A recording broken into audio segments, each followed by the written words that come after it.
everybody. We are live, or at least I believe we are. Welcome to Montezuma. It is 50 degrees, cloudy, a little bit wet today. Although at the moment it doesn't seem to be raining, but it rained a bit on the way, here and there. Never anything really heavy, but there was a fair amount of my driving time was under at least some precipitation. Welcome to Montezuma. As I said, I've seen a fair number of birds already, actually, since I arrived. A number of species, and certainly a lot of Canada geese. A large flock flew in, or at least flew by, in the distance.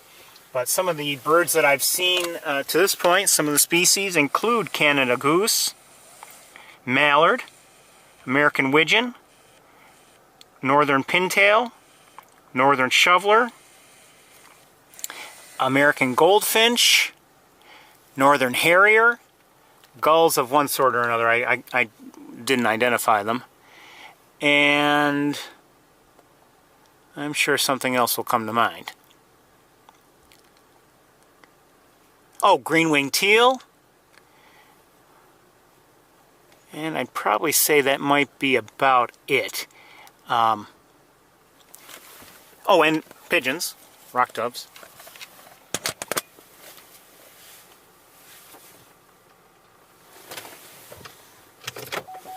And off we go. I know I'm starting a little bit early, but despite the fact that the drive seemed very slow, I guess I made decent time.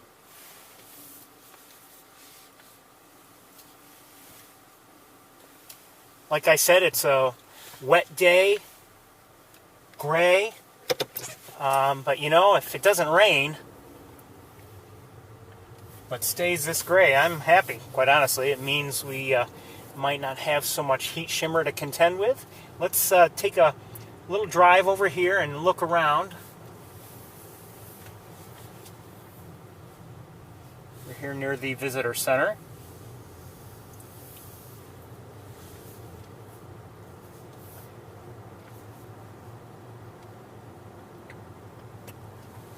I was lucky to see the widgeons. Two had flown into this area while I was looking, and training my binoculars on them, I could see fairly easily the pattern we would expect on the head of the male. Do I see an eagle in the distance? I think I do. Just a quick look. Not in flight. It's in one of the trees over here.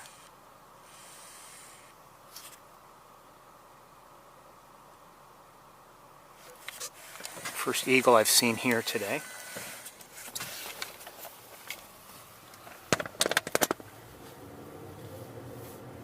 Haven't been seeing the eagles near my home all that much lately, but I did see two this morning. So, no complaints there.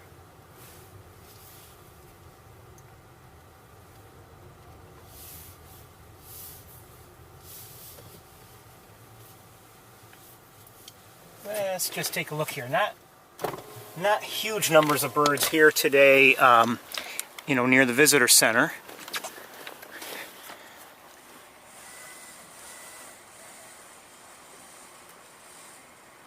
Just give you a general look at what things are like. You can see some shovelers here, and there may be more over. Yes, there are more over here. That looks like a mallard back there, actually.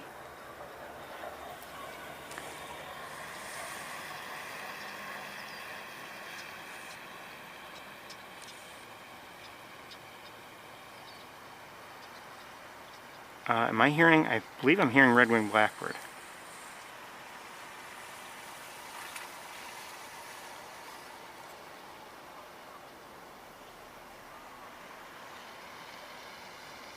That's a gadwall.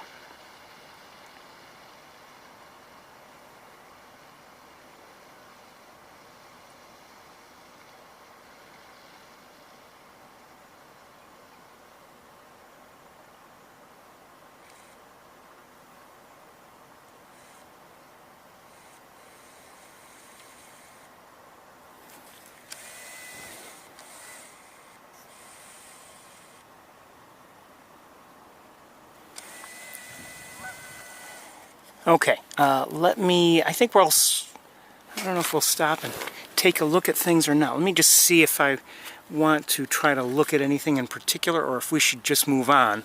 I like the birds that are here, but unless one is close and could give us a special look or something, maybe we'll just move on.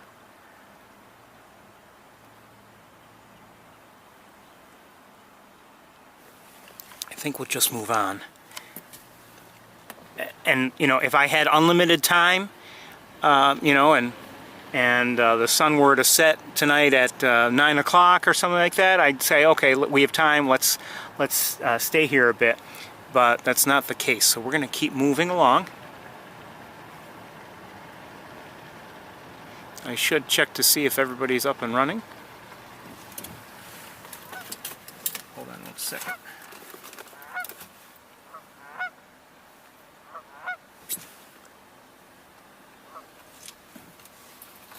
The visitor center is open today, by the way.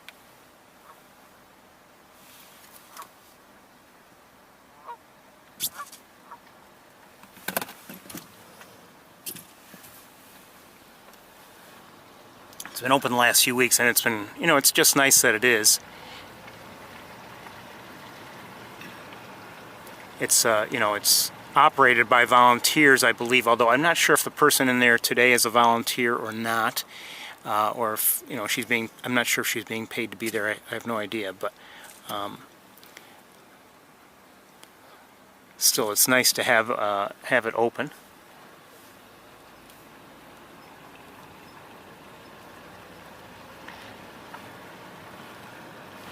My own bird watching efforts this week, I didn't see anything out of the ordinary. I hear an American goldfinch.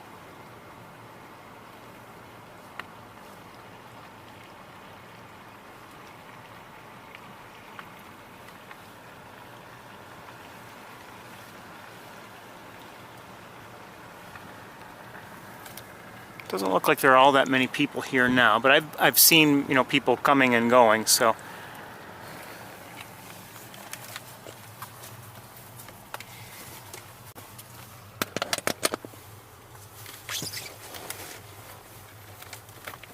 As I said, it's 50 degrees, at least according to my car's thermometer.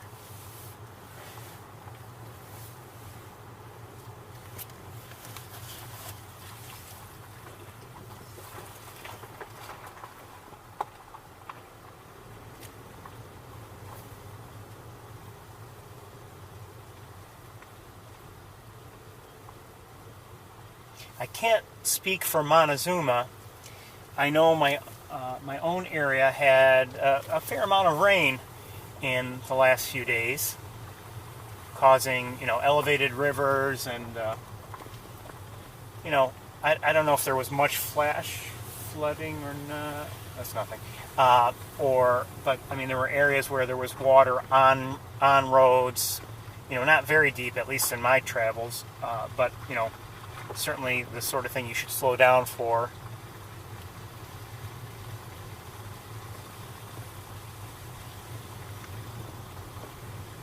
And I don't know if Montezuma had something similar. Oh, I see a great blue heron up ahead.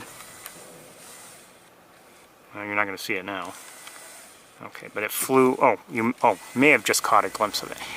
But anyway, great blue heron.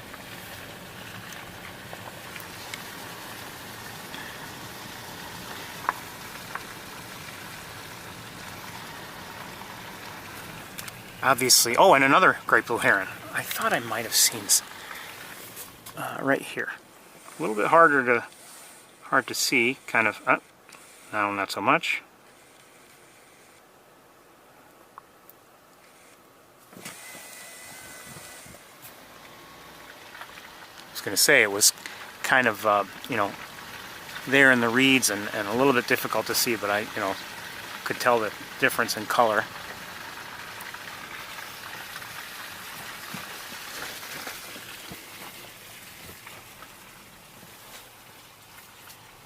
Yeah, again, I don't know with any certainty how much rain has been received here, but just looking, let me give you a look. I mean, this clearly has more water than I normally see it have. You could say it's flooded over the banks and everything, and like even into this area, which lately has been, as far as I know, dry. I just heard a sparrow of some sort. May have been a white-throated sparrow, but I'm not sure. As for the herons, I don't know where they went.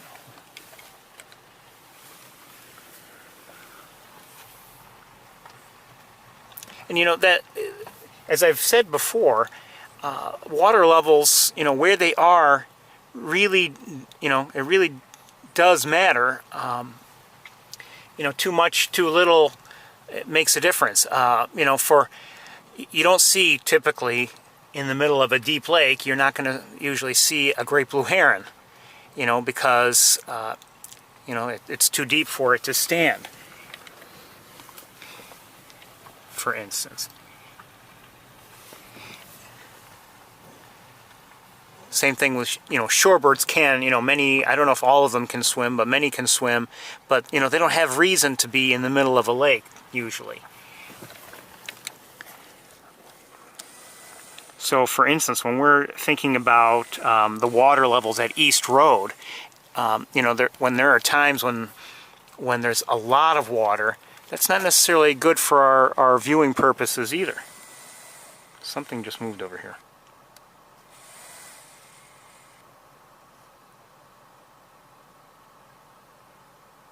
That's a northern shoveler and northern shovelers, okay. Is there something else over here?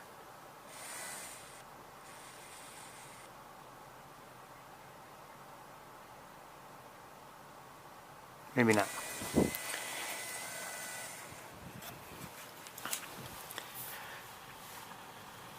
By the same token, and along East Road, when we're looking down in the Knox Marcellus Marsh, if it happens to be completely dry, that's not good either. It all depends. And I remember last year, for a while, there was some water, and then it dried up, and I don't know if they would have left anyway, but the shorebirds were basically no longer there. And in terms of shorebird birding, there was no reason to go there any longer.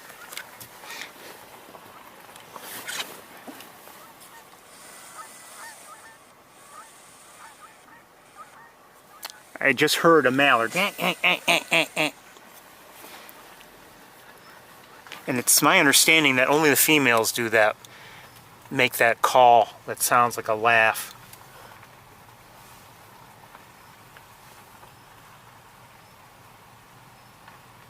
I don't know if it's true, but I think I've heard it more than once. Maybe I heard myself say it. I don't know. But I heard it somewhere.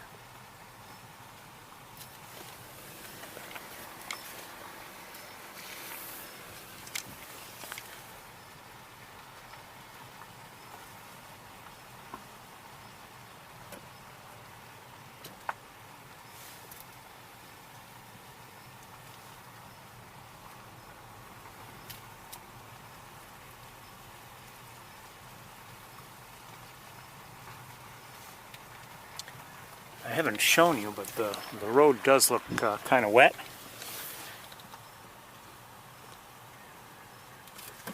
And are those mallards there? Yes, indeed.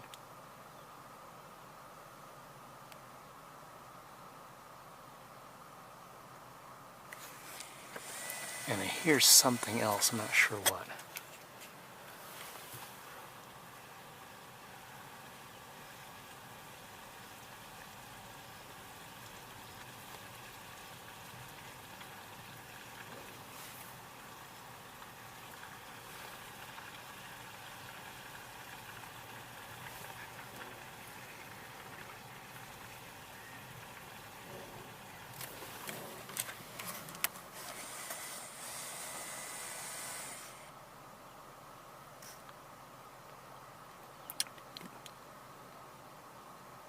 That's a gadwall right there. Guessing that one is too.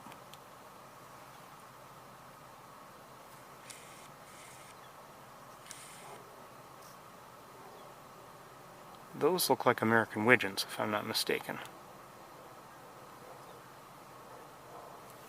And I hear somebody's vocalizing over there. I'm not sure what it is I'm hearing.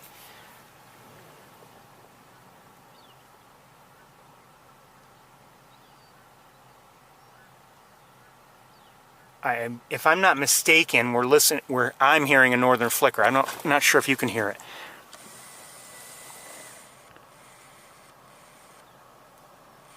A couple mallards. Missed them until now. I don't see anybody else swimming here nearby.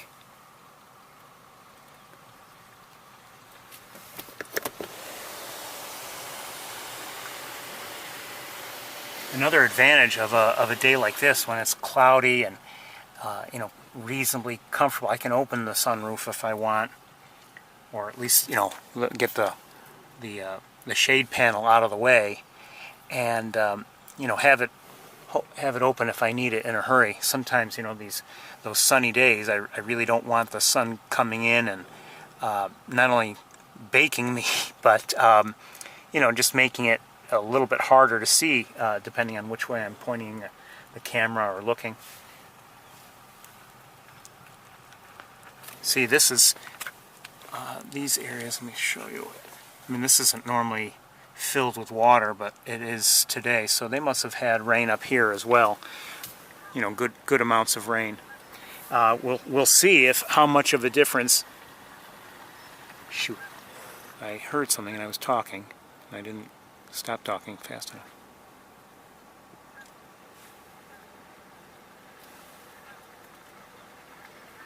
That's definitely a northern flicker I'm hearing over there in the wooded area.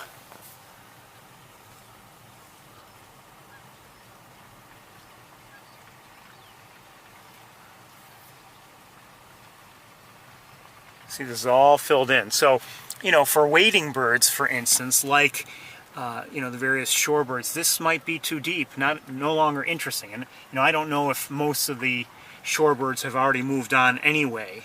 They very well might have. But again, now this sort of area may not be so useful for you know, for shorebirds or birds that have shorter legs, but that do wade and seek their food that way. Anyway, we'll see if the increased water levels make a difference in the main pool here, and if they've you know, made further reductions to what is above water in terms of vegetation.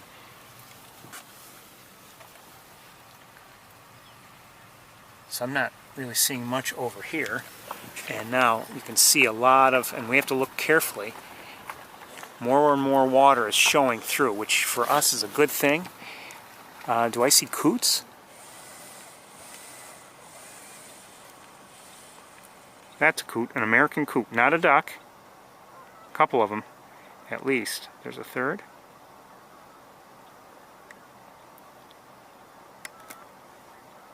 So a number of coots, and those are well, that's a northern shoveler there. And I think we should probably, let me just look where the best spot from which to look is. I think we should probably consider switching cameras in a moment anyway.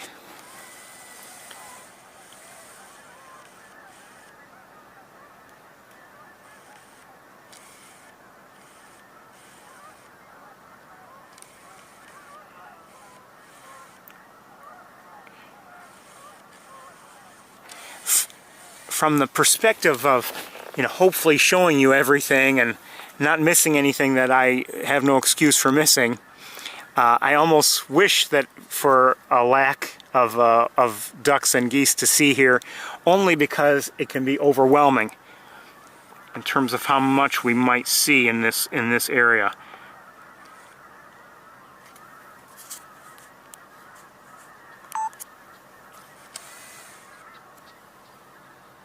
I hear a lot of goose vocalizations. There's a lot going on. A lot of birds in the air. I would say most appear to be ducks.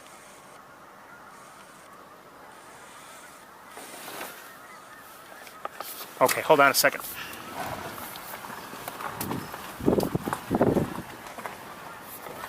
Shoot, not far enough. That tree is in the way.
You can see they're landing outside of our view.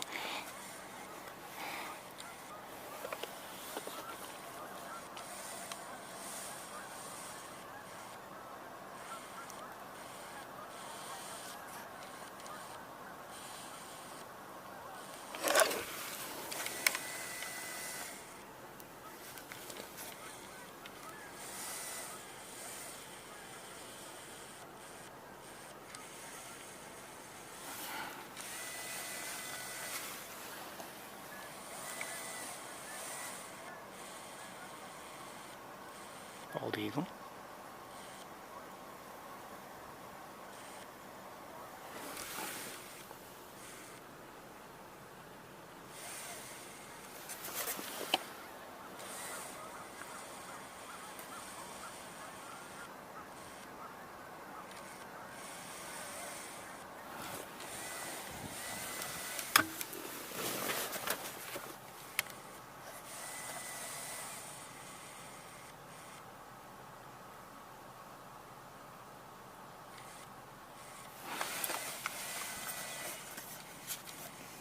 Okay, I'm not sure where that eagle is going to be landing, but certainly not in a space that's convenient for us to watch it. So let's, oh, what's that?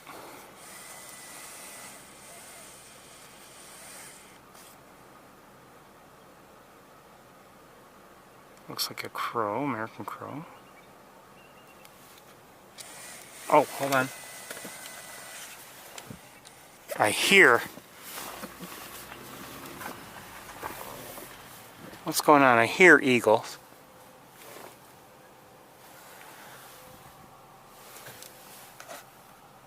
And now I don't.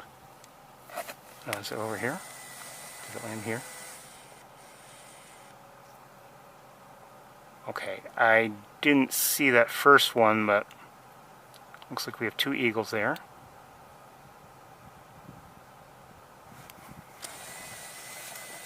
Either I missed it or else they both went there and I just didn't see when the first one did.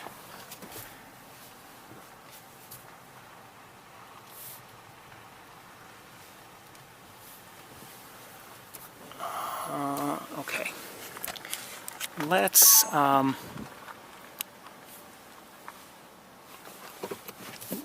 want to back up a bit.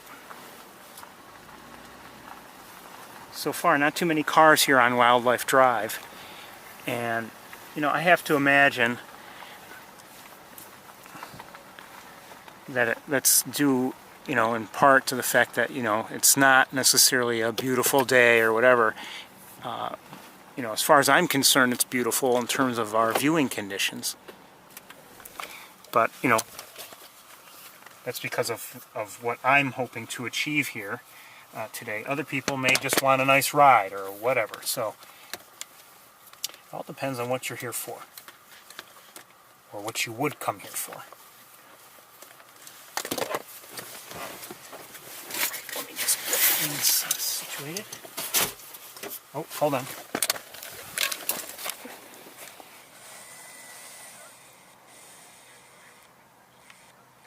Quite a few just have taken off for whatever reason. Oh, is that an eagle?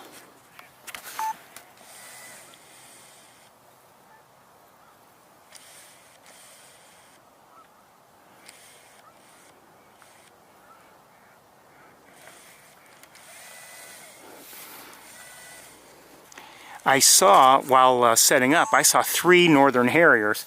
Haven't seen any since.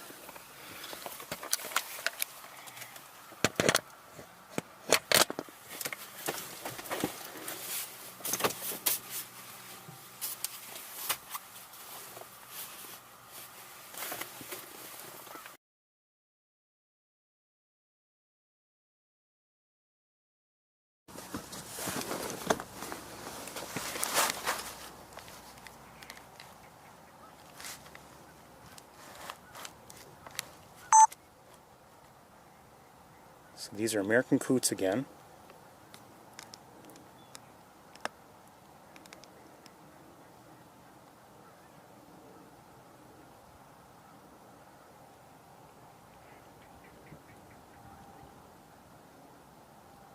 And as I said, they're not ducks, and my understanding is they're actually maybe more closely related to, you know, a chicken than a duck. But in terms of their form factor, they're very much like ducks overall.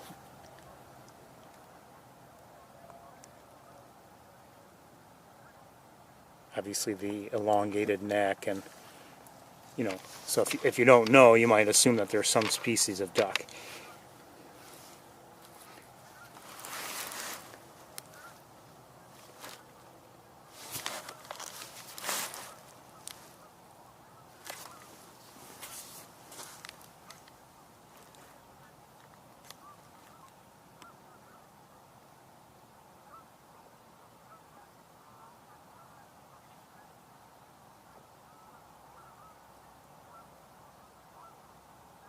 Not sure who this is.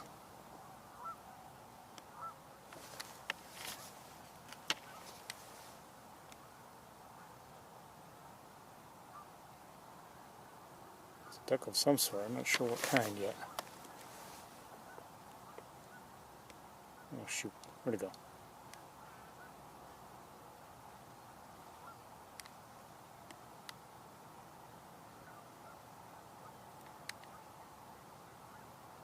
Is that a shoveler?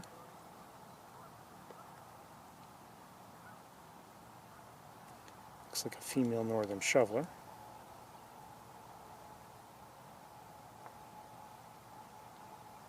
Not the best look. Let's keep moving. It's hard for me to see right now just because it's not unbroken water that's smooth and it's easy to spot anything that happens to be floating on it. It's, you know, there's a lot of vegetation poking through, which is good from one standpoint. You know, the types of birds that like that sort of thing will be there, but it doesn't mean that they're going to be easy to see. Out farther,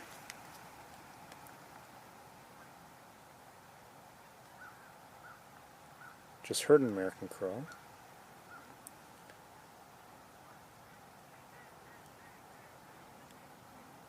Those look like American black ducks right there. And a mallard coming into view, male mallard. Not sure who this is, or that.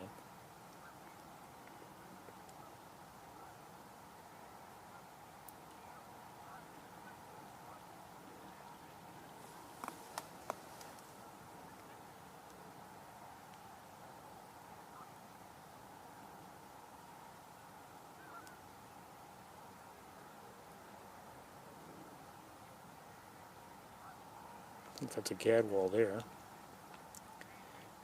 And there at center, I'm not sure.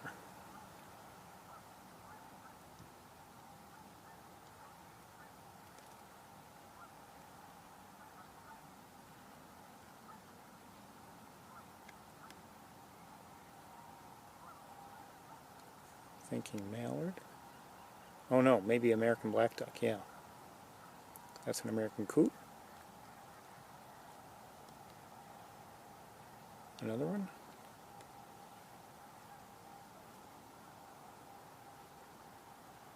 Northern pintail there.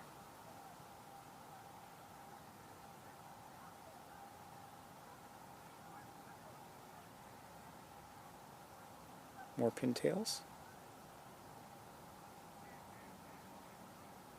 Beautiful ducks.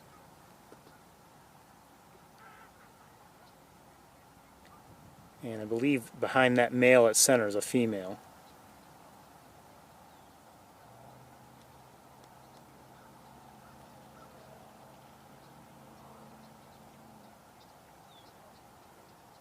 Those green-winged teals, I'm not sure. Yes. Well, that one is anyway. And I'm hearing red-winged blackbird. I'm not sure where it is, but I'm hearing one. Oh, they're up higher and flying from our left to our right, so...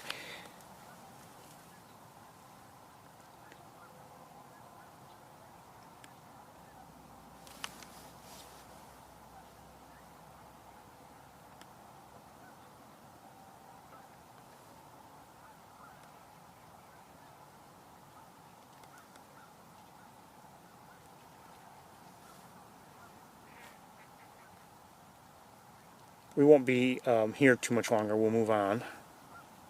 And let me just look ahead 1 second.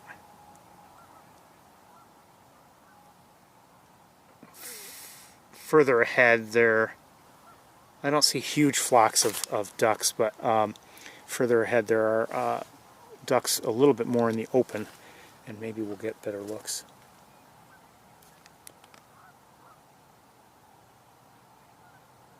That is a ring-necked duck. See the white on its bill in those two spots, especially near the tip. And that one has that white, oh, not as prominently as that one, I think. This one has that white, almost triangular shape at its shoulder. And as I mentioned last week, that's one of the ways I can sometimes distinguish them from, you know, scops, which look somewhat similar, at least to me.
Not sure who that is, to be honest with you.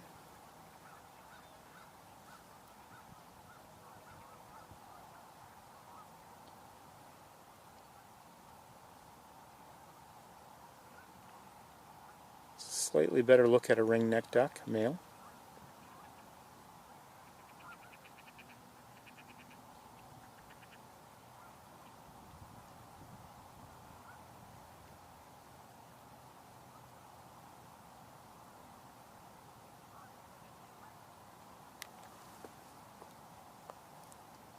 Okay, I think we'll move forward. I think, let me just have a look with binoculars 1 second.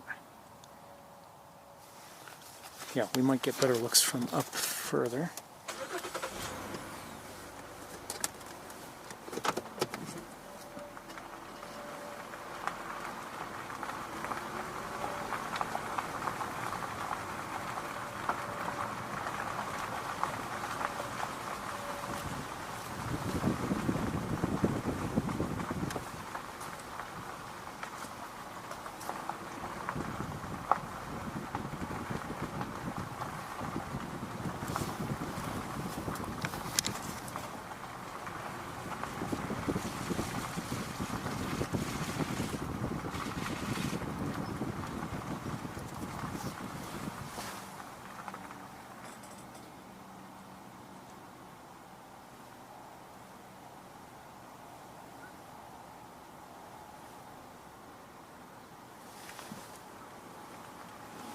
just looking around on the other side of the road.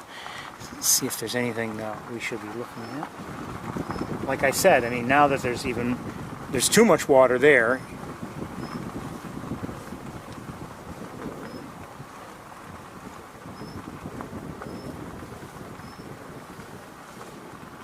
Oh, wait a minute.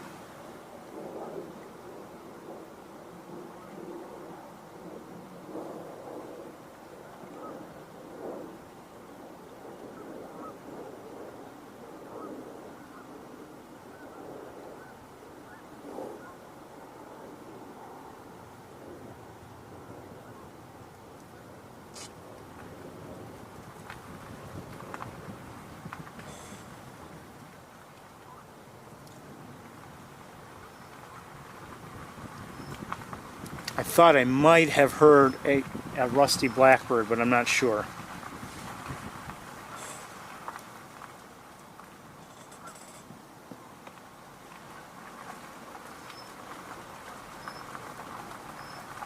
Kind of doubt it, but I don't know.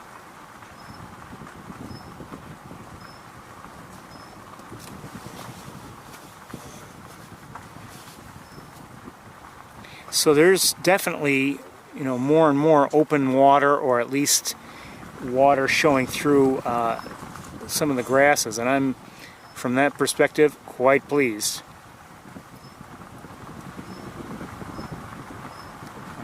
You know, as I had said before, you know, weeks ago, I was concerned that we would have largely just grass here to look at this season. It's not completely open, and, you know, not too many places where there's no vegetation at all, but you know, overall not bad. We might have nice flocks of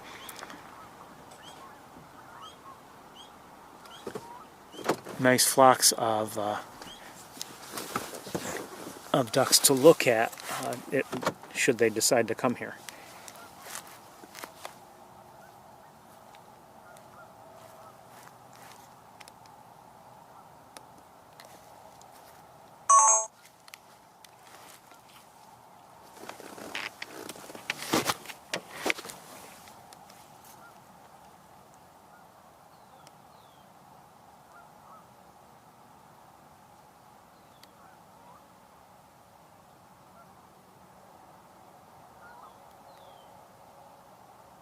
Wow, hold on. Look at, maybe it's because it's preening, but look at that ring-necked duck. I'll bet that's what it is. It's kind of twisted up its flank, and you're seeing a fair amount of white, but that's maybe normally, you know, underwater.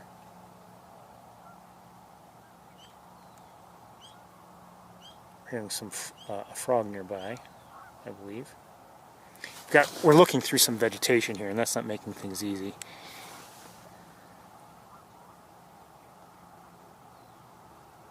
So more ring-necked ducks.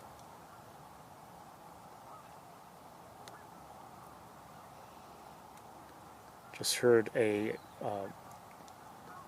red-winged blackbird singing.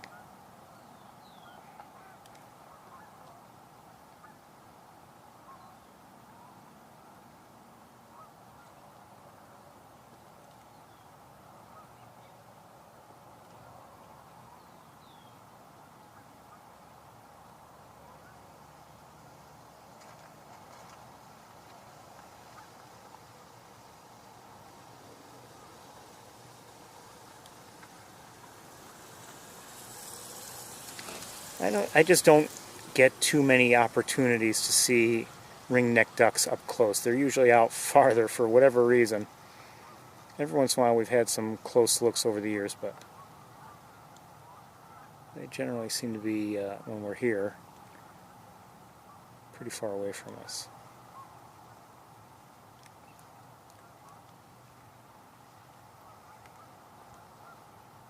There's a gadwall there, center screen.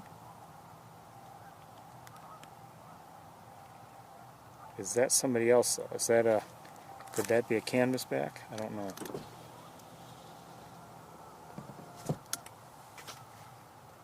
Don't know.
just hold it here and look around a bit with binoculars.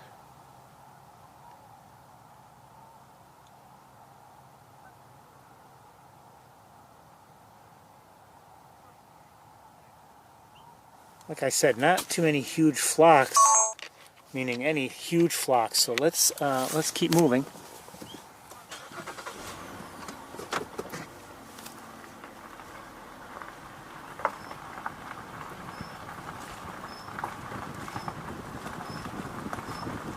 And then there's some coots nearby, a couple of them, but we're going to keep going.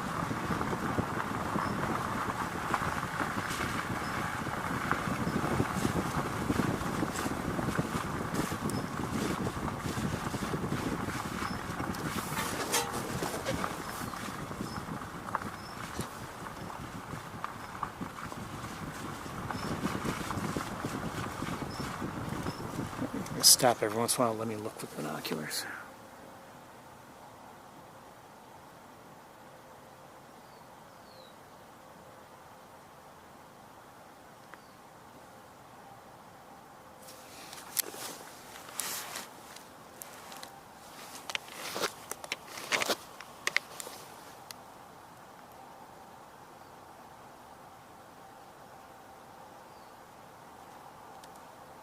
We're talking shovelers out here, and then I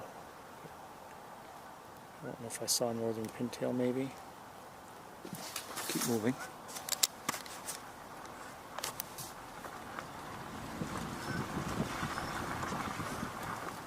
Oh, hold on a second.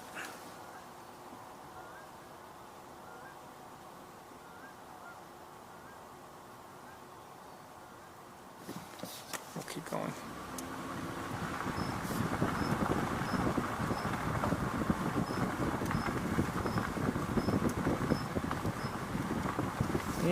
Up ahead I see, what do I see? Well, I saw an eagle in flight, maybe two actually. Two.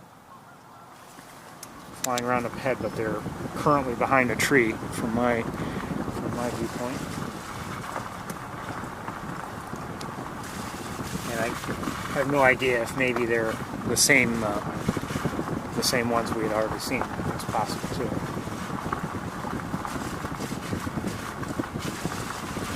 So things have opened up, and maybe I should switch cameras, I don't know.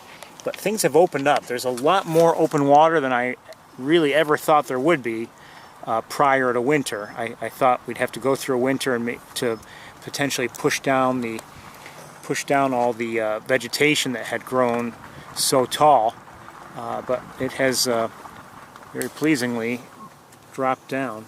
What do I see nearby? Shovelers. No, mallards, and they're taking off.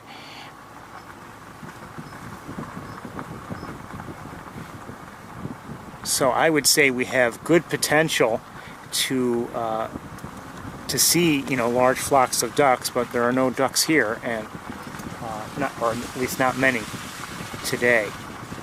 Not like we can sometimes see thousands of ducks, One of the eagles. Maybe I should switch cameras now.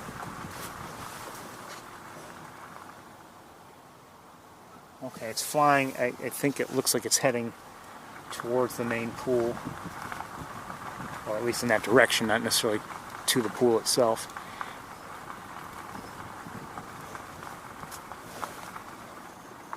And I could try to focus on it, but where it is difficult for me.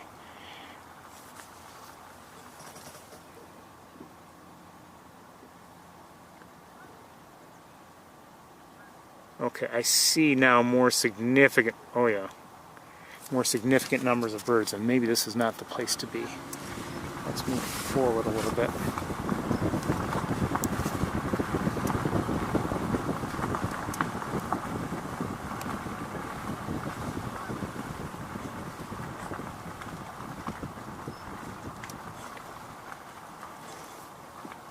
We'll try here, I guess.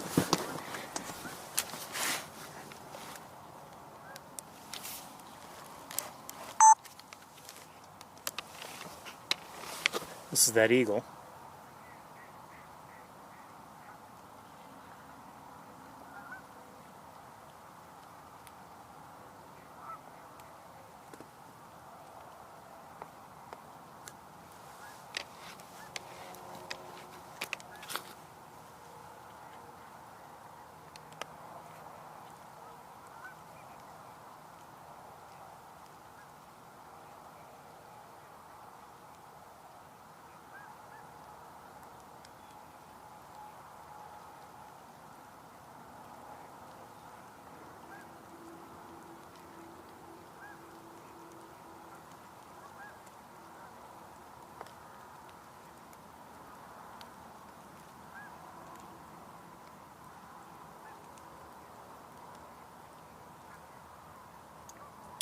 Not sure where that eagle is headed. I mean, it flew all the way out there. Now it seems to be flying elsewhere. So I thought maybe it would dive down towards the ducks that are down there, but maybe not. Hold on. So I'm hearing a lot of... Oh, there's a pintail nearby, but I think, well, no, difficult, and it's moving along. We'd have a hard time. Oh, and it just kind of semi-took off, so... Alright, it flew on. Let's look out here a little bit. Hold on, I've got to look with binoculars and get my bearings.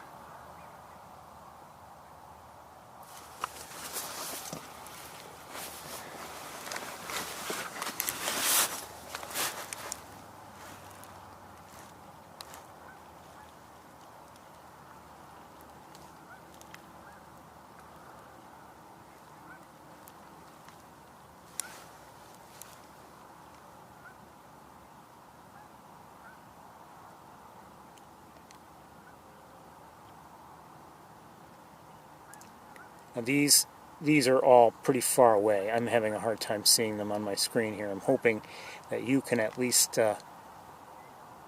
kind of sort of discern what they are. Maybe I could if I were looking on a larger screen, but I can't right now.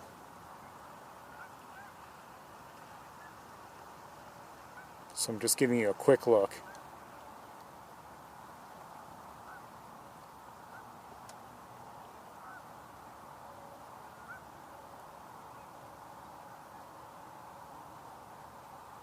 I think I did just hear just now a somewhere out there an American widgeon.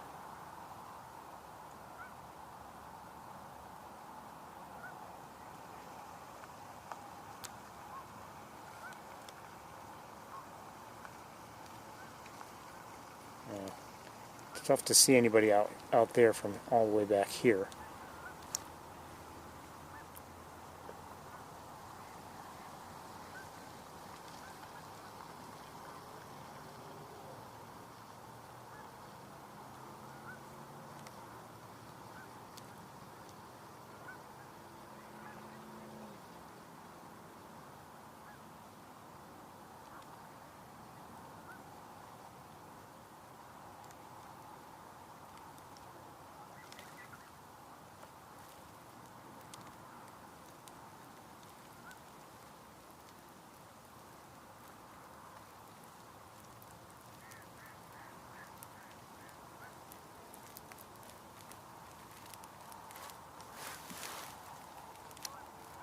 Sorry, it's hard to stay with them because of just how I have to hold everything here.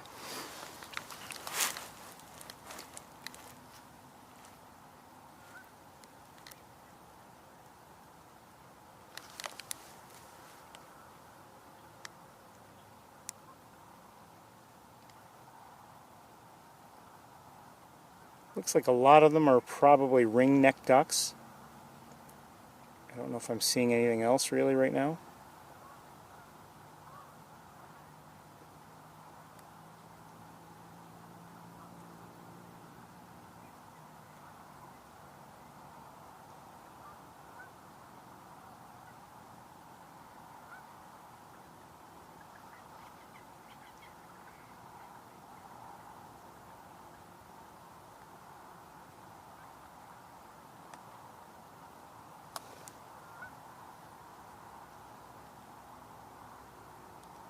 Or I should at least say I'm not, to my eyes, I'm looking at my little screen here, nothing really stands out as being different.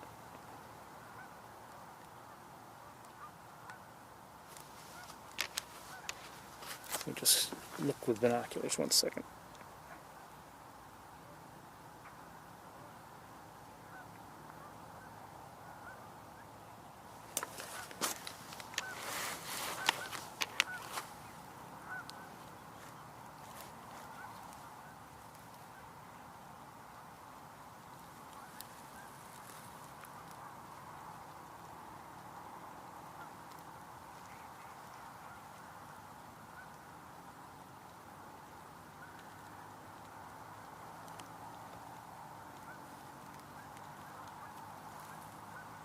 I have a hard time staying with this one too because of where it's flying. Okay, let's move forward a little bit.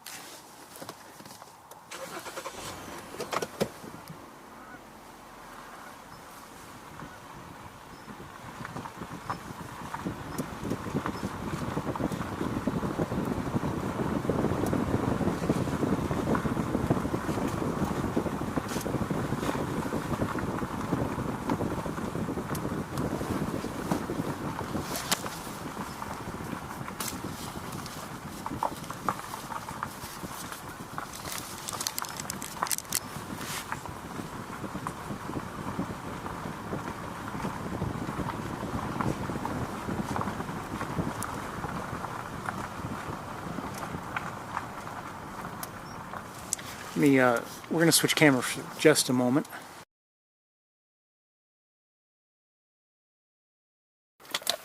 Just want to again give you an idea. I mean, everything is really flooded here, so there's a lot more water than normal.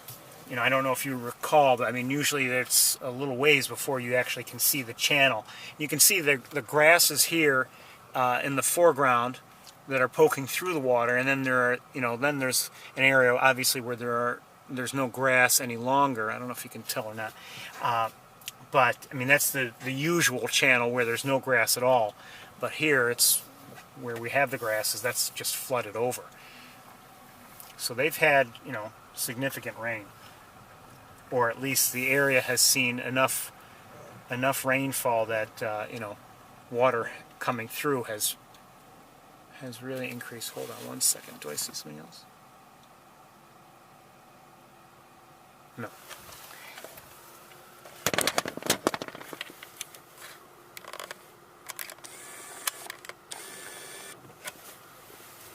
All right.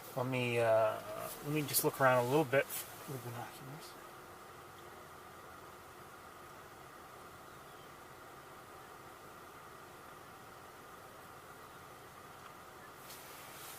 Okay, I think this is a good place to stop and look around. Let me just make some adjustments. Oh, just a big splash of a fish, I think.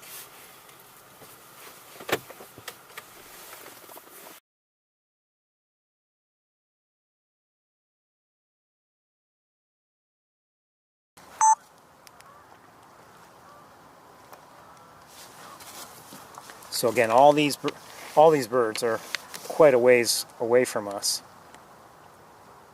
but I'm trying to show them as best as I can. I think we've got American widgeons here, if I'm not mistaken. Unless that could be a gadwall. I think it is, actually.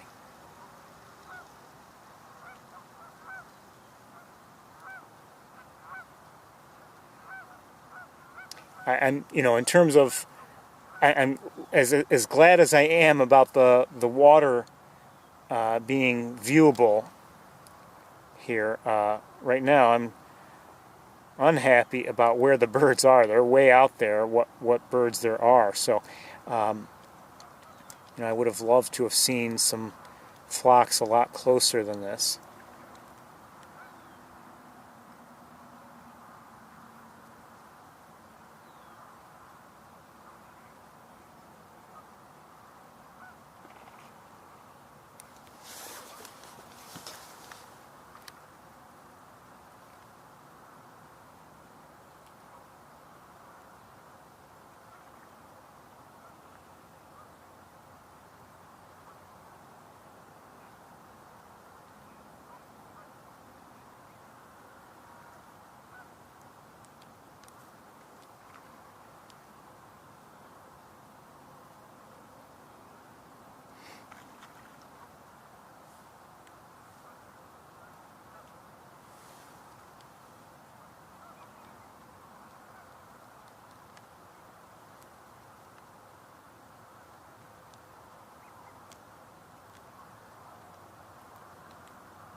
it's you know, not their fault or anything, but it's disappointing that they're so far away, and you know, we're helped a bit by the grayer weather, but they're still very, very far away, so it's tough for me to give you any kind of a decent look at this distance.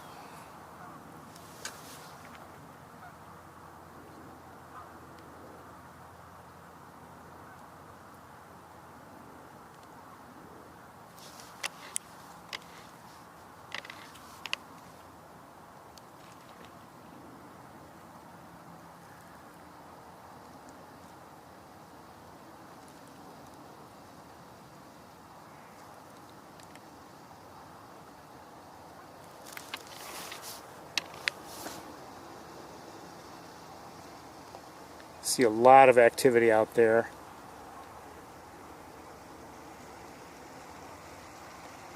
I think,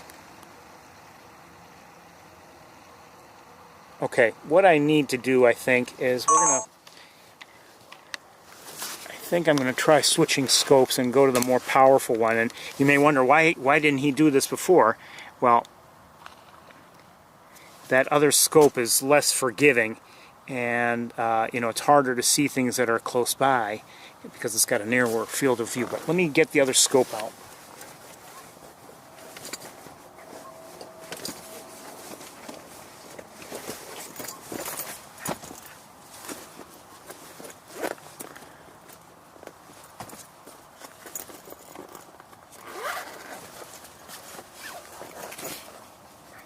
Like I said, it is a lot less forgiving. It's harder for me to focus it, and the field of view is a lot narrower. So it's you know, it's hard to see. It's hard to stay with birds in flight. It's also hard to see, you know, large area. Oh, what do I see? I just saw a pied-billed grebe nearby. I can't really see it now. The vegetation is already blocking the view, but there's a pied-billed grebe nearby.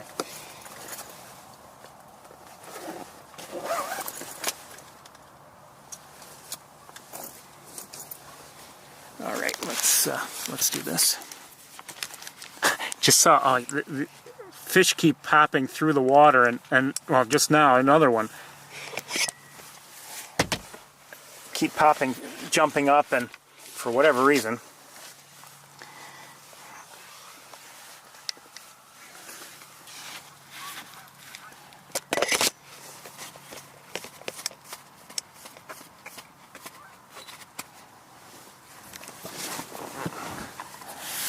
Let's see if this can help. This may not be helpful. It's also harder to keep steady here in the car.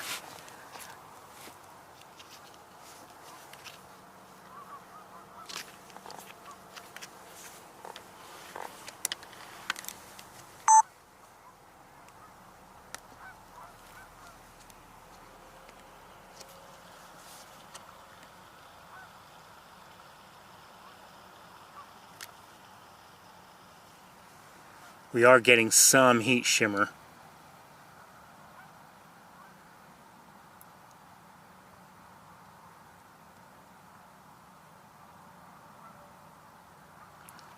We do have pintails out there. Let me try to find that area where there seemed to be so much activity. I'm not sure where I was looking at the time.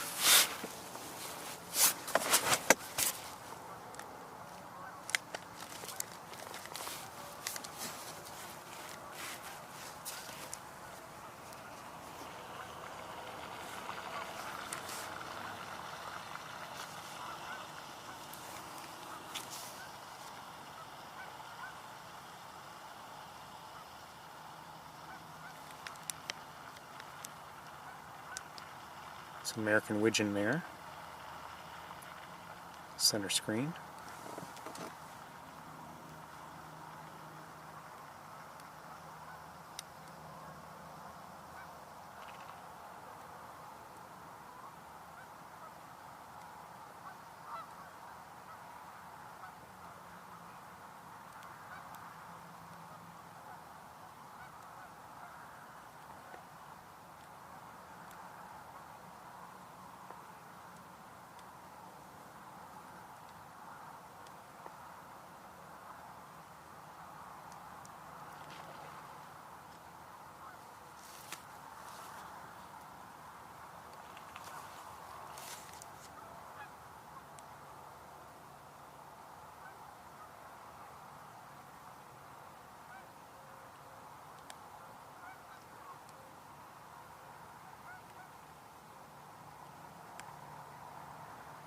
Oh, see way back in the back there, we just saw that's a hooded merganser back there.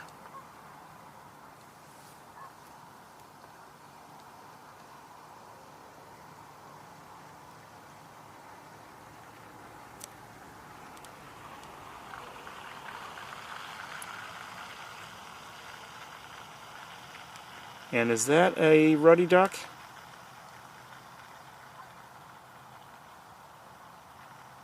No, that's the hood. I'm sorry, that's the hooded merganser. I saw that white, and I thought maybe it was the cheek of a ruddy duck, but no.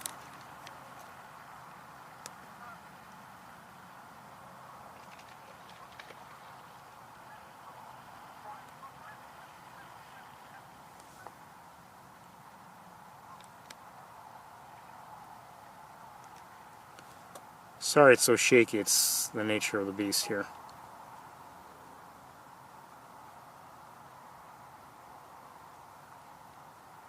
But I haven't seen any ducks like redheads or canvasbacks yet.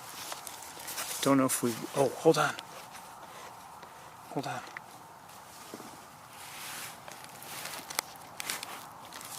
Hold on, I gotta see something. Shoot, we have that pied-billed grebe, and I'm not sure if it's... I think it's pied-billed grebe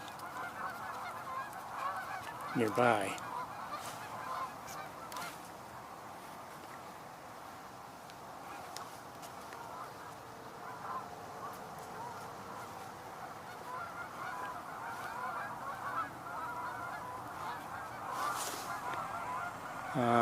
Lost sight of it. Somehow it looked a little different, but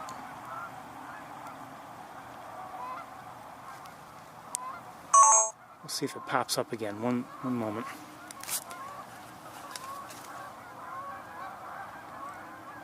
A lot of Canada geese, a decent-sized flock, just left. Took off from the water. I don't see that grebe any longer, but I think it's still nearby. Well, I do see it up ahead. Hold on. Oh, it just dove again. Alright, hold on.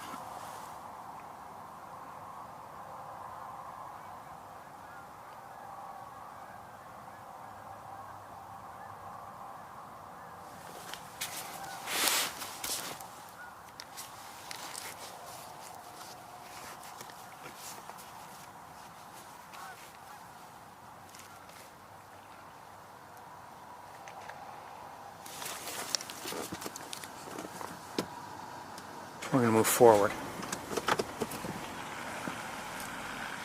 I'm thinking I might switch back to the other scope.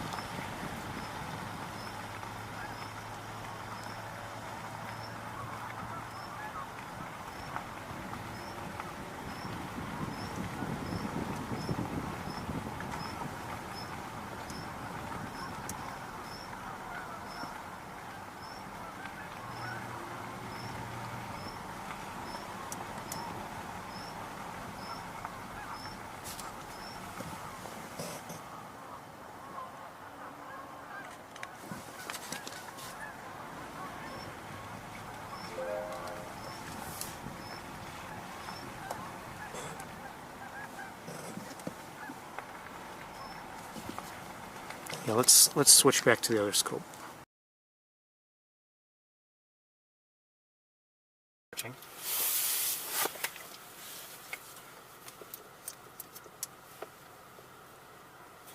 The scope we were just looking through is great for looking at things that are really, really far away, assuming the conditions are clear.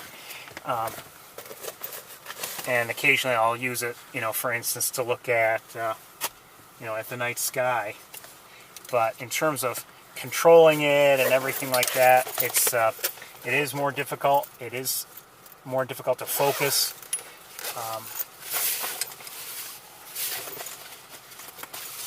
Like I said before, it has a narrower field of view, so it's that much more difficult to stay with things or to have more birds in view at one time, in the frame.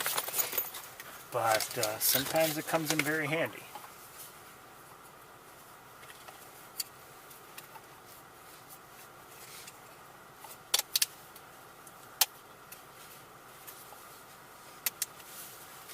and it can, it does have significantly better magnification than the one we normally use. The way I've been thinking about it lately is it can see this or that without breaking a sweat. It can see things fairly easily sometimes that the other needs to be at its maximum to see.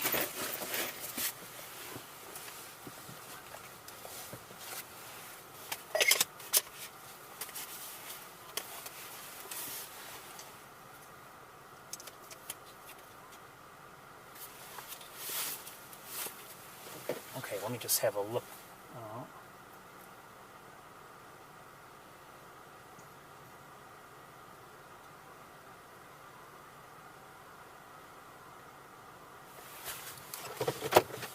All right, we'll look from here.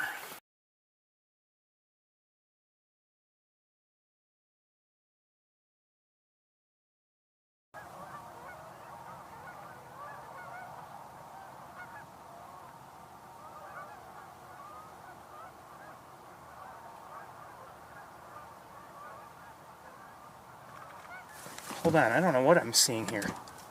Oh, come on, don't do that to me.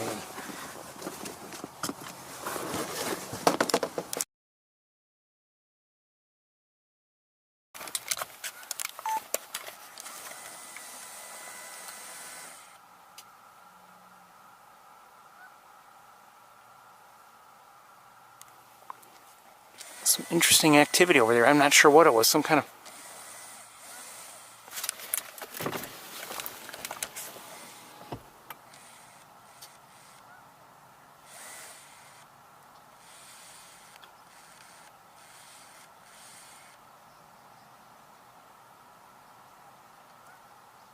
Maybe they're just starlings, but...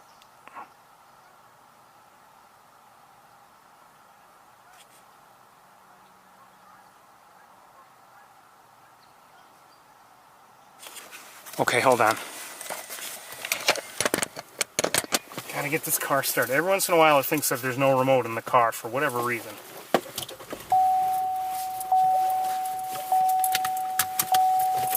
I don't know if it's the remote or the car.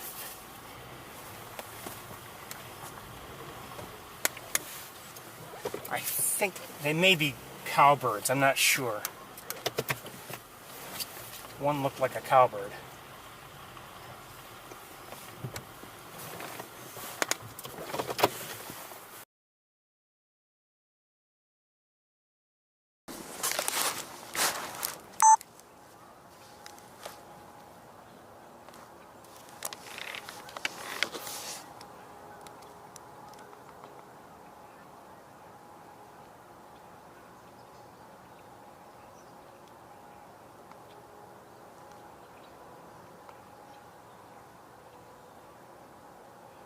But I could be wrong.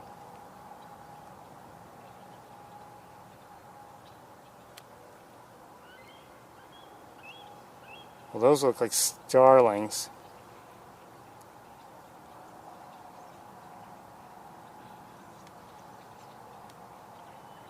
Yes, starlings. And maybe that's all that's going on. They just look different to me somehow.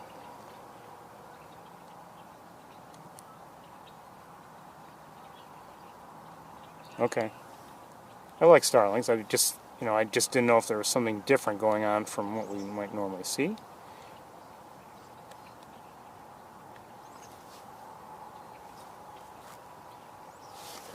Let me look with binoculars, see if there's maybe by any chance anything else.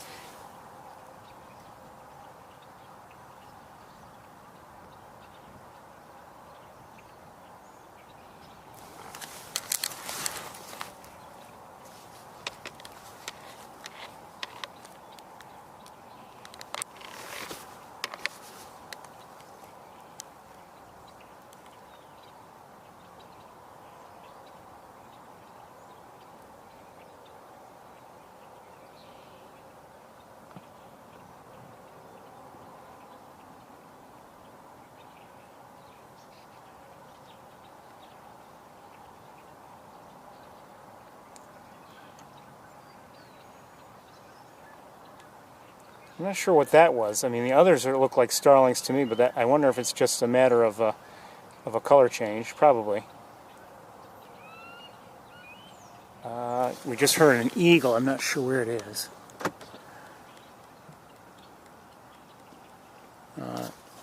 I don't know.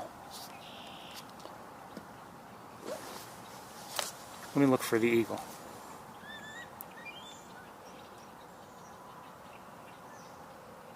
Here it comes.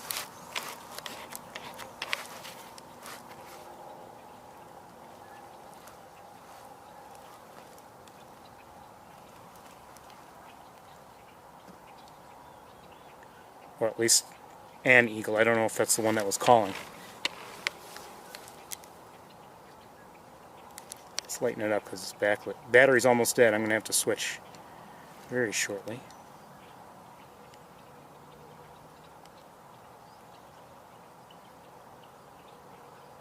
Beautiful bird.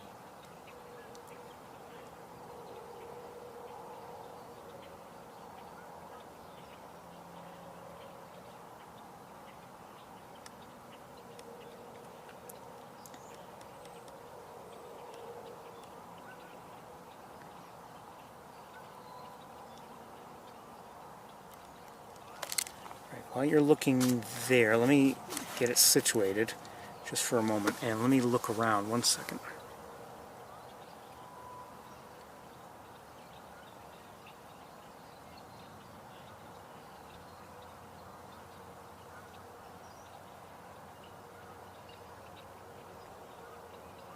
I'm not so sure we don't have something else going on besides starlings there. I could be wrong.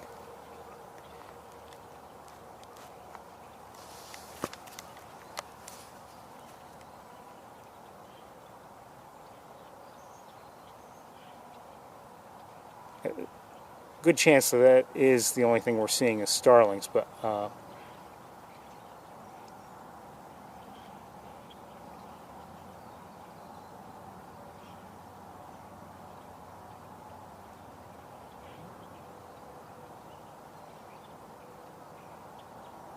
mean, that looks like a starling there.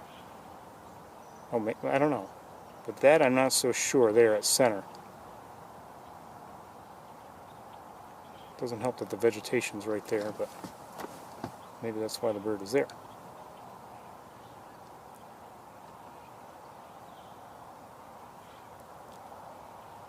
Did I hear a grackle? I'm not sure. That's not a starling.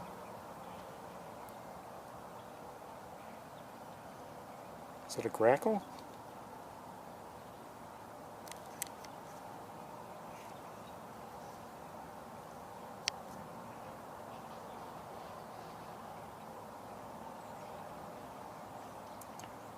Could that be a rusty blackbird?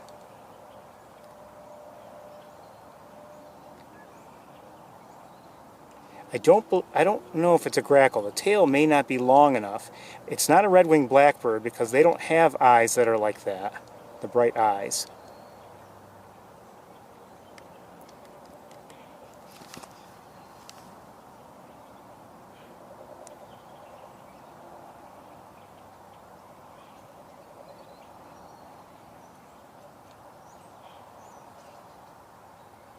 In a way, I wish I were with the more powerful scope now.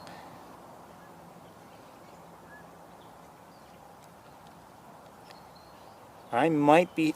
Oh, hold on a second.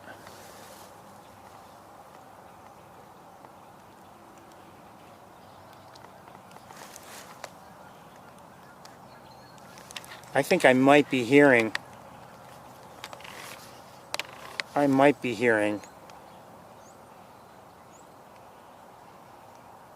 Are these rusties? I think they're rusties. Yeah, these are rusty blackbirds. I think. I don't think they're... I don't believe they're cowbirds.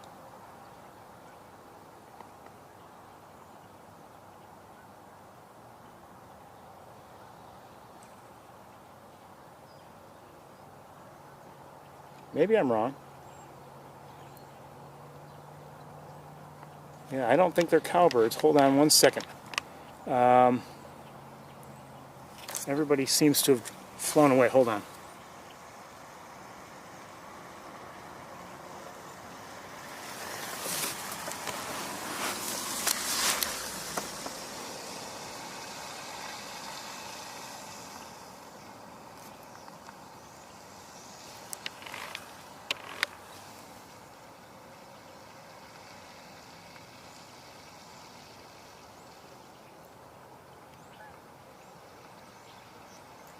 Yeah, I shouldn't have put away the other scope.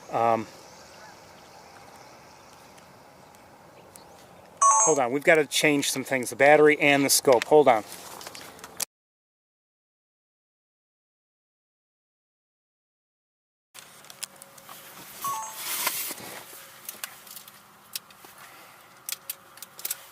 Give me a minute.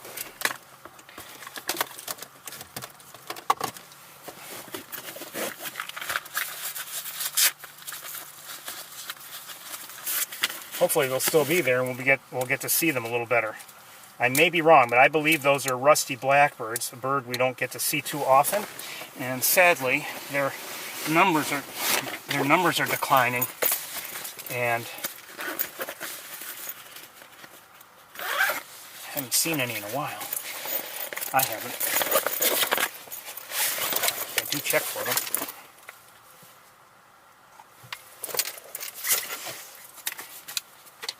Come on, come on, come on, come on.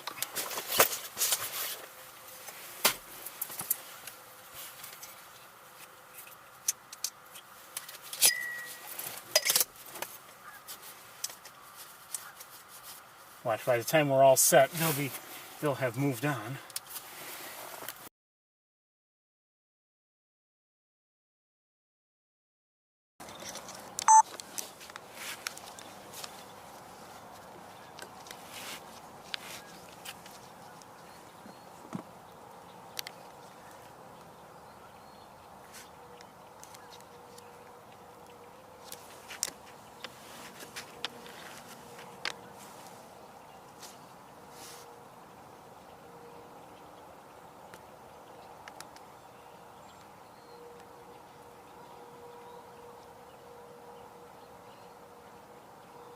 There may be other birds there as well. We've seen starlings.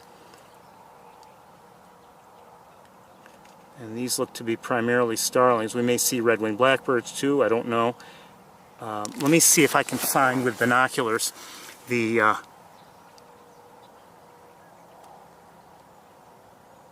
some rusties. It's hard to tell.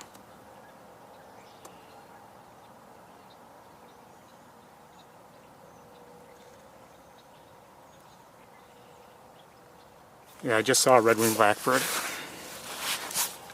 This is so much harder, especially in the car. This is so much harder to control.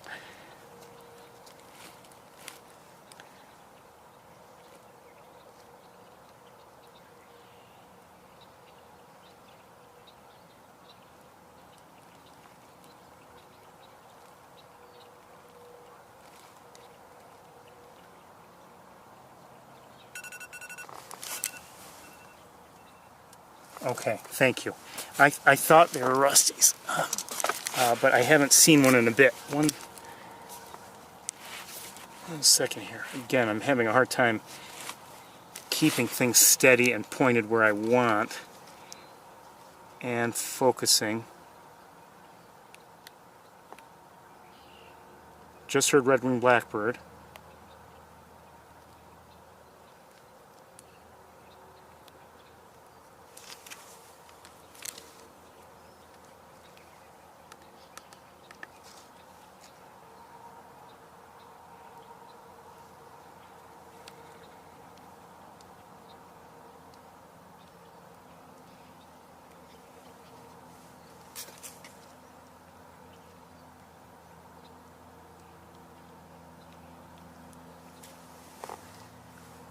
And it's starting to rain just a little bit.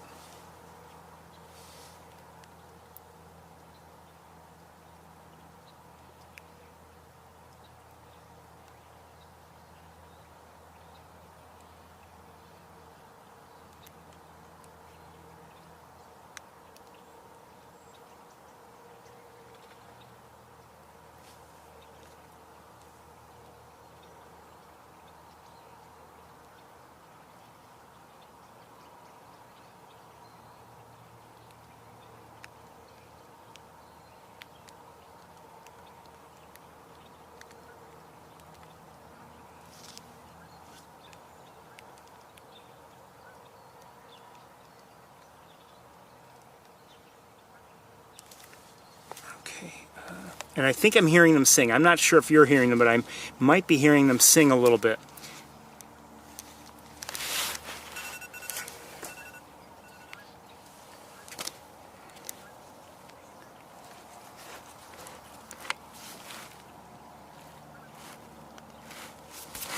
I'm not, this, hold on, let me look with binoculars. It's definitely starting to rain a bit. Okay, hold on. Gotta make some adjustments. First that, and now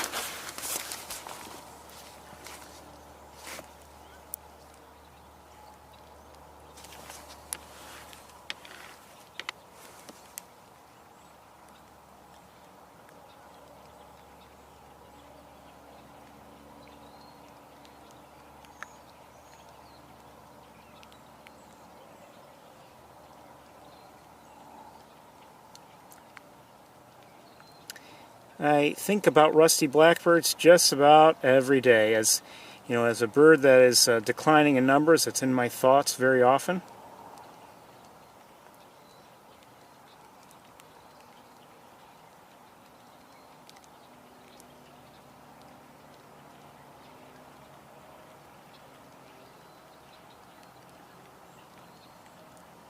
It's good to see them.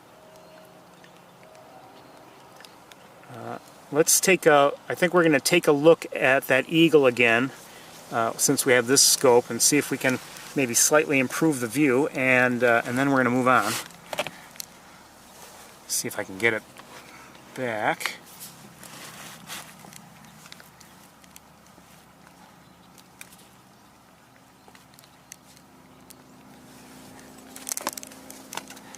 Naturally, everything here gets tangled up on everything else.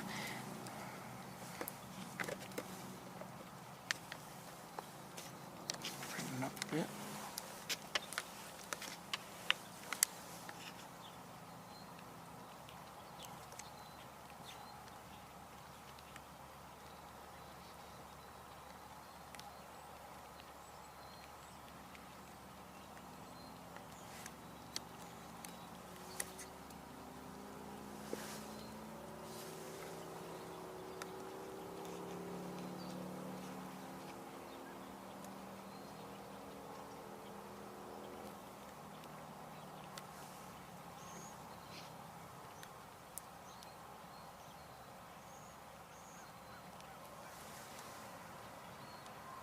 We are coping with a little bit of heat shimmer.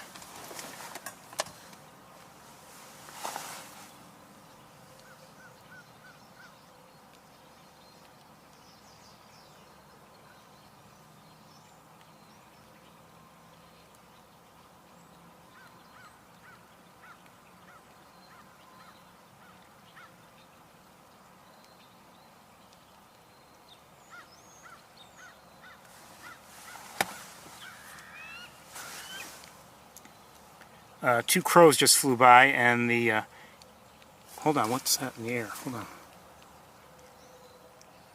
Okay, a few crows. That was another crow.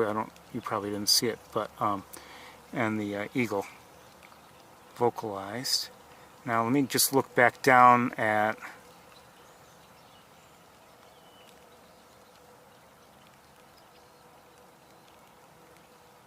okay, let's look down at ground level again and see just one more look if we can. Like I said, it is starting to rain, and let's see if we can maybe get one more look at the rusty blackbirds.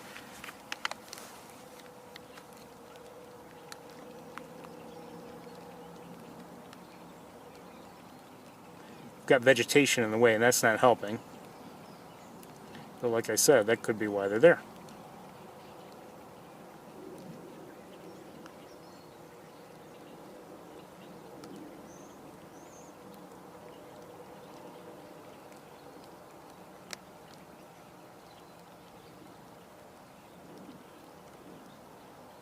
That is a red-winged blackbird. Notice you can't see the red very well of its wing, but one thing look at is that is different is the eye.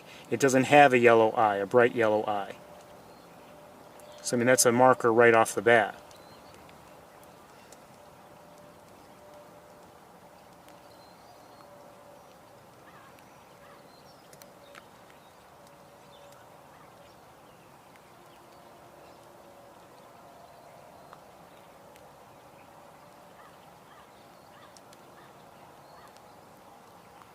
These are rusty blackbirds right here. We'll move on shortly, but I just, you know, I don't get to see them very often, and it's nice to see them, so that's why I wanted to show you. And we're going to switch cameras and turn around.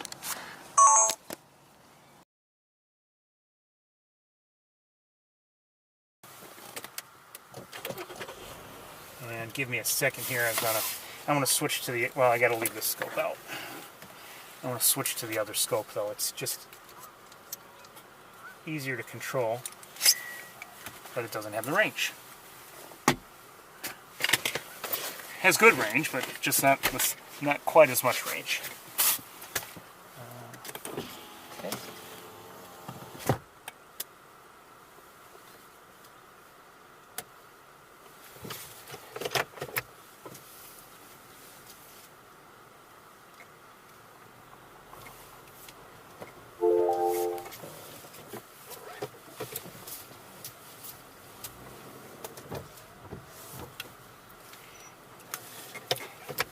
The brown-headed cowbird also makes, you know, some, I would say, at least, you know, maybe if I were to compare one with another, like on a computer or something, you know, one right after the other, maybe I would notice great differences. But to my ears, the brown-headed cowbird sounds a lot like, you know, has a similar vocalization in a way to the rusty blackbird, but the rusty blackbird, that's more like a, I don't know, it's hard to describe, but they're similar. So when I hear the vocalizations of either one, I will often wonder if, you know, which one is present, or if possibly both.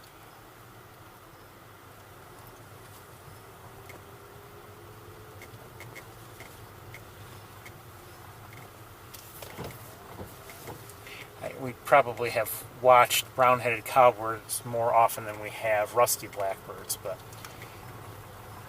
and you know, even here at Montezuma, you know, especially earlier on in the year, we see brown-headed cowbirds pretty regularly.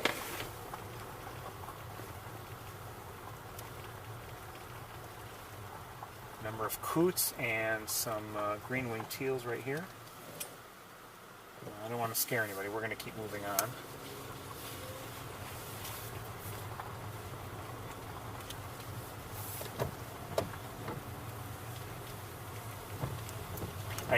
And I've said this before, but there is some thinking that rusty blackbirds may be helped by the fact that numbers of beavers are expanding, and as beavers do what beavers do to land, you know, to ecosystems, and often lead to some, you know, flooding or wetter areas, that might benefit the rusty blackbird a bit, because they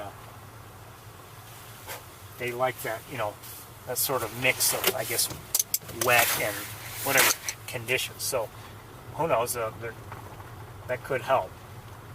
I don't know if anyone has said, okay, clearly numbers are going up or anything like that yet, but if I would say, I mean, when I first learned of rusty blackbirds, of the species at all, it was at Sapsucker Woods, and I don't know if I had been told about them before ever seeing them, but like I was told about them. It was in, like, you know, in the fall of whatever that year was. And we do sometimes, if we do see them around like the visitor center in the fall, it seems to be the time.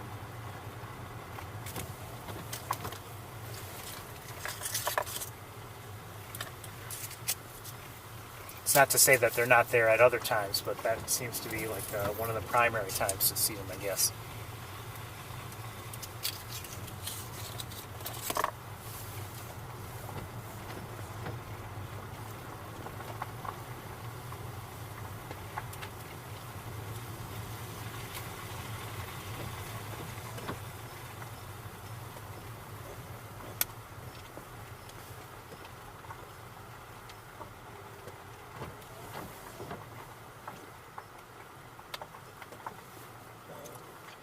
I didn't see it, but last weekend, either Saturday or Sunday, somebody did see an American bittern.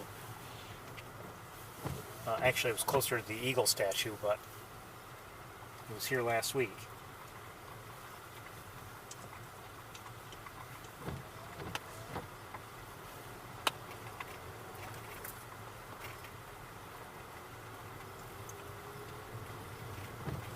So you never know.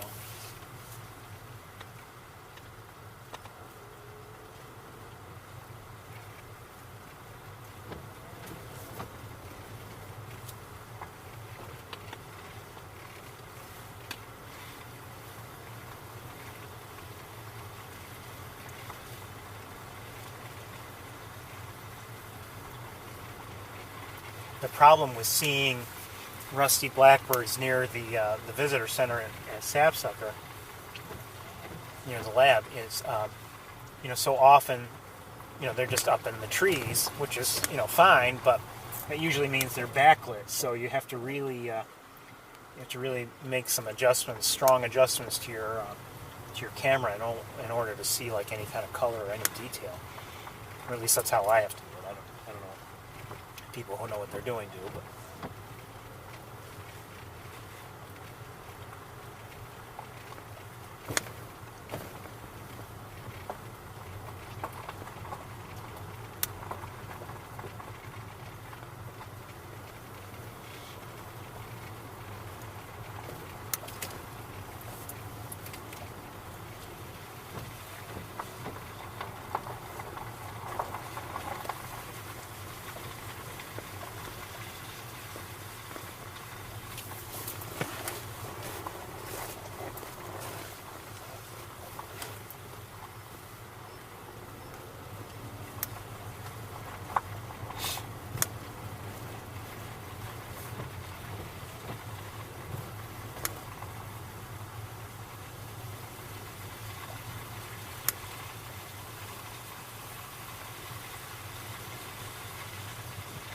Oh, a few starlings, I think.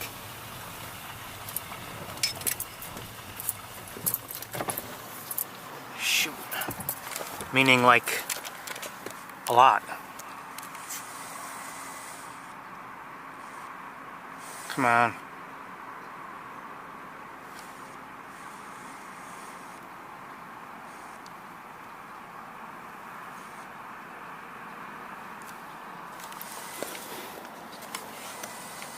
Oh, maybe they're not starlings. I don't know.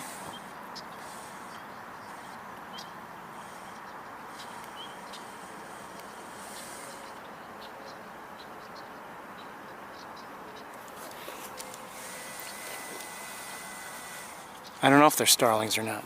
They might not be. They might be blackbird. Oh, I don't know. Let's listen. Some are in this tree, and some have just left this tree. I suspect starlings, but just by their apparent shape and size.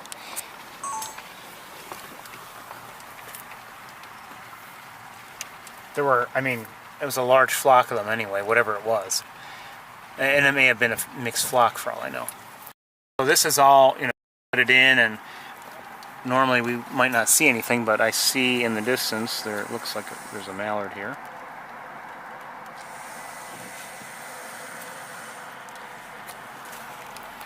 And so there's a lot of water here, and I don't know where this water came from. I don't know if it was strictly directly from rain that fell here, or if it flows in from elsewhere. I imagine either is the case, is possible. But now you can see there's water here where we haven't had any water to speak of in a while. Oh, and a great blue heron.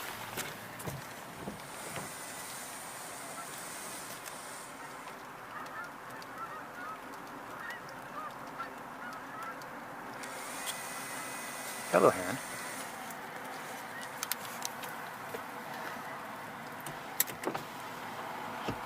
What you doing?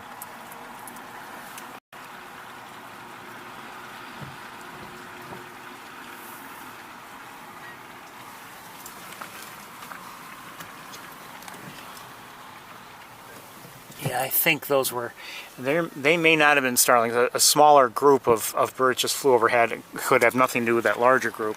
And they looked like they might have been blackbirds. But I'm not sure.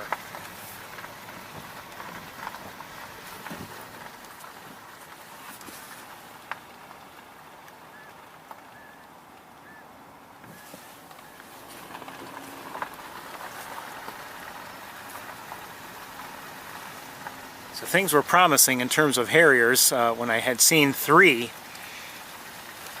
before starting everything up, but haven't seen one since.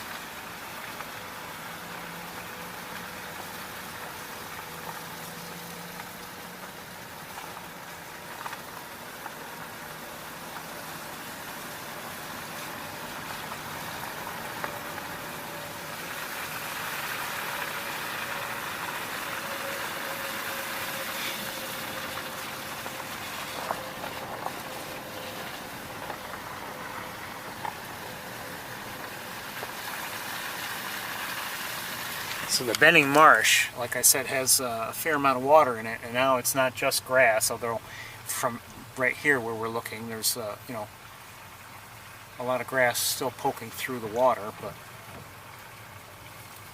it's something. But you know, again, now if for some reason I were expecting or hoping to see something like an American bittern, I would say the water might be too deep there for it. Deeper than it would normally like to hunt in. So who knows? I may be wrong, and it's, you know, I can't tell how deep the water actually is there.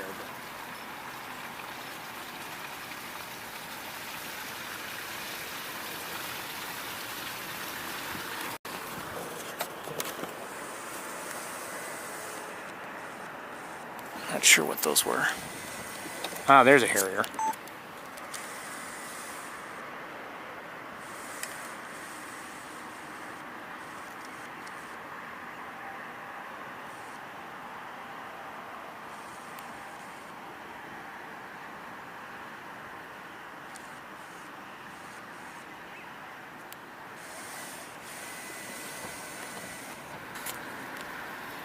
Oh, there it goes again. I just saw it pop back up.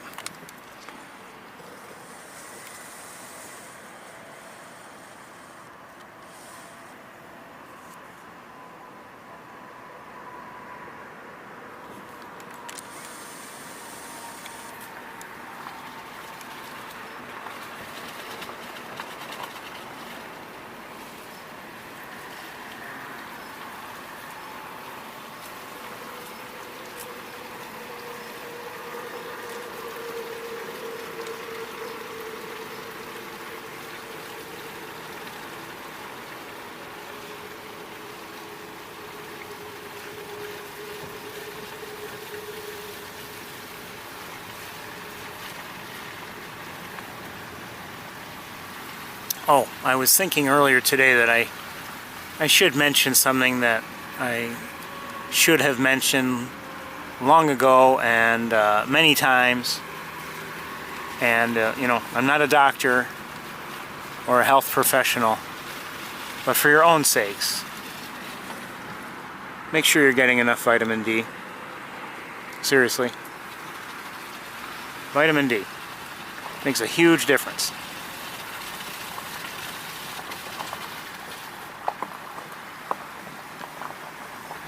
Not just with, I'm not saying it can completely prevent, no, it can't, but not just with potentially COVID, but other respiratory diseases. It's very, very helpful. So,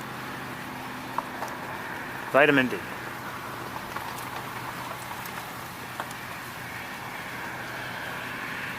I mean, I've been, you know, I hear various things about it, and all, in terms of vitamin D, all positive.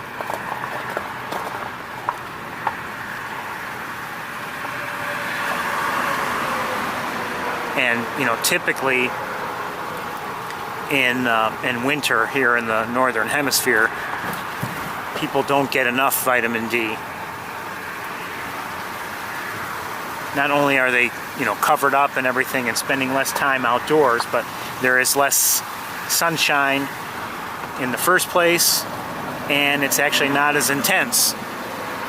So I'm not even sure if it's possible to get enough vitamin D strictly from from the sun. So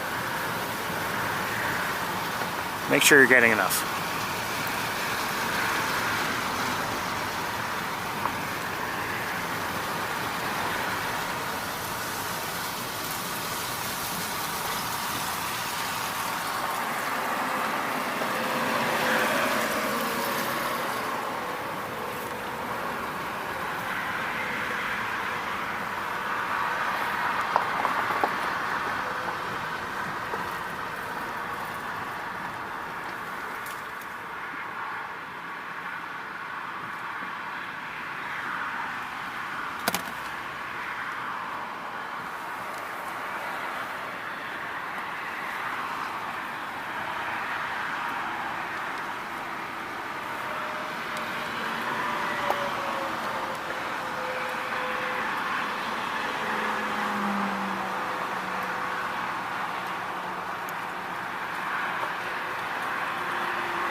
And one other thing about vitamin D is how much you need is also affected by various various conditions, various characteristics you have. Oops. I mean, your weight for your size makes a difference. The color of your skin. If you have darker skin, you are less likely to, apparently you don't get as much out of sunshine in terms of vitamin D production. So, and it's not just very dark skin. Even an olive complexion or just something a little darker, you get less from that sunshine. So, if you don't know.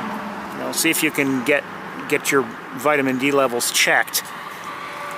I don't know what the, I'm sure there's a blood test involved, but I don't know how,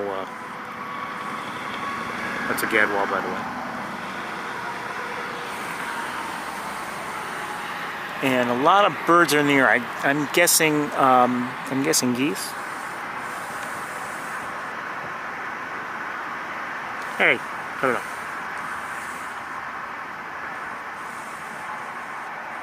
See how they, again, I've mentioned before, sometimes how rapidly the birds flap their wings can be an indicator of what they are in general. The ducks tend to flap their wings a little faster, geese a little slower, double-crested cormorants are somewhere in between. And of course, if whatever bird is coming in for a landing and it's just gliding, well, there's no flapping. So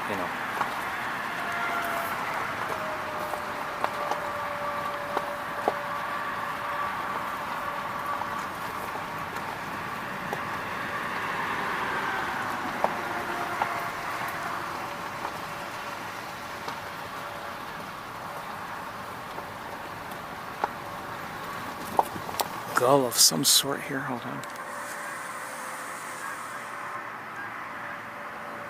I'm not sure what it was.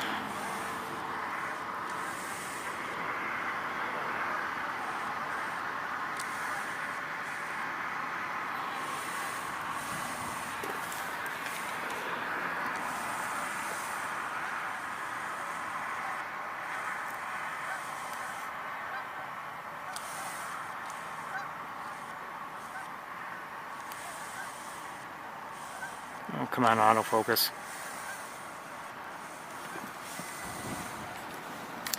Looking over in that direction, it does look like there's some rain falling over there. A few sprinkles here.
there.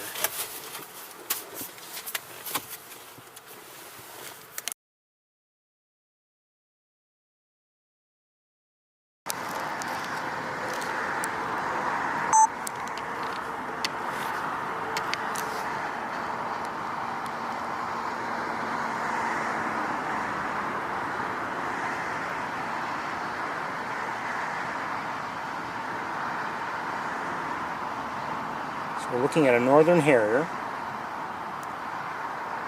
Just saw it land there.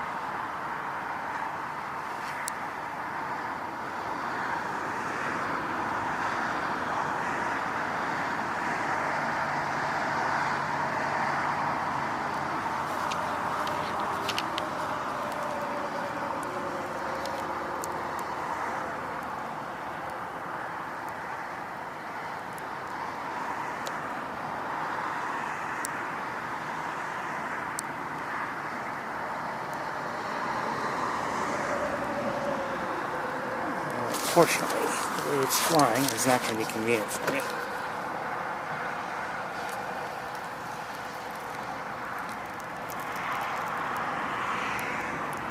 Okay, since we're here and we've got the scope out, let's look at what's out on the water. These look like gadwalls. You too.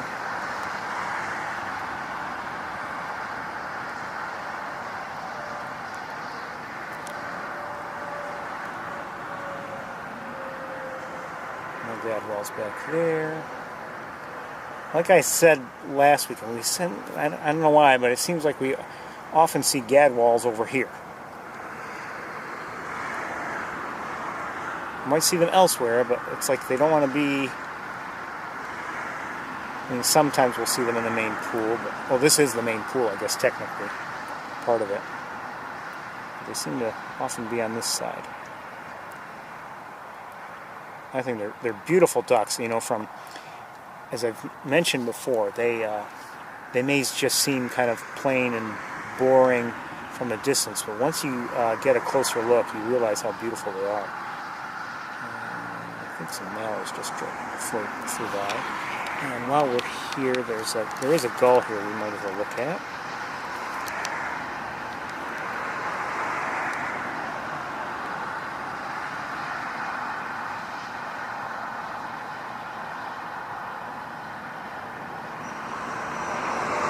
I don't believe it's a ringbill, but I think it's a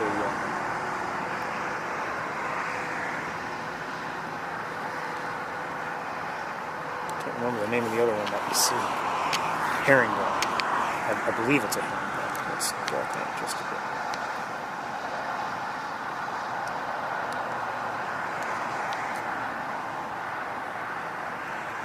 Their numbers are declining too, from what I understand.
We're going to move on.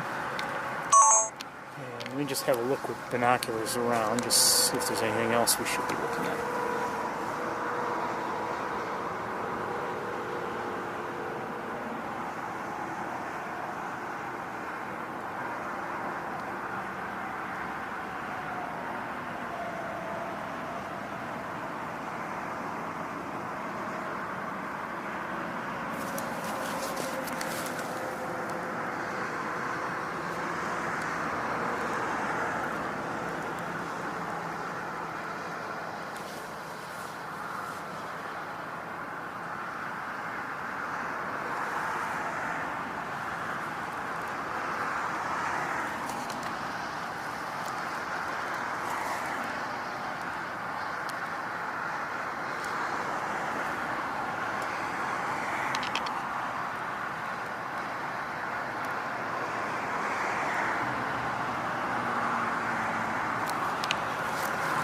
and let's move on.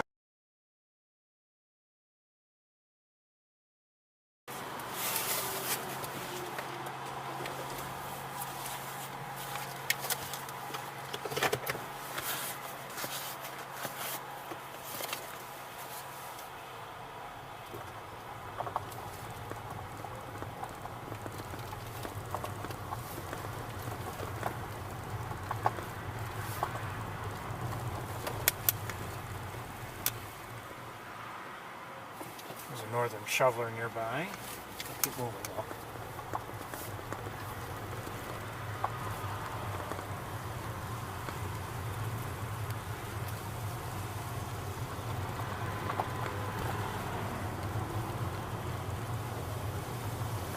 Getting late, 2:30. 2:30 late. Yeah, I mean, you know, days are short. And they're only going to get shorter very soon.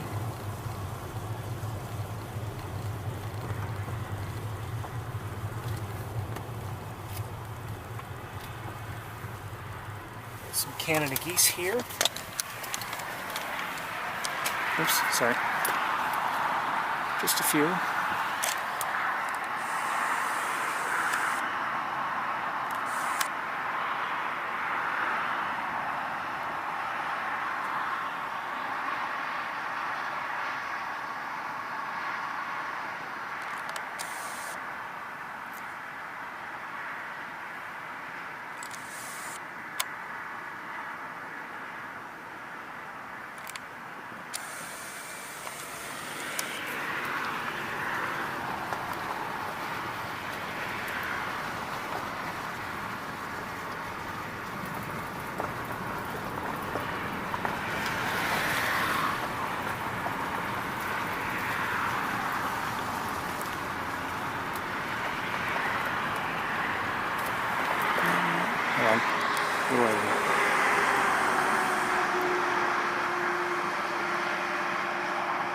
More gadwalls.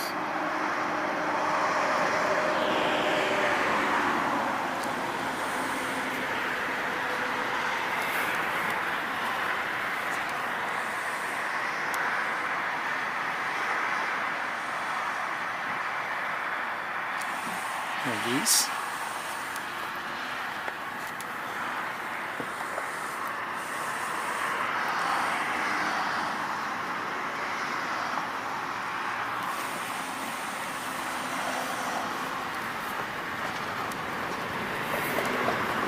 Still 50 degrees. Still a few sprinkles coming down.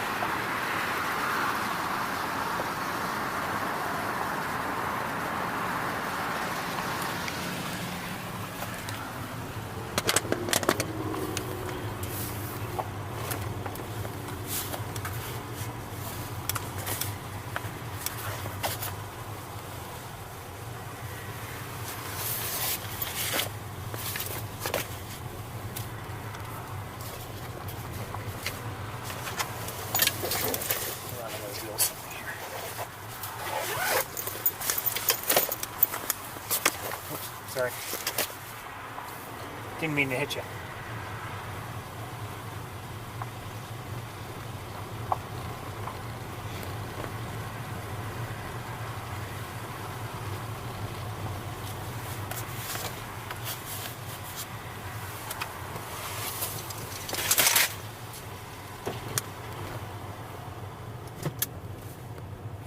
You know, as I've said many times, I'm definitely not an expert at bird watching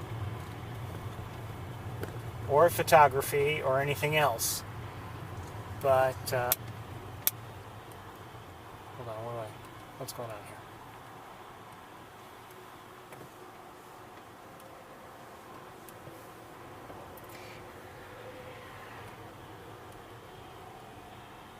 But I would suggest, you know, if you think anyone might enjoy joining us, encourage them. I mean, they can always, if they don't like it, they can always tune out and leave.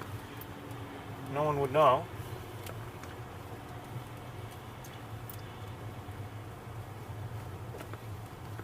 And you know, I don't do this as someone saying, "Oh, look, this is I know everything, and we're going to see this or that. It's just, it's always been basically, here's what I can see. You can see it too if you'd like. Join me in seeing it. And I have a lot of fun with it. I don't know about anybody else, but to me it's worth the time.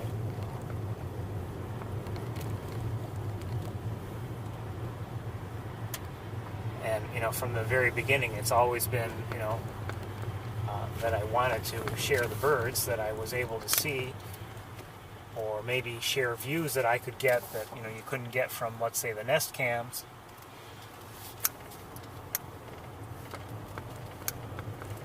Oh, I meant to tell you.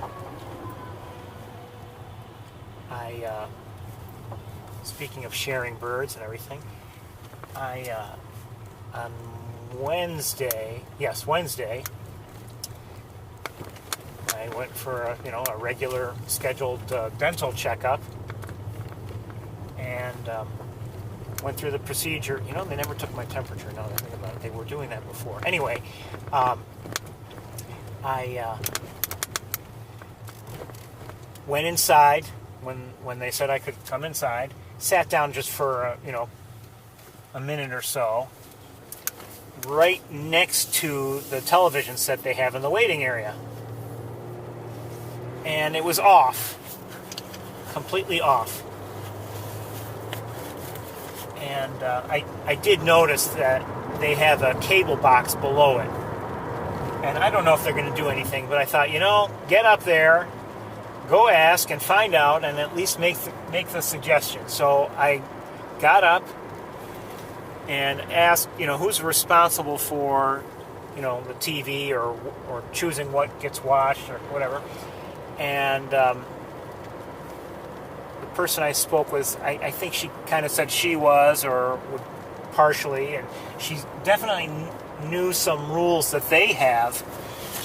They don't want news, they don't want, anything that could just even be just annoying, disturbing, whatever. So I think news is out, and I can't remember what else was out.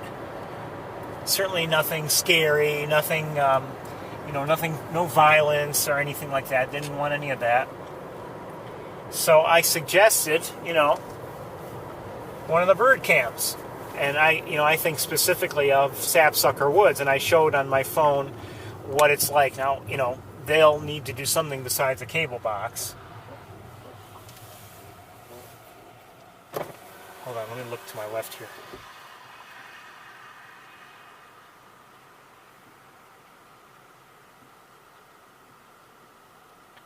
I may have just heard red-bellied woodpecker, I'm not sure. But anyway, I suggested it to this one person, and that was that. And shortly after, I was had to go in for my appointment. No cavities, no problems, and came back out when I was done. Sometime later.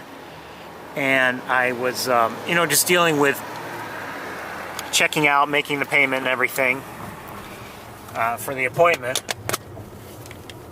And, I think I see a cormorant.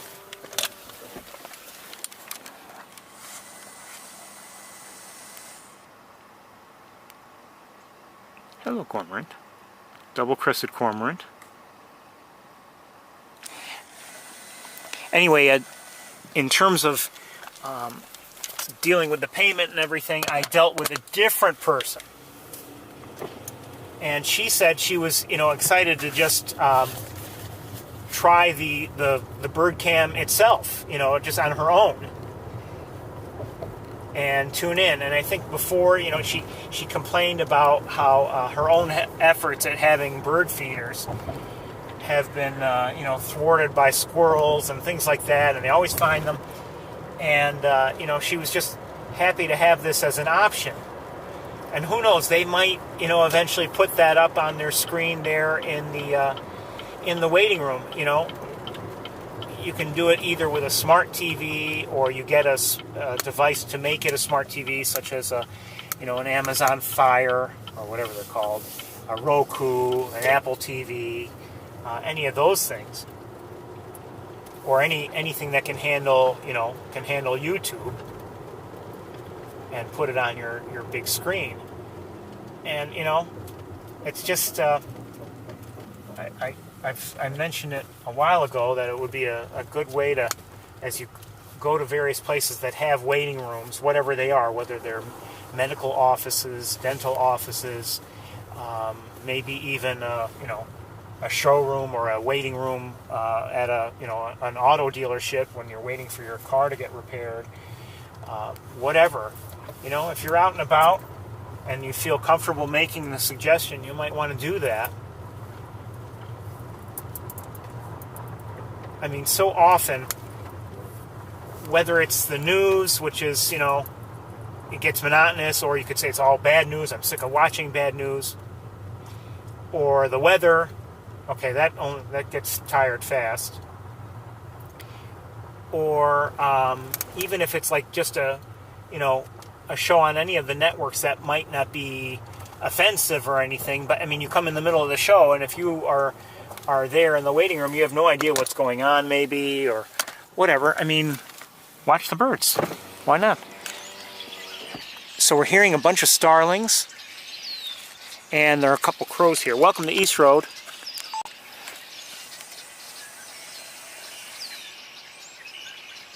Crow up here, crow over, where are you? Over here. Lots of starlings.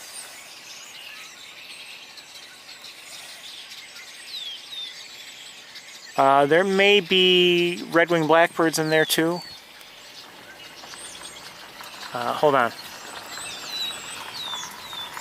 I suspect we're listening to a mixed flock. And we're seeing a mixed flock, I think.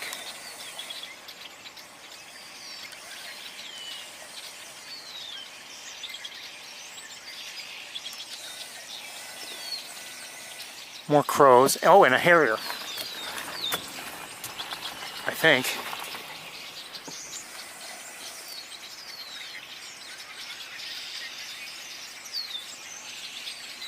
Can't see it through the trees, but... okay.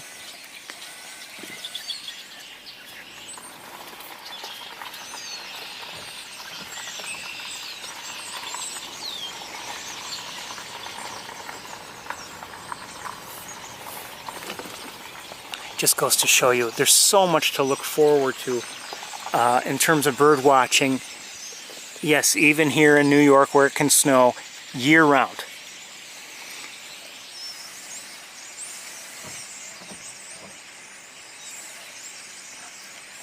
Just lightening up.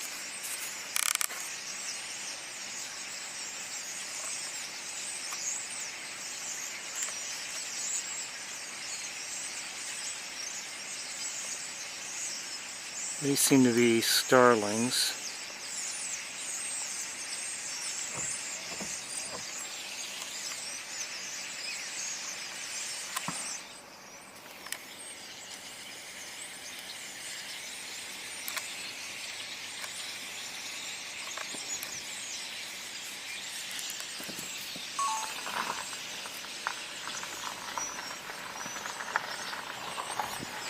Let's keep going. Let's darken that back up so you're not blinded.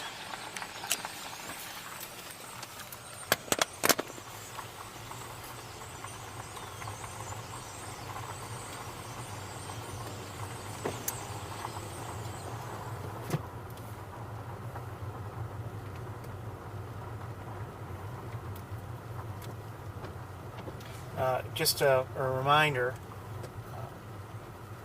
I am hoping, barring some weather issue or scheduling issue or something, I'm hoping to have an abbreviated tour on Thanksgiving Day. You're welcome to join me.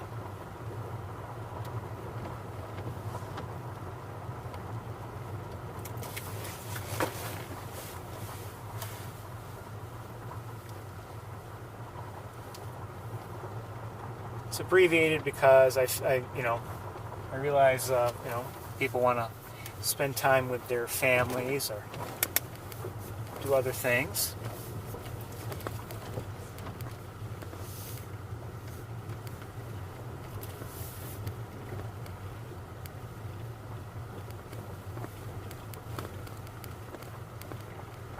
But for me, it's become bird watching of some sort has been a tradition for me for years, even before the tour.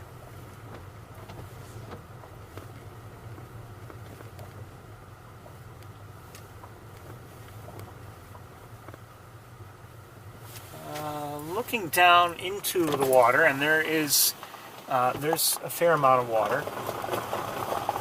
Maybe too much in some ways. I don't know. Let me look down with binoculars there. Quite a few geese. Number of swans. A lot of, well, not huge numbers of swans, but significant numbers of swans. There are a lot of birds down there. There are a lot of birds down there in total.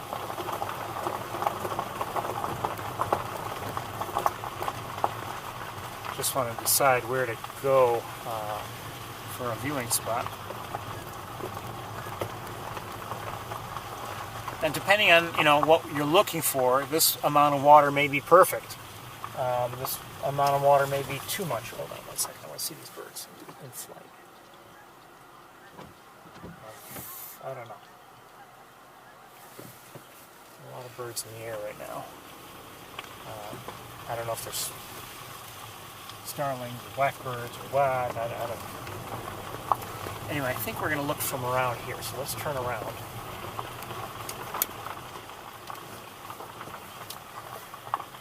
Just heard a mallard. And there are Canada geese down there, and who knows what else is down there. I mentioned the swans. I'm not sure what kind. And this may not be the ideal spot. I don't know.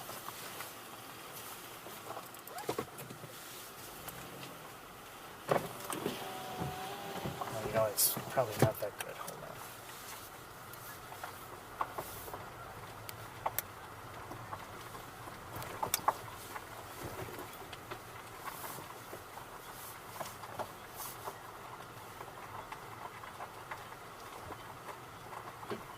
I just wanted to take a look with binoculars here one moment.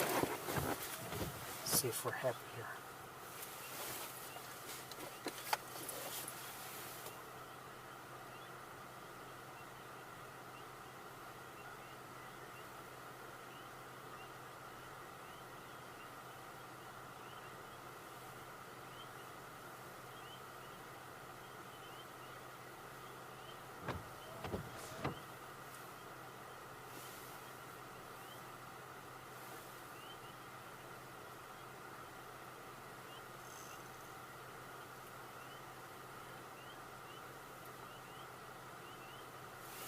Well, I guess we'll start here. There's a lot here overall. Will we see it well? Probably not.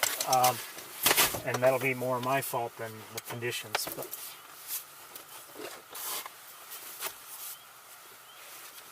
you know what? Before we look around, let me give you a look with this camera here.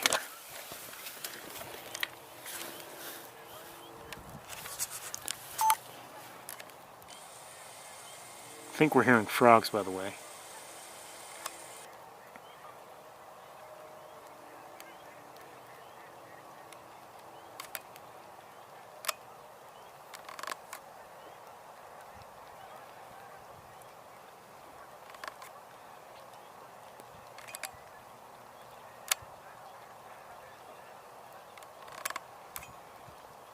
And the rain, I wish it would stop.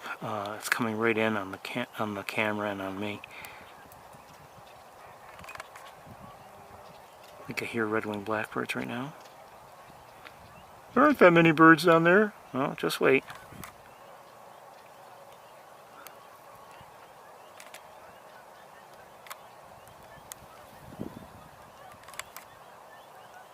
I still don't see that many birds. Well, just wait.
So we're obviously not going to look at every single bird, but not individually.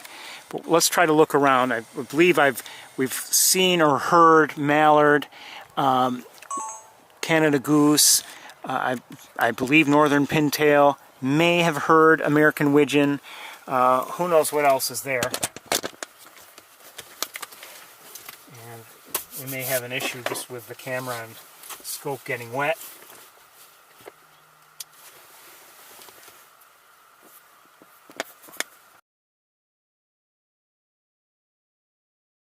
I was thinking about going to Van Dyne Spoor, but maybe we'll skip it, and this might be our last stop up here for the day. I don't know. I'd like to go elsewhere, but I'm concerned about time.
One thing I did not see yet, and I don't know if we're going to see, I didn't see any sandhill cranes. And I'm not surprised, given how much water there is. You know, that's not their thing.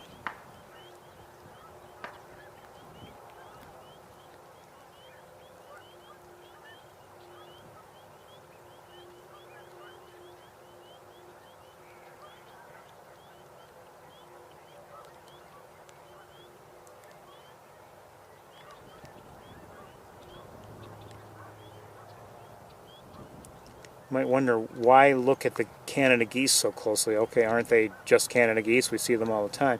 Well, true. We do see them all the time, but not only are they also beautiful themselves, but there might be another species of goose there. Who knows? A couple mallards there.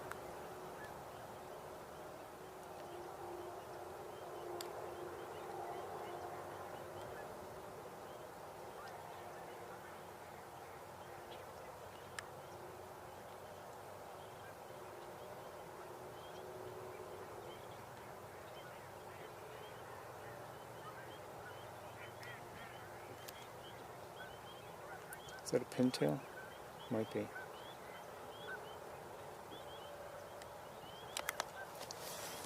I could switch scopes, but I don't think we're going to. Yeah, more pintails there.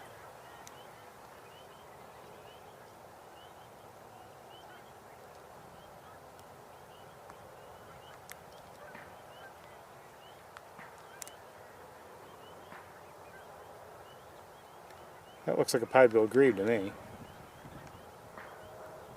Oh no, maybe not. No. I'm sorry. Is that a cormorant? I would say cormorant.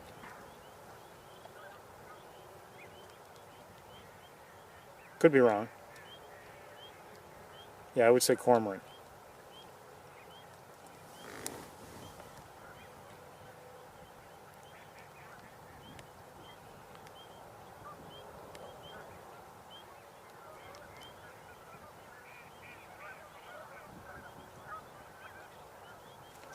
Lighten it up just a little bit.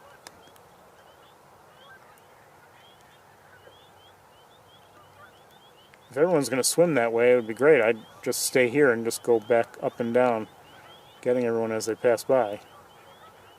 I don't think that's going to happen.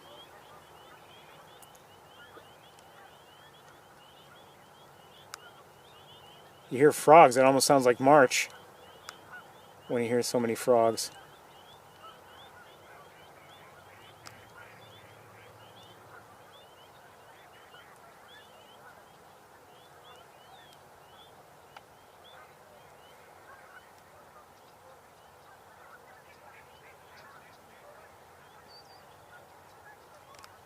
lot of pintails here today.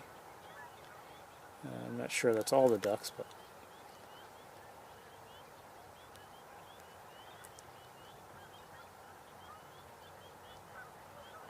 don't think so actually. I wouldn't mind seeing this all on a larger screen.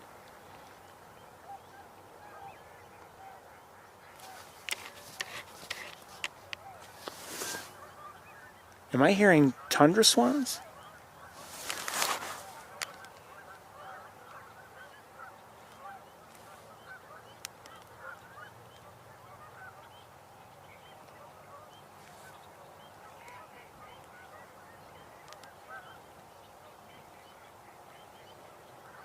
Are there tundra swans? I don't know. Oh, you know, there is one other place I think maybe we should go. Well, the problem is the connection's usually so bad. But, you know, it is now time to start seeing tundra swans. You know, we start to see them in, it's not November yet, but we start to see them in November, usually.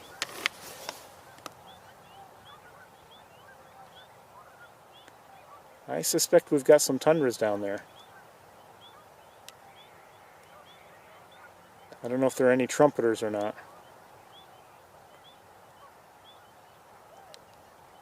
I think this one at center might be a tundra. That one back there now at center may be trumpeter, if I'm not mistaken. Could be wrong. I'd like to see them side by side.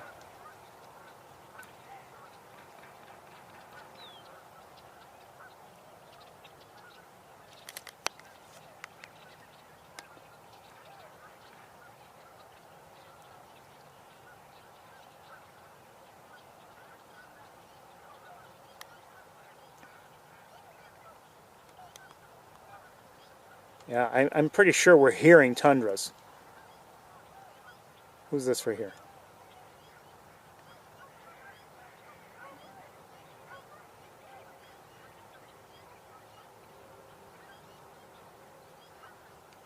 Is that trumpeter? I don't know. I can't. You know, you need to see that. For me, I need to see that yellow dot on the tundra, or at least see them side by side. And the tundra is a smaller swan than is the trumpeter.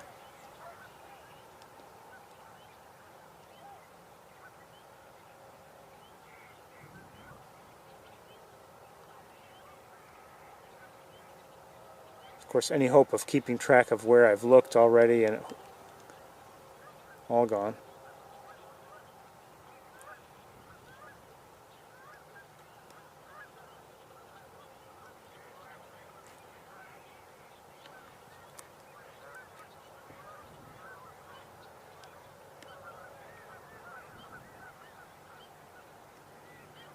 As much as I love having a lot of birds to look at, like I said earlier, I mean, sometimes it can be tough to keep track of what you've seen and to show everybody everything, and you know, you go away from an area and think, boy, what did I miss?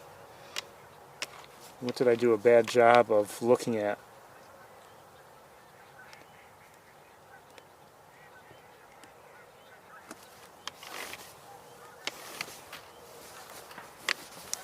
I think, let me look around a little bit with binoculars.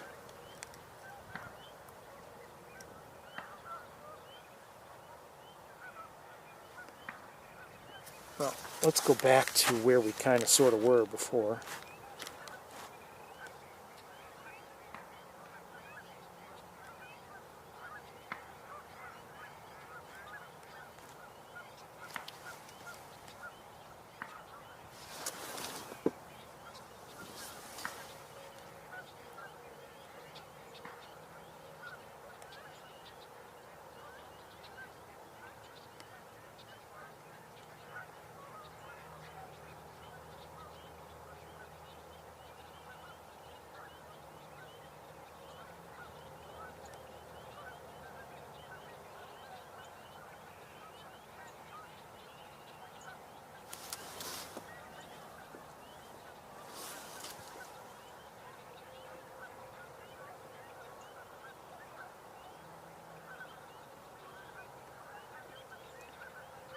Would have been nice if all these birds were on the main pool near Wildlife Drive, especially the Well, the Canada geese I love. I mean, I would have liked to have seen some nice close looks of northern pintails.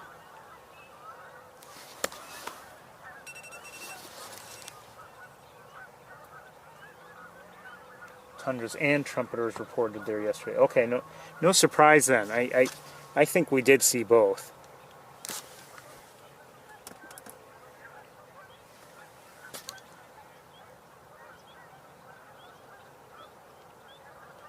Assuming the people who reported knew what they were talking about. I'll bet they did, more than I do. Mallard's there at center.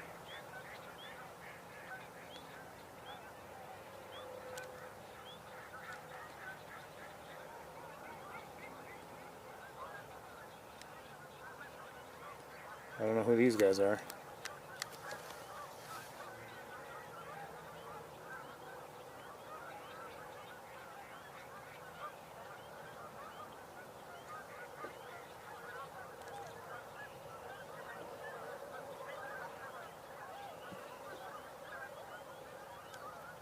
So they're the first tundra swans we've seen, I think, you know, since spring. At least from what I've seen over the years, I mean, we might have some trumpeters that spend time here. You know, they actually, you know, will raise young in the area, so we might see them. But tundras, I don't think we normally have seen them during the warmer months.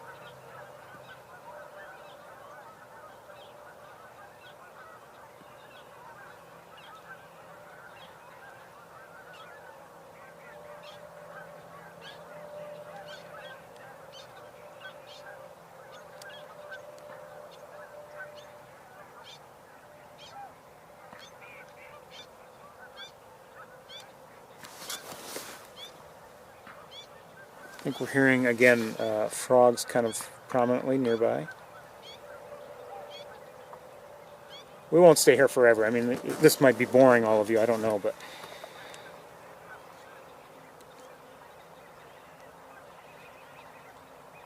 I think I'm hearing American widgeons. I haven't seen one yet.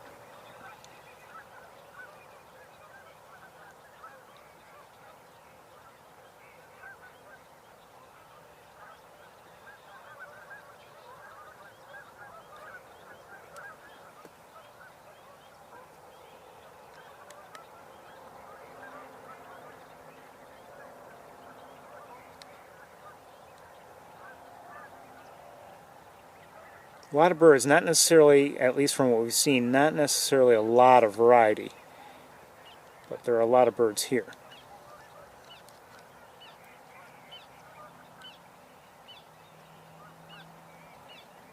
And again, maybe if I were able to see on a larger screen, I might note, you know, maybe many varieties for all I know. I don't know.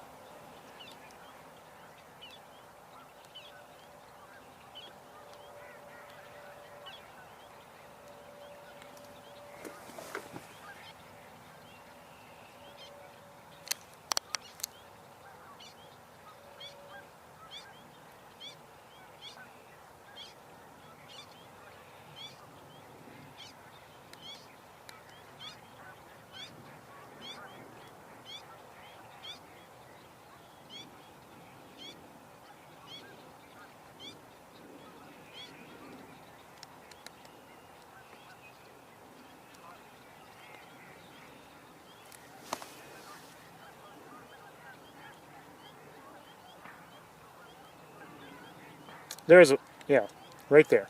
That's an American widgeon there at center. And there may be more.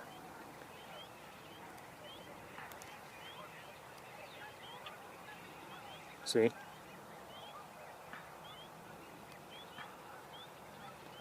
With the widgeon, I mean, you hear this almost like a wheezing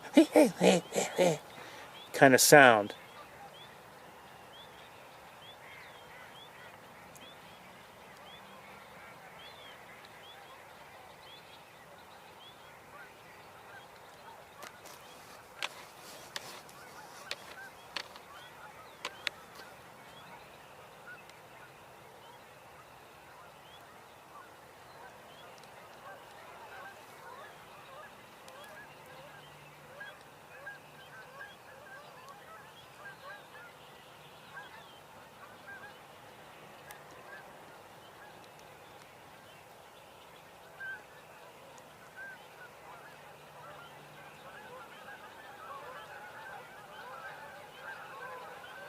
What is the reason for all this?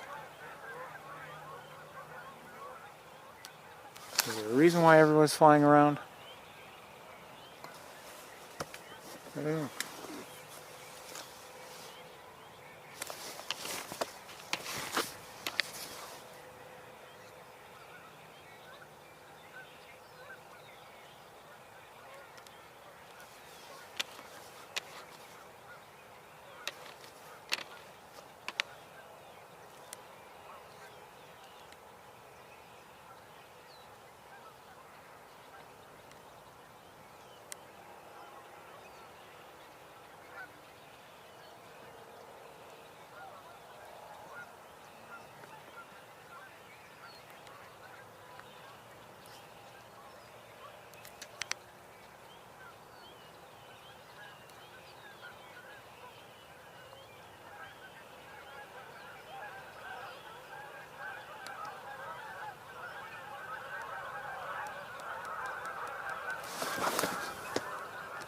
Hold on.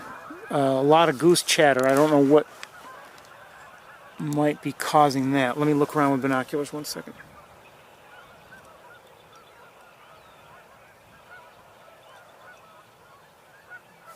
Still don't know. But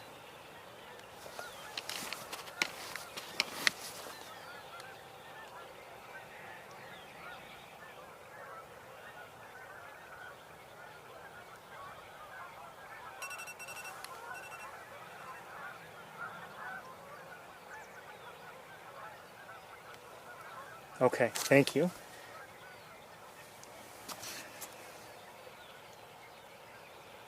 Hopefully they know what they're talking about.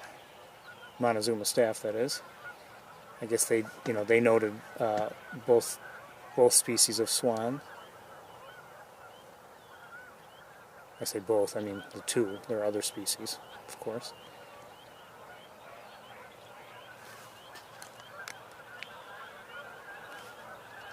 So a lot of flying around down there. Not necessarily flying away, but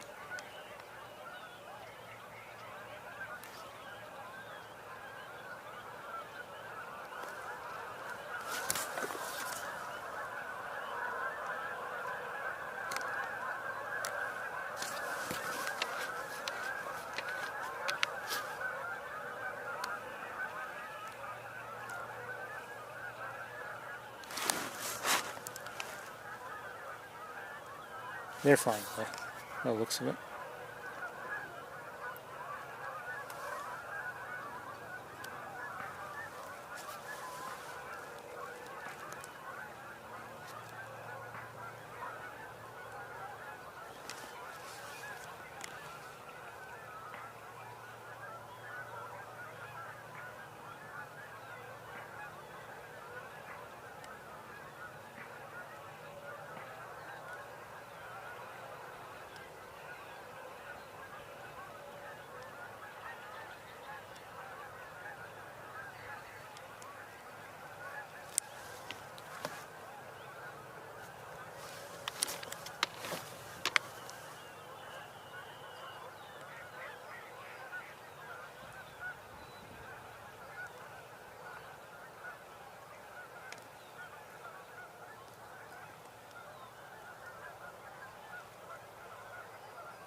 Notice the rapid wing beats.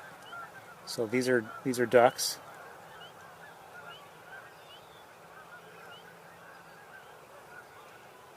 Some slower wing beats there of the geese. A few geese on there. And let's look down now closer to the water. See what's going on down here. So it seems like a lot of things are in flux here. They're moving around a lot for whatever reason. It's not, oh, hold on. You know what, hold on.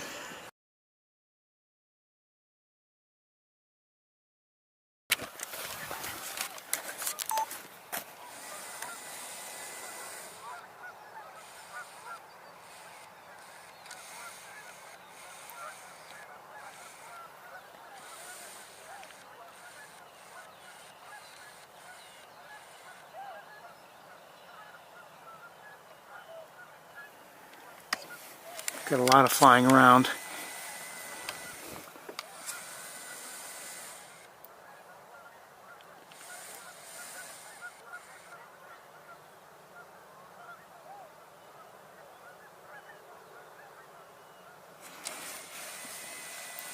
All right, let's return to the water that we can see fairly easily and see what's left and what's going on.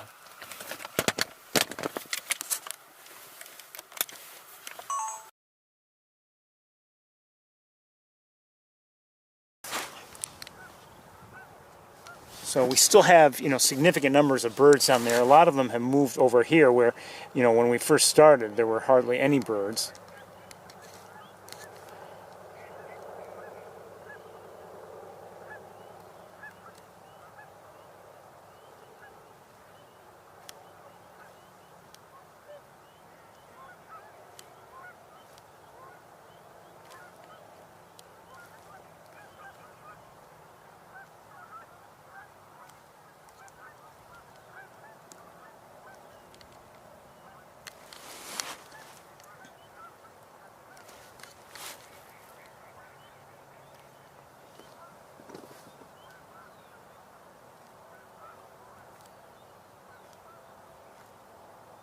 Just taking a quick look here. I think we're going to leave pretty soon. A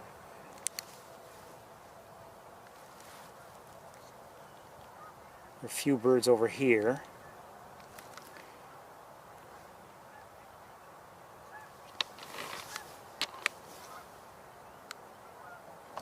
Seems like it's mostly Canada geese and northern pintails, quite honestly.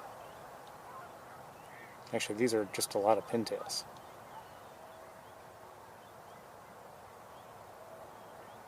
Wish I could, without disturbing them, I wish I could be a lot closer and looking, kind of, at, rather than an elevation, kind of, at that same elevation as they are.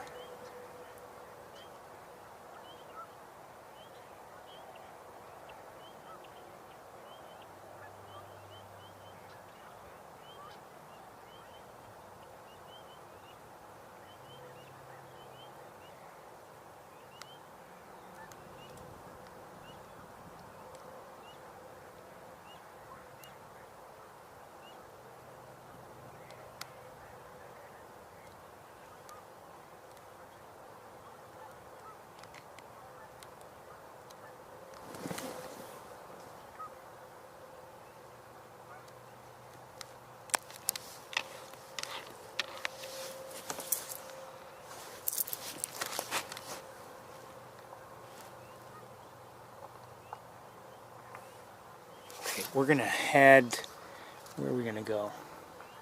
I think we're going to turn around, we're going to leave. Let me just look things over with binoculars a bit. Okay, let me get you pointed somewhere. Just at this for the moment.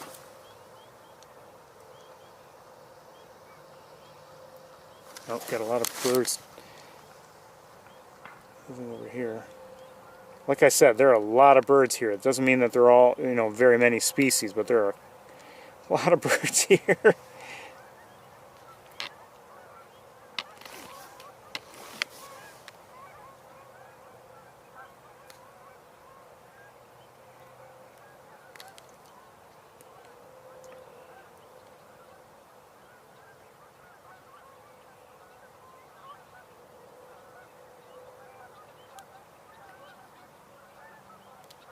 A lot of pintails.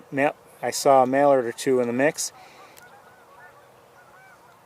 But, some species we haven't even seen at all today. Like, we didn't see any redheads today, or at least I didn't see any. There may have been some, but didn't see canvasbacks, didn't see ruddy ducks. Those are species we saw last week, but not this week.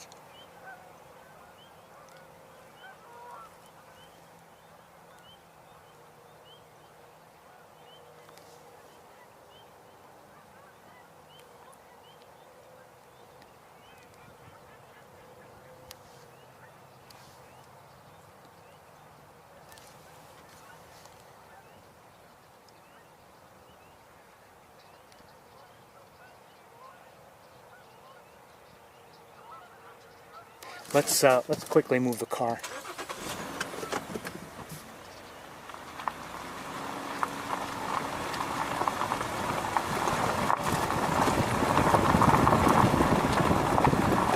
have vegetation in our way. We'll stop here. I don't know if this will be any better. Maybe not. Oh, who's that? Okay.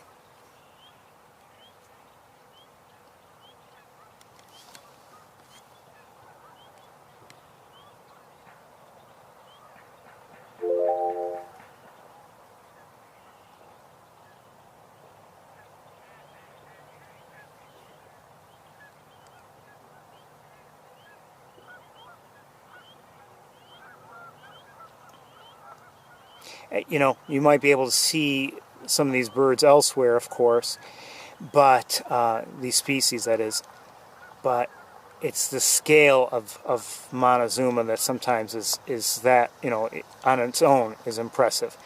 When you see thousands of ducks or thousands of geese or thousands of whatever, it's the scale. We see nice varieties at sapsucker woods, but we don't see these kinds of numbers.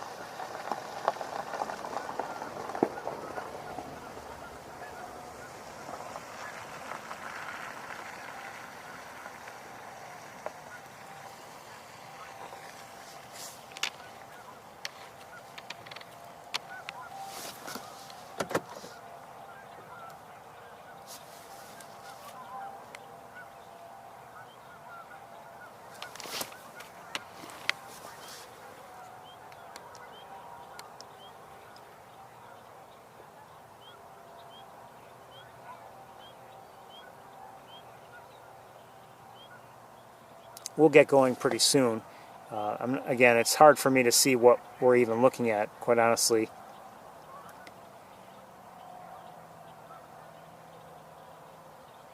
And, you know, it might look better later on if I look at it on, you know, a larger screen, but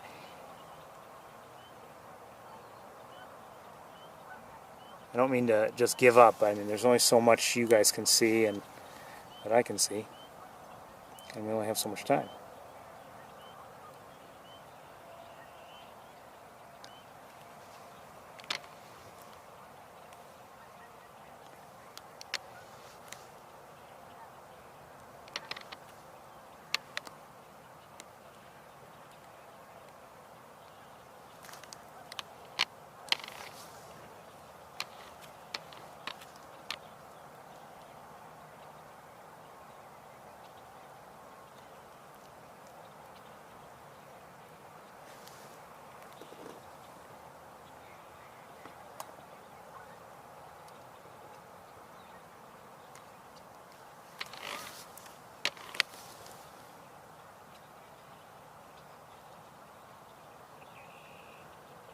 Maybe some more widgeons over there, yeah, looks like it.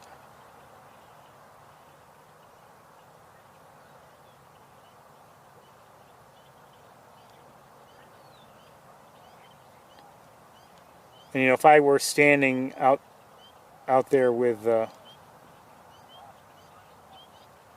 know, just looking through my scope, no camera or anything, it might be easier to identify species, but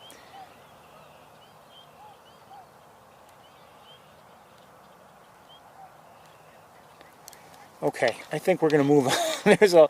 Like I said, there's a lot here. Let's go back here and look. Don't you love it? I don't know about you, I love it. It's frustrating to me, but I love it.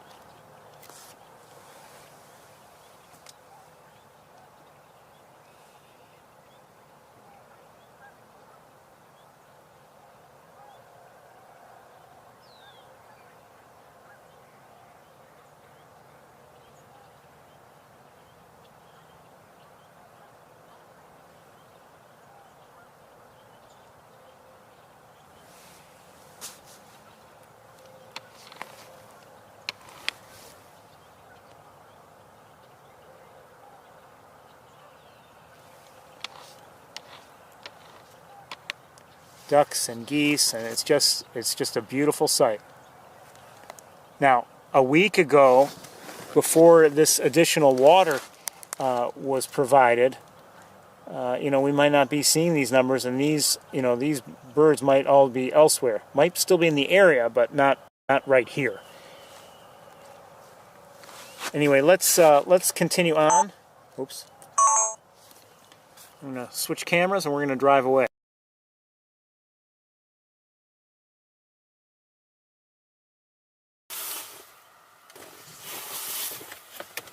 Only because we just don't have the time.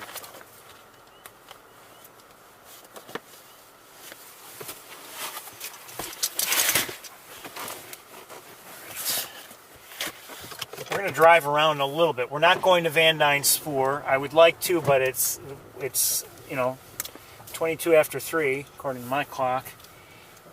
But I do want to drive around just a little bit, just to look around. It's getting dark. It's still a little early to get dark, but it's just dark.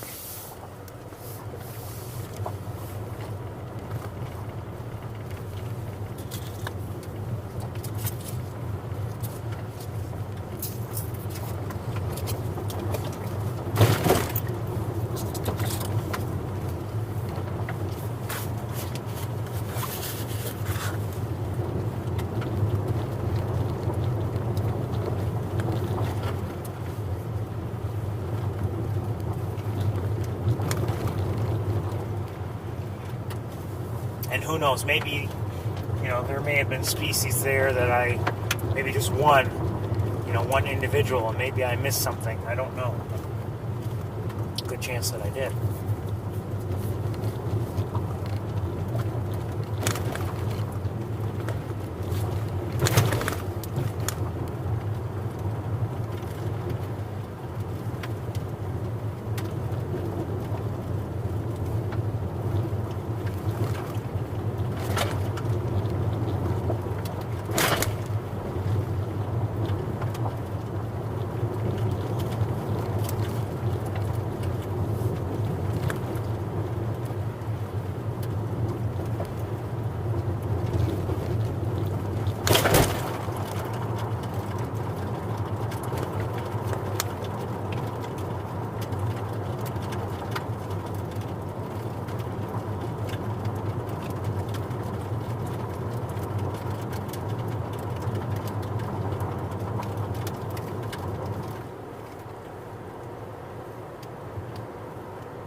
Some sort flew away. Again, we're not going to Van Dyne Spoor. I just want to drive around here just in case there's anybody in any of these fields that we would want to see.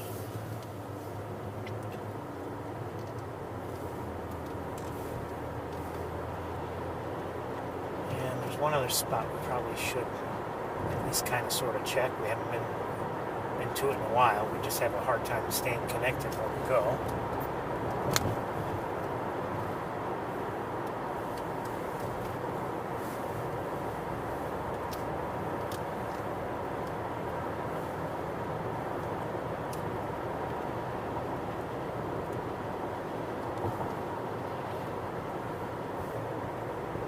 So, those, I can't speak for the ducks.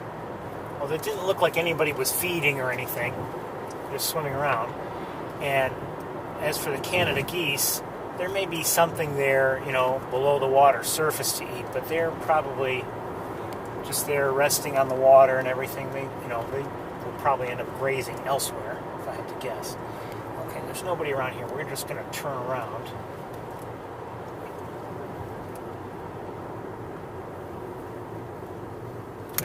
I just wonder, for instance, if there are sandhill cranes in the overall area. They weren't there.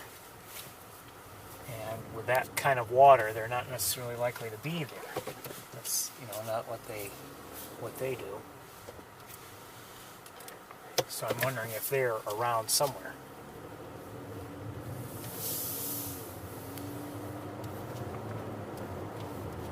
We only saw a few cranes last week. I believe we saw 4. The prior weeks, we had been seeing pretty decent numbers of them.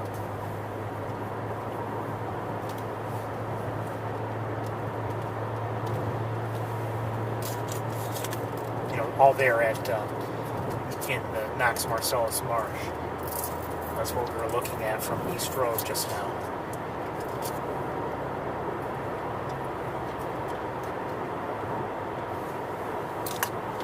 So I think what we're going to do, let's we'll head straight.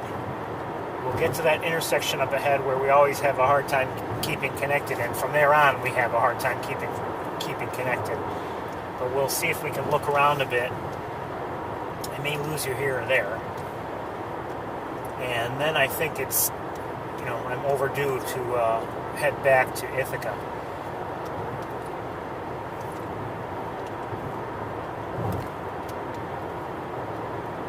So we're going to skip Maze Point and Shockey Pool together. I'm sorry about that.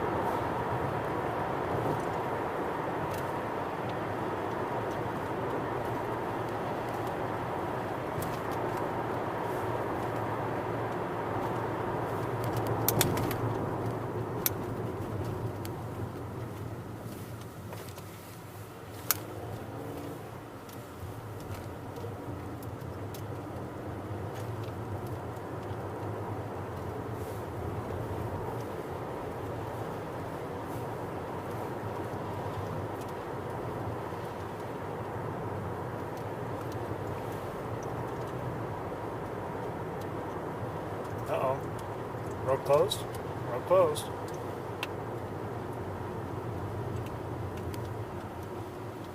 Let's see if we can maybe kind of sort of see from here, though. Or at least see why it's closed. I can't see why it's closed.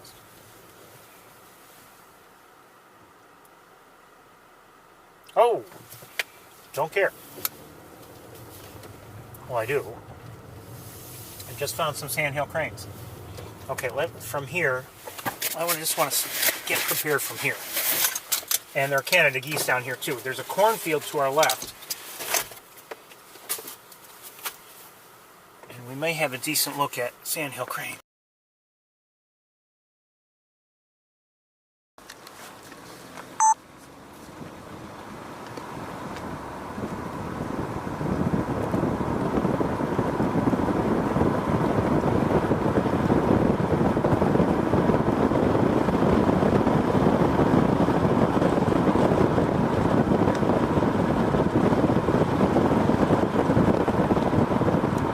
I don't see the cranes. They're here somewhere. Where are they? Oh, I see them.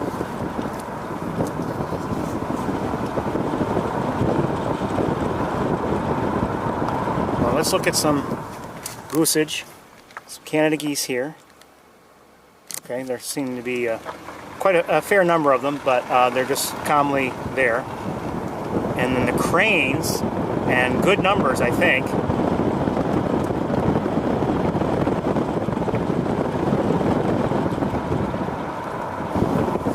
Not close, but close enough for a decent look. Let's stop right here. Oh, good numbers. Stop right here.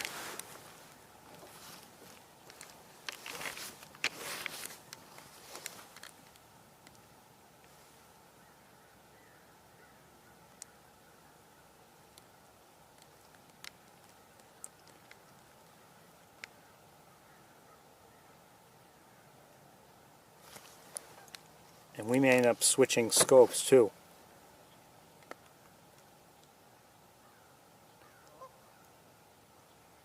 See, I'm not saying it's why they're here, but East Road is not good for grazing, or at least down in the marsh. It's not good for grazing for them right now. It's just a lot of water.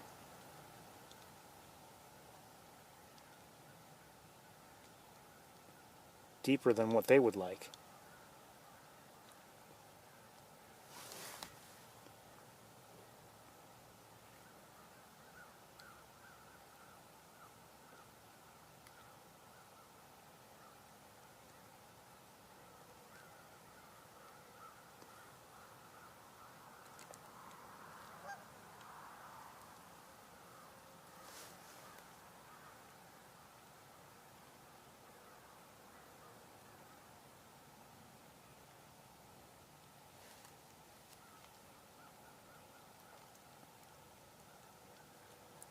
Let me hold right here. I want to look at one other thing. Okay, that's... I hear a crow too. And where are we technically? I don't know.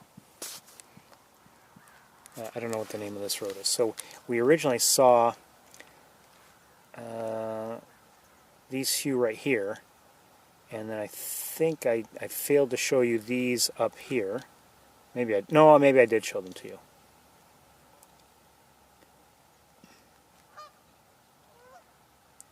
And then there are more down here, of course.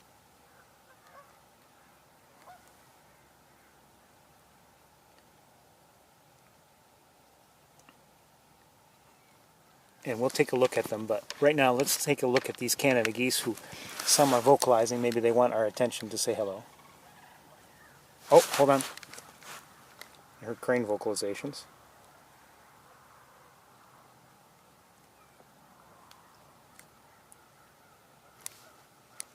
See this view right now? Just want to point something out. We can see cranes, you know, up on the hill and then down below. With the other scope, I wouldn't be able to show them to you at all. Not both at the same time. So, like I said, a narrower field of view. But I think we will switch to it. Just to take a look. One moment.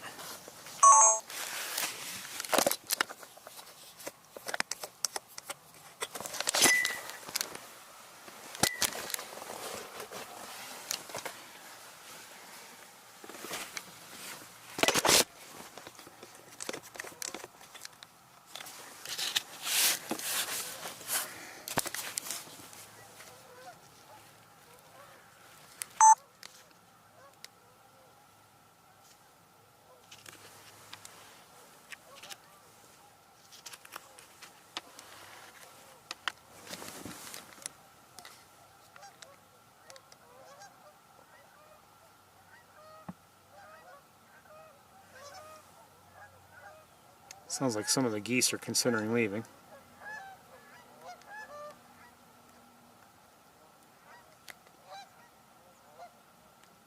Looks like a young one right here.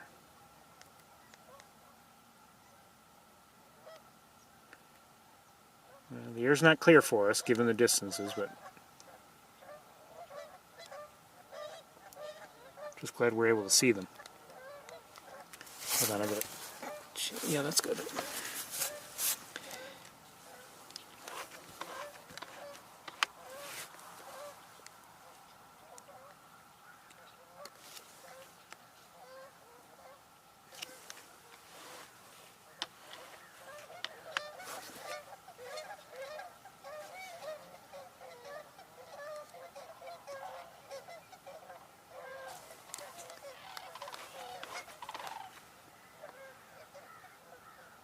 Sorry, I missed that.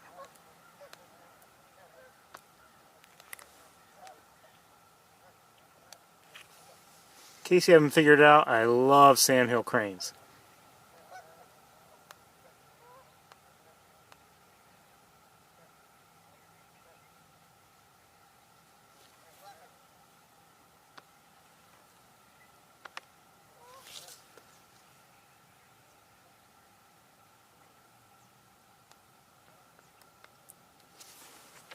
Made a lot of special efforts to try to see them over the years.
think we're going to close up very soon and head back to Ithaca.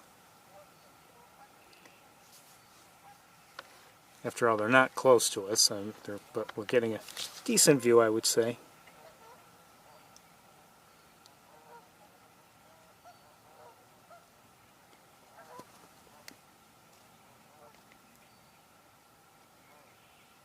Good to see them.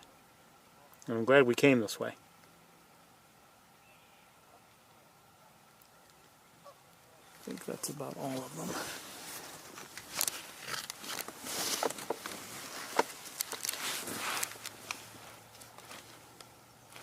And who knows, maybe they were here last week. They might have been.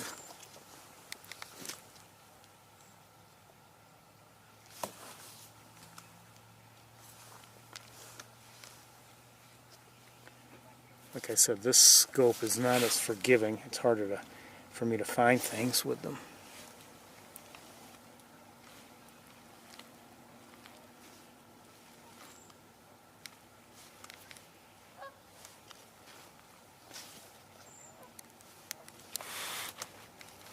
I'm having a hard time finding the geese, even though I know where they are.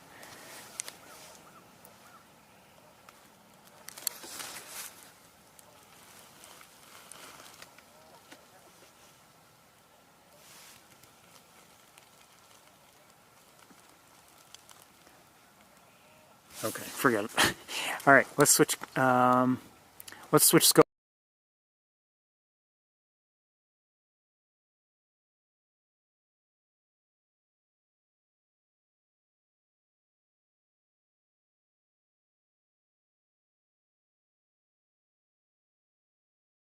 Anyway, so maybe we'll, like I said, we'll switch scopes for just a moment, and then I'll pack up and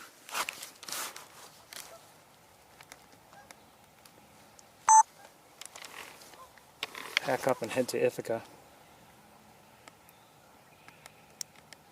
Again, we're looking at sandhill cranes.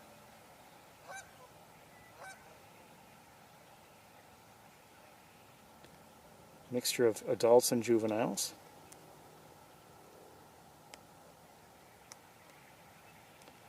Right there in the back there's an adult and then the juvenile in the foreground.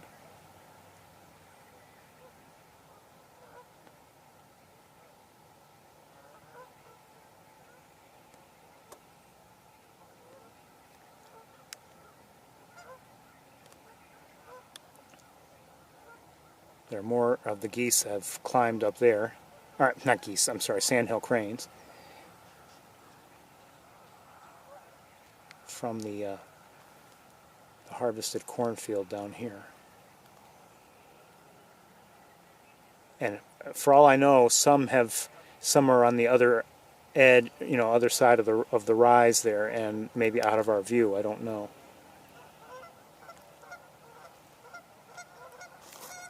It's very possible also.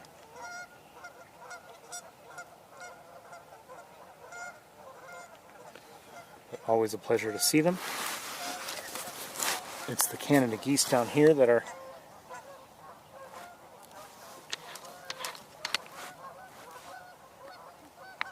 making noise.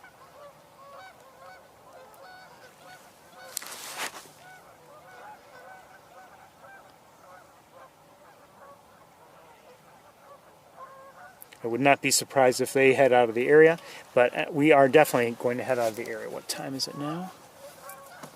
Wait, hold on one second. Okay.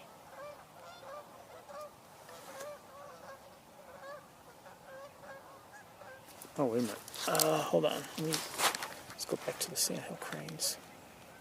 With all those up there, are there more now than there were before?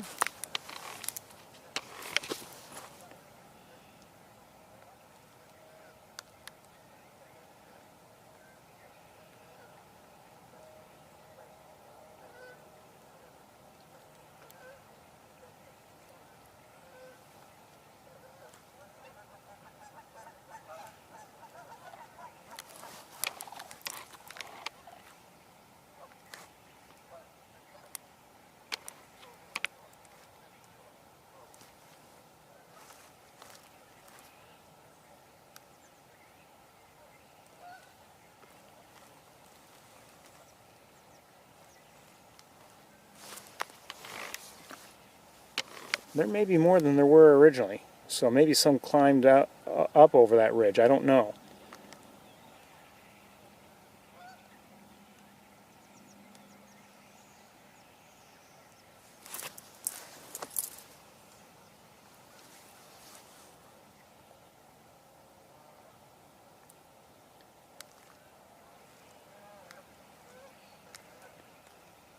Okay, it's time we got underway.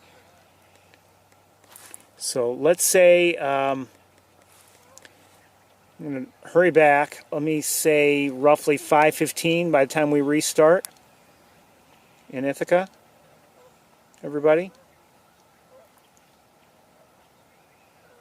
Just have to pack up some things here before I can get driving back. Good to see the cranes. Good to see the geese. Good to see everything we've seen, quite honestly. I'm happy overall with what we've seen. Would have liked more varieties, of course, but who wouldn't?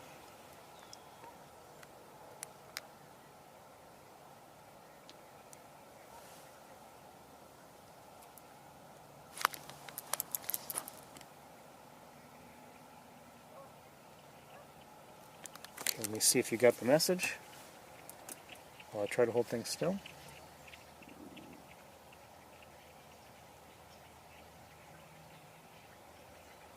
Okay, you got the message? All right, everybody. I'll see you all as soon as I can get started. We won't have much time in Ithaca, but we'll make the best of what we've got. Hold on, I hear a lot of noise. Sounds like a mix. Sounds like we've got a large flock of maybe starlings and or red-winged blackbirds coming from somewhere. I don't see them, but I hear them. Well, we've got to get going. All right, I'll see you in a while. Bye-bye.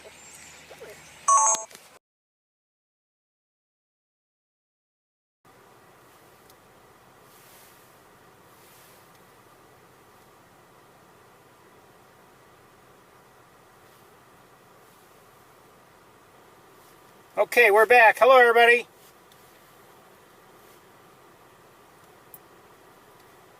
Welcome to the Cornell campus. Doesn't look like we're going to... back. Hello, everybody. Bye, Ferris. Doesn't look like we're going to go to Sapsucker. It's late. But late with good reason. I'll share something with you later. And until then, let's take a look around for our hawks, see if we can find anybody.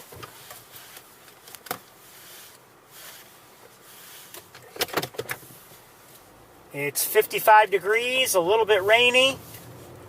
There were some area, along my drive back, not heavy rain, but more significant than this. This is just like a mist or something falling in the air. But I have a feeling we're not going to be going to Sapsucker today. It's late, and I'll share something with you anyway a little bit later. Let's take a look around for our hawks. Actually, the sky to our left, the clouds are lightening up. I mean, I don't see any blue sky, but they look like it's a little bit.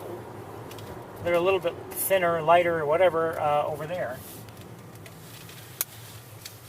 But again, I don't know. Oops, I can't go this way? Sorry. Not really. I didn't know.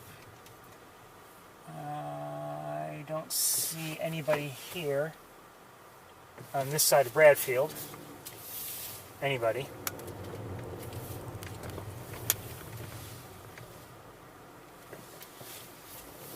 Now, we didn't get to see Big Red and Arthur last week. We just never found them, and then we headed to Sapsucker after a while. I don't know if we'll find them today. And I'm sorry for being late. I was hoping to be here about 15 minutes ago.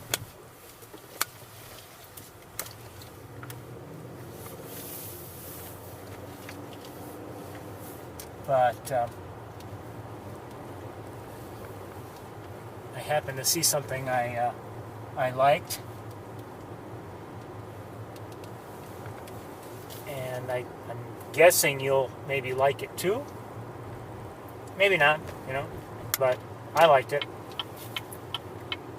What is it? I'm not telling.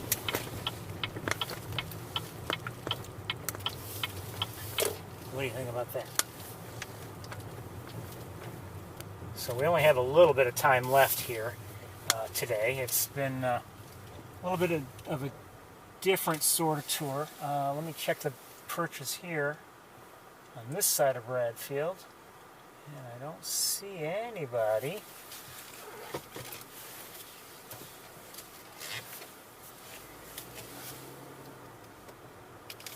No red-tailed hawks, no peregrine falcons.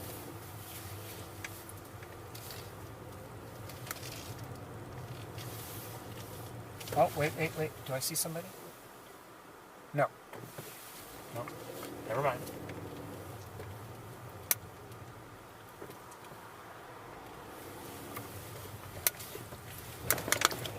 You know, in a way, it's been not a bad tour, but a frustrating one. Just like, you know, on East Road, for instance, there were so many birds to see down below in the marsh that, you know, it's frustrating. In a good way, you know.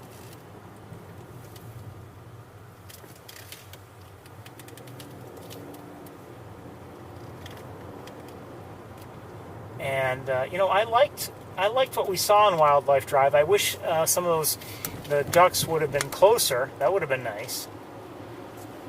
But you know, everything today, or much of it anyway, is different because of all the rain that was received. And you know, I since remembered, since closing up in the Montezuma area, that there was. I did see flood warnings for the Montezuma area, you know, over the last couple of days, and I believe maybe even this morning I saw that one was still in effect. That's not a way to cross the road. Sorry, but it isn't. And so, I mean, they must have been hit a little bit harder than other areas. And one other thing, as I was driving back, you know, before I had actually left that area, you know, even with time at Sapsucker, just with, you know, assuming they received rain up there or over there as was received elsewhere, everything may be just wet and not moving around much anyway. So I figured we might as well just come to the campus. Do I see somebody? I doubt it, but let's see. What do I see? No, nothing. Never mind.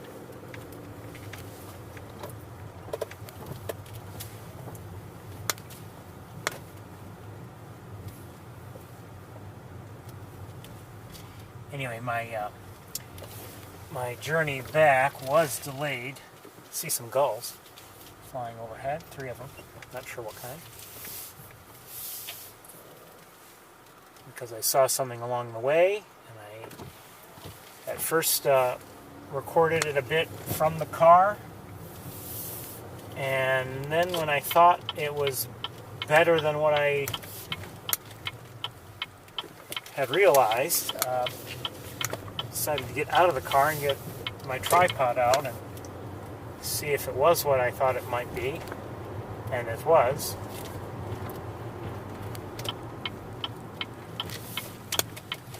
So I stood there for a while and I was recording it. I don't know how well it was all recorded, but I did my best. And I'm not saying it's the best thing I've ever recorded, don't get me wrong, but I liked it. I liked it. And because I liked it, I'll be sharing it.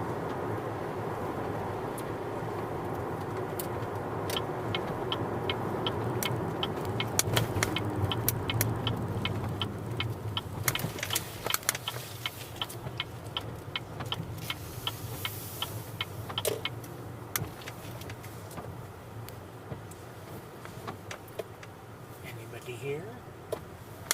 Let's See anybody? We may not find our hawks, I don't know.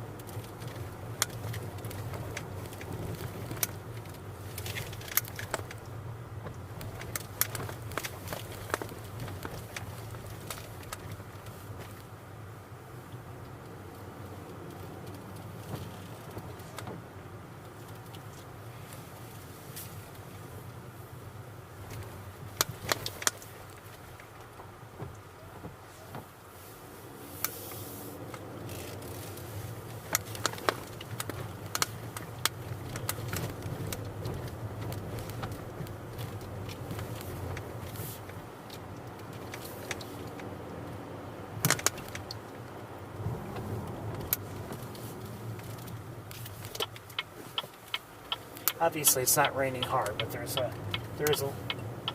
little bit of precipitation falling. Maybe enough to be annoying if we were walking in this. Just from a standpoint of water getting on the lens and ruining your view.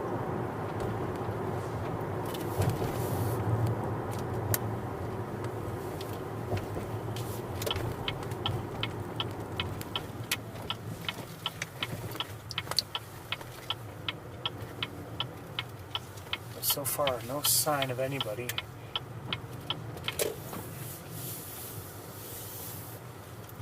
Again, as I mentioned recently, looking for the hawks this time of year is certainly different than it is in the spring and early summer.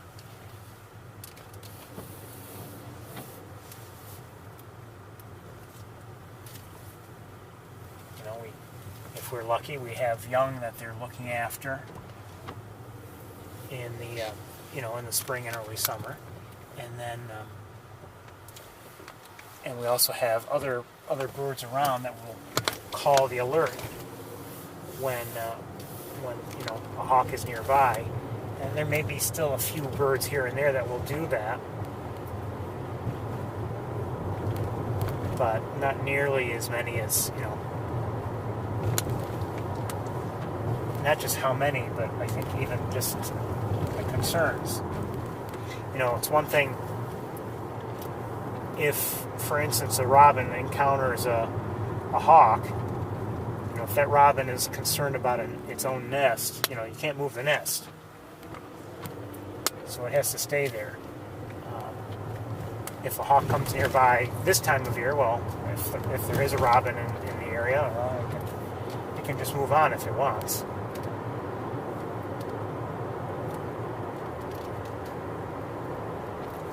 It may call the alert, of course, but it can always just leave. There's no concern about a nest at that time.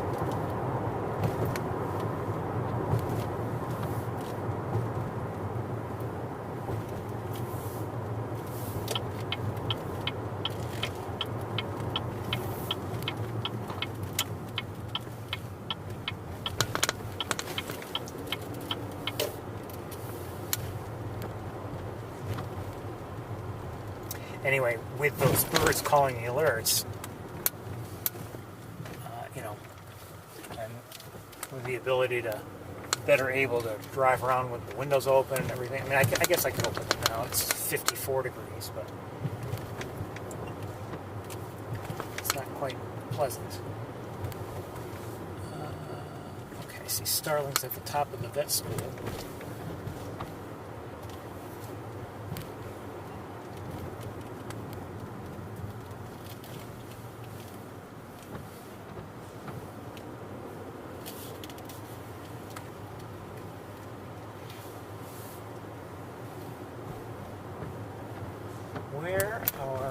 Where are our hawks?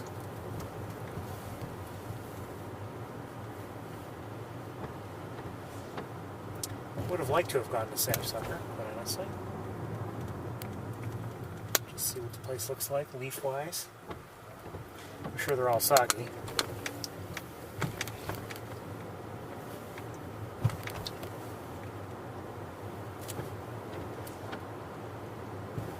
Could still go, but we'd have a very rushed walk, and I don't know if it's worth it.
this Bailey Hall.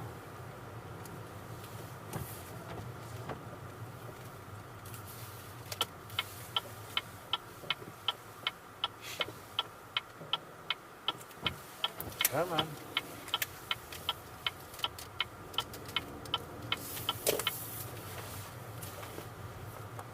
Come on. Let's go.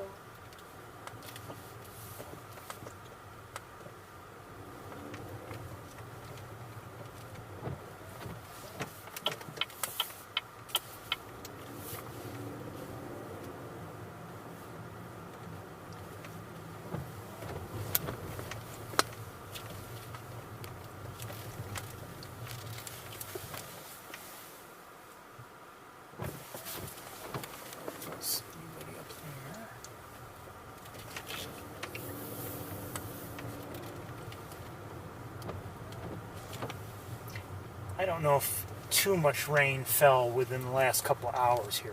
That I don't know. But it doesn't look like it. I mean, it looks like there's been some, but not necessarily a lot.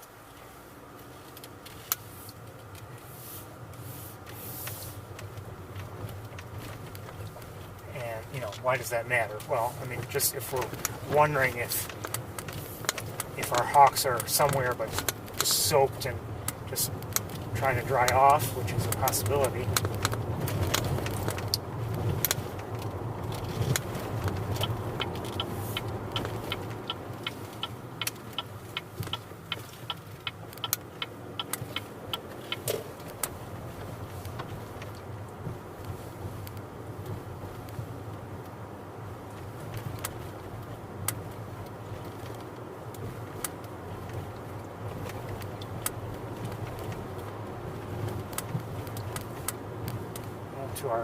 To our left, it almost looks like the sky is not clearing, but a little bit more clear.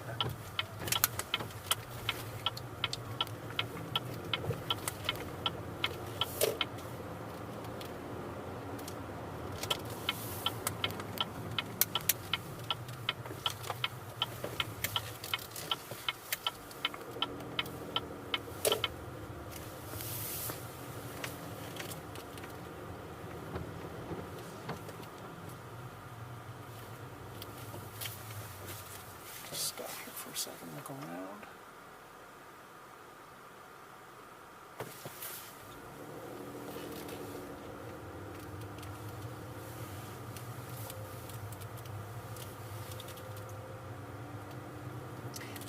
You know, it's most difficult to find them when they're in, you know, if the hawks are in trees, perched in a tree somewhere. Especially when, you know, and the trees still do have leaves.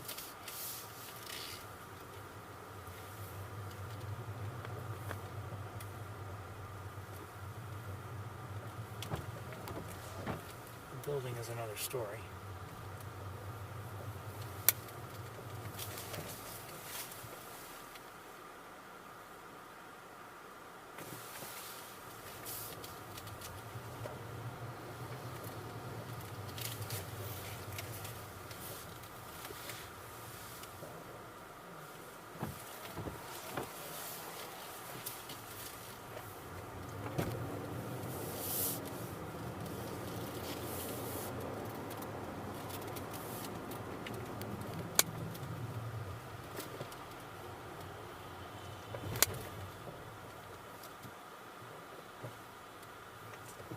They didn't even look. They just started. It was already going, and then they start walking.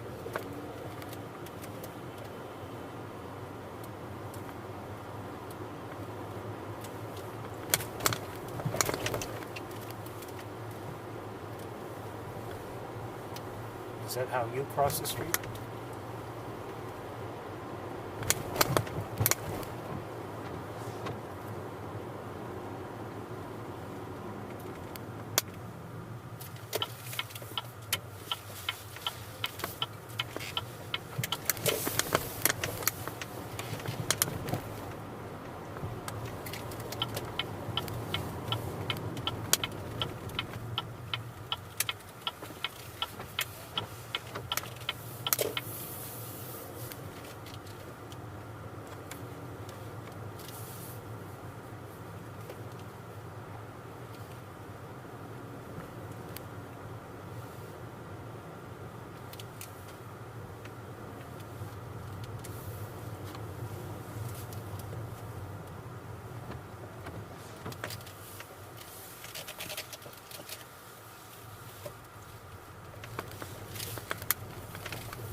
people are. Take up my turnaround space.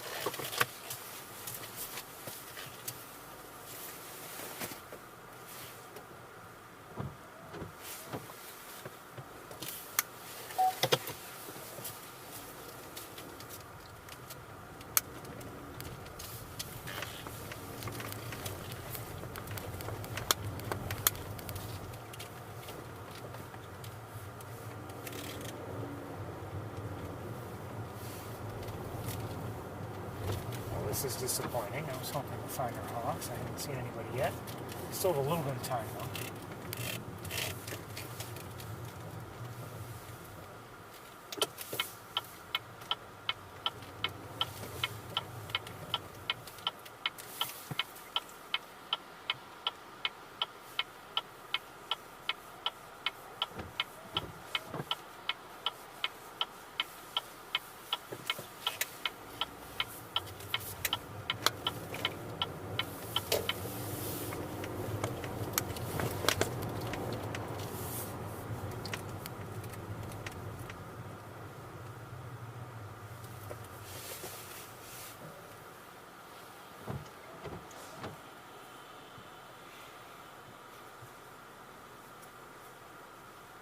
Overall, I mean, I've enjoyed the day. In some ways, it hasn't seemed, you know, all that different or out of the ordinary, you know. But I've enjoyed what we've seen, and I certainly enjoyed what I'm hoping to share with you in a little bit once we're out of light.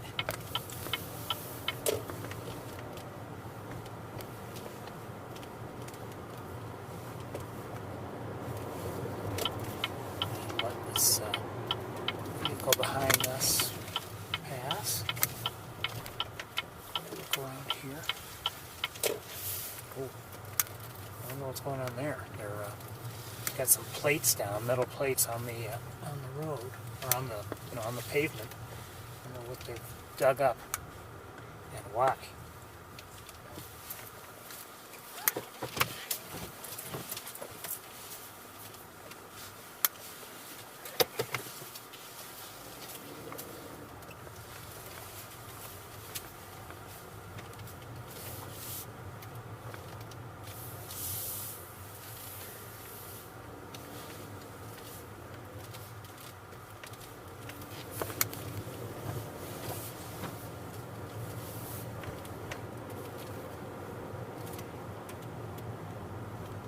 You know, I've seen some eBird alerts this week, and I've seen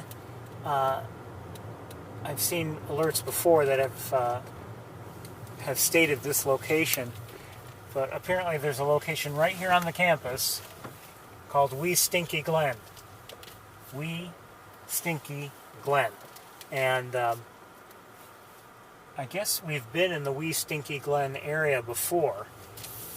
I didn't know it was called that, and I'm not sure exactly what it's being referred to, but you may recall years ago we saw that western tanager that was here on campus, a rarity for this area certainly, and it was it was near the Wee Stinky Glen, I believe. Who named it? I don't know. Why is it called that? No idea. No, let's go straight, actually.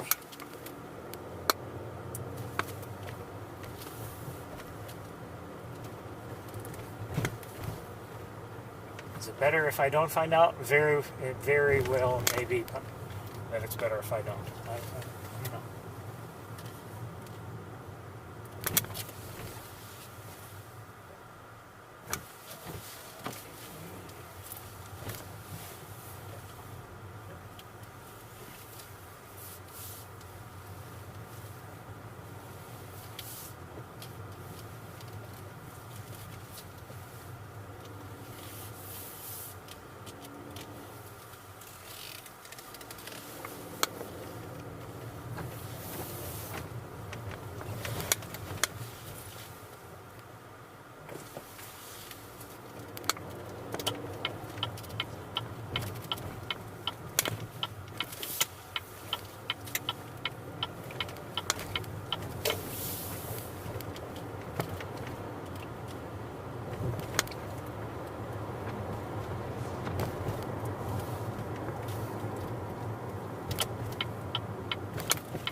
apologize, I haven't found them yet.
Saw a duck fly overhead. Not sure what kind.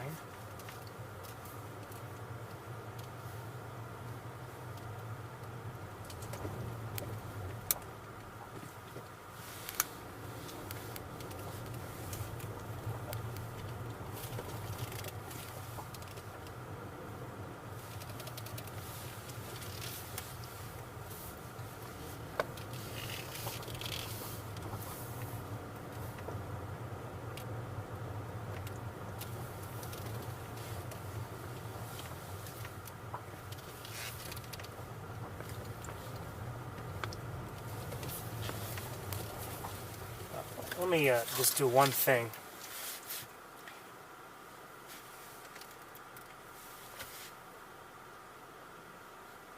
I'll give you, I'll see if I can give you a hint as to what I'm going to share with you later.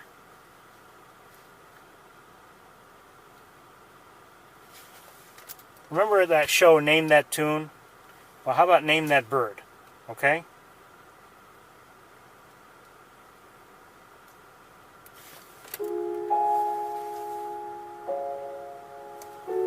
That's all you get.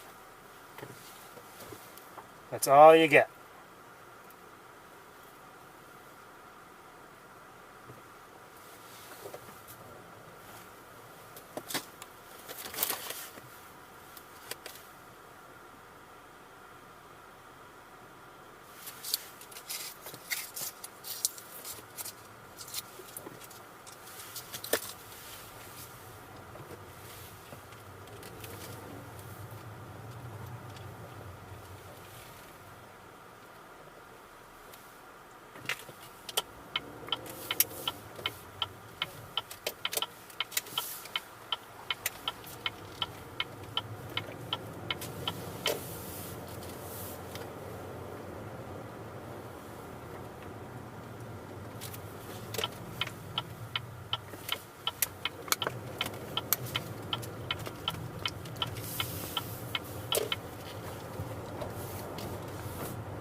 Oh, by the way, if you do, I'm looking for the hawks right now, but I mean, if you do happen to guess, I'm not going to tell you if, if you're right or not.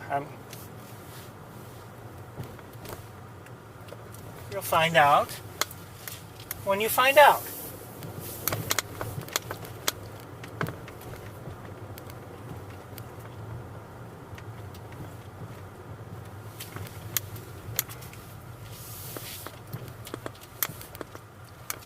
The way things are getting dark, you'll find out soon enough.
I can name that bird in 3 notes.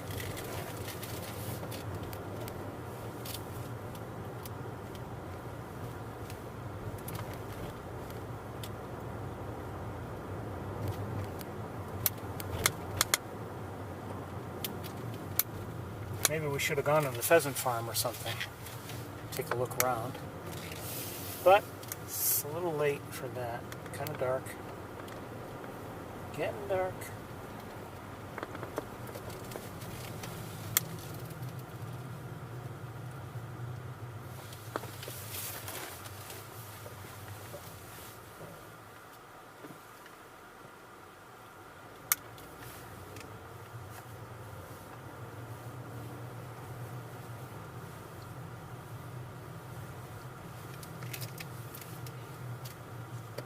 Driving around, I mean, and I'm not being, this is not to be a criticism in any way, shape, or form, but like there are a few cars parked in this lot.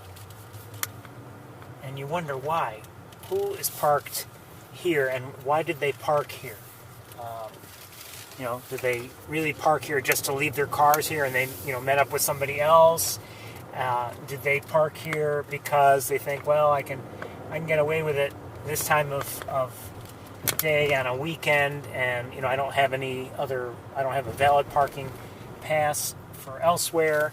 You just wonder little things like that, or at least I do.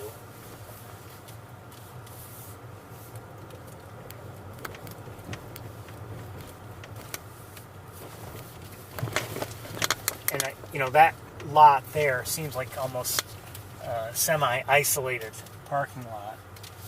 It's not right next to any major buildings,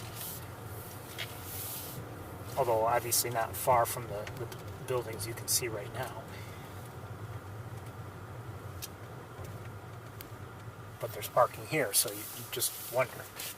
I just wonder.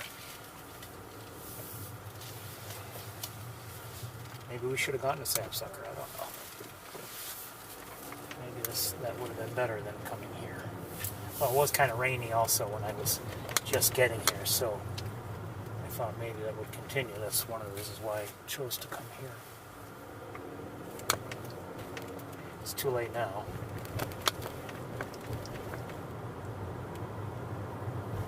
Even if the sky were to instantly, completely clear, we'd only have a few minutes before the sun would set.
If any of you did bother to guess, maybe I'll see that in the chat room before I play what I recorded.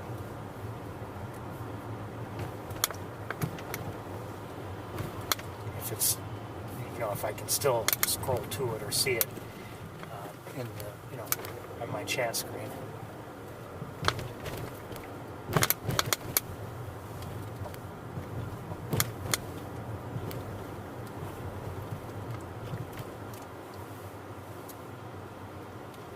I don't know where our hawks are.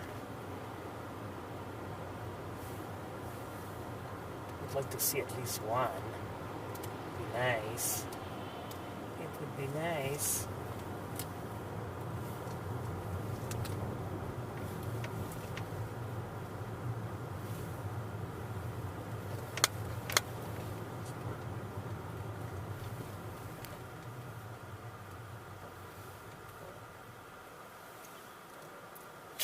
you know, so my feelings aren't hurt, you know, that sort of thing.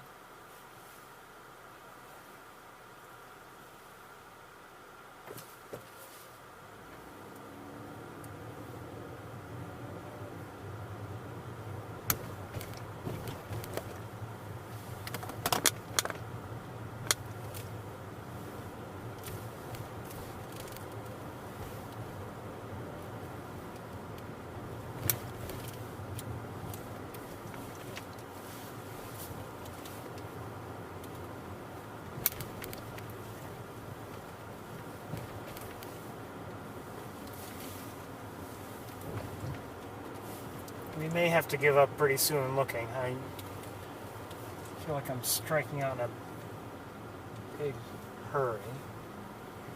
And, like I said, it is getting dark anyway.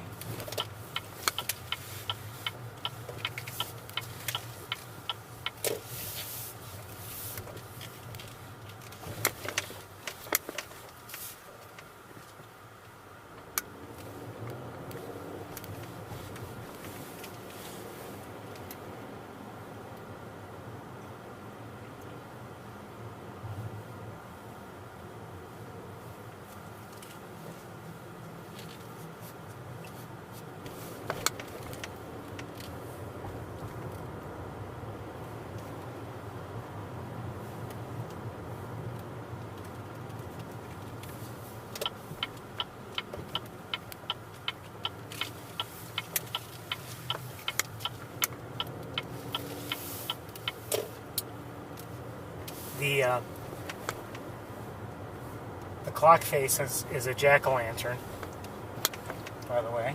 The clock on the clock tower. Just looked back in my mirror here.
Only haven't checked the other side a second time, but no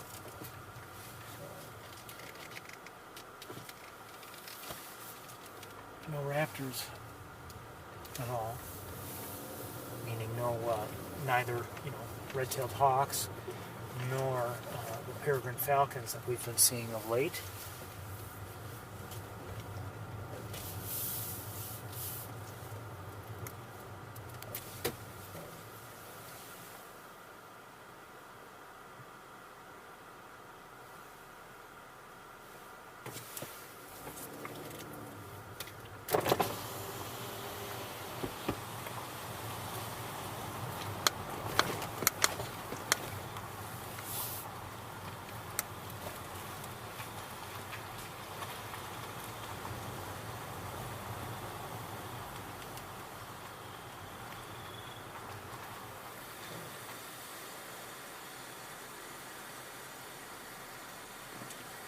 By the way, last week while at Sapsucker, a bird vocalized, and I've been hearing that vocalization every once in a while lately.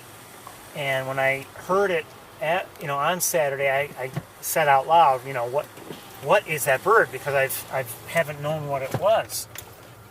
Okay, whatever. And as it happens, at least I learned something this week. On Sunday, I happened to look out my own window at the right time, and I don't know if I had first heard the sound, but there was a Carolina wren there, and while watching it, it vocalized and did that vocalization. So we did even hear a Carolina wren last week at Sapsucker. And now I also know what that call is, and hopefully I'll remember it long term.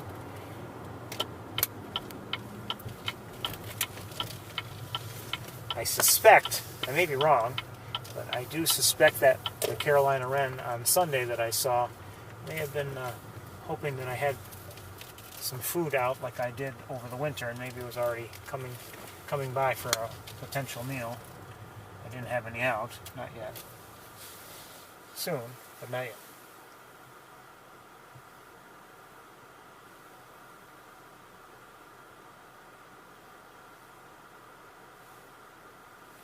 Haven't even bought any, actually. Well, I think, everybody, we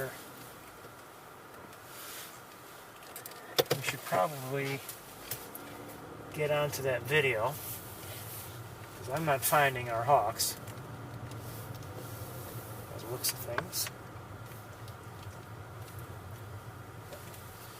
Sorry to just drive around. I mean, it seems whenever I do that and we don't see anybody, I just feel I'm wasting everyone's time. Not something I want to do. But it is getting very dark. We're seeing street lights now on.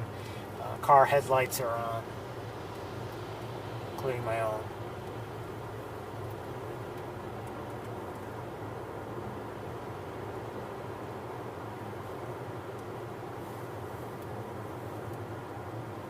So I actually, when I took out my camera while coming back to record these birds, I actually had a few different clips. I first recorded and then drove a little bit, recorded a little bit more, and then I eventually got out of the car and recorded more.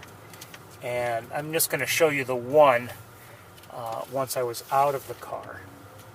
I think it's the best one, and it's also the longest one. So it'll take a bit. It'll be several minutes.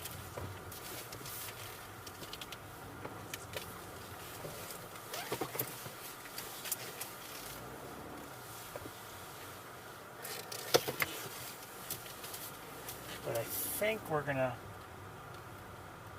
in terms of looking for our hawks, we're calling it a day. And I'm about to try to show you, if I can,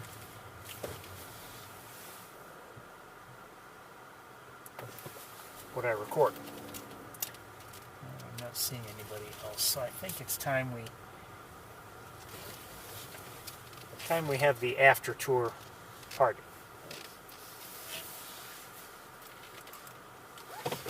First, well, you know what? We're just going to have the after tour video. I'm not going to say whether or not anyone. Well, I don't even know if anyone did guess. But I'm not going to say if anyone guessed properly or not.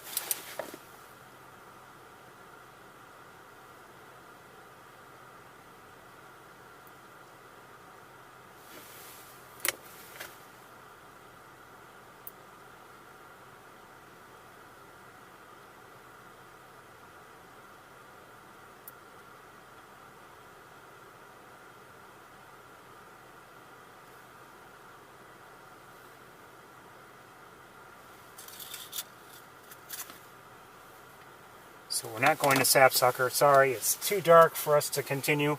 I mean, I could probably, maybe, there's always a chance I could find somebody, but things are wet, and it's time to just show you the after tour. I won't be talking during the video because I can't talk to you and play the video at the same time. I can't do video playback. Although I did talk a little bit during the video. So let me see if I can get this set up, and we'll see if we can watch. You ready? Everyone ready? All right.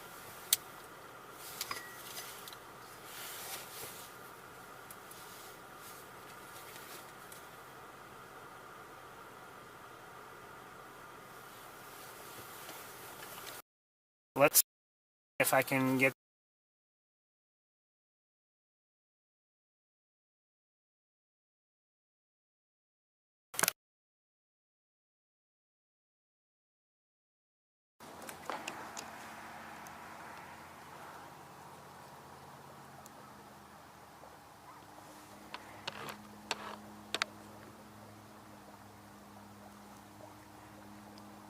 I've never seen so many loons before. These are all distant from me, but there are quite a few out there. Usually if I've seen any, it's only been like maybe, a maximum of 4 spread out over an area.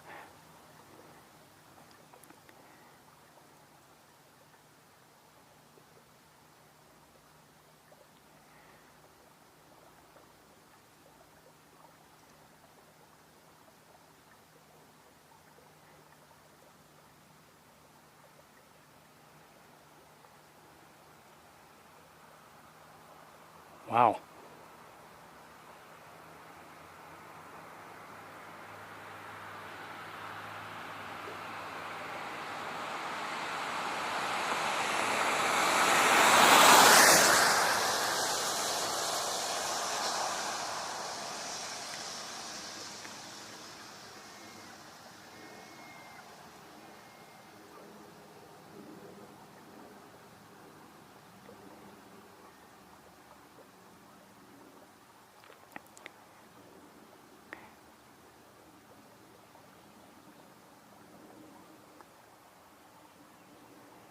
Most of the closer ones that were here seem to have moved on.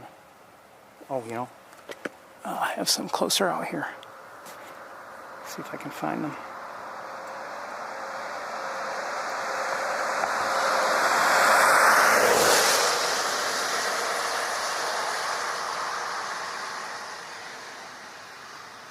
So again, I'm looking at common loons. They're not in their breeding colors apparently.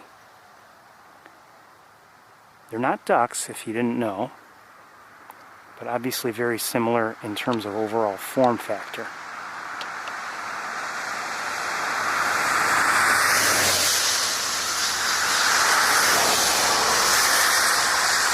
I wish they were closer.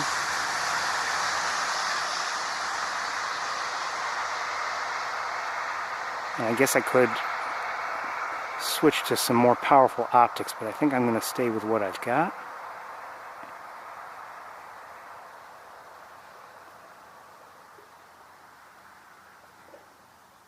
They're just too far to get, good, sharp close-ups.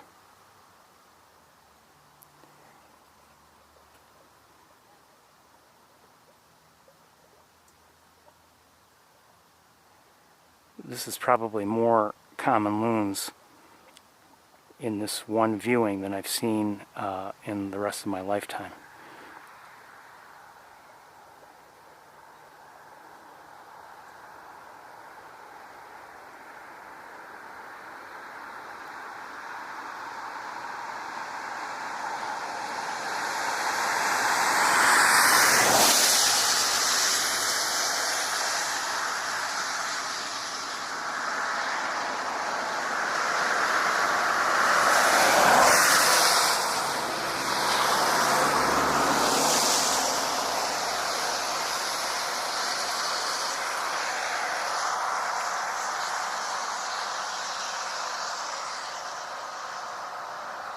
I think that's a cormorant in flight there.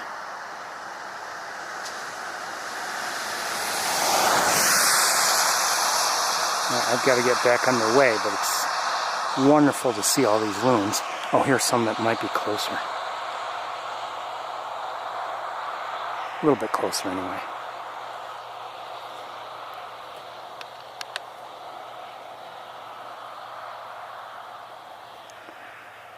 Hold on.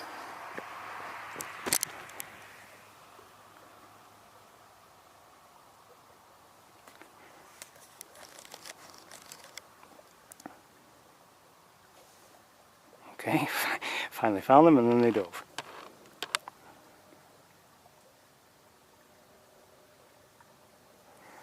Let's go back out to the others that were here, and I'll try to keep an eye out for those that were closer, and maybe we'll get a better look if they pop back up. Or you know what? Hold on. May have a couple more. That's a little better.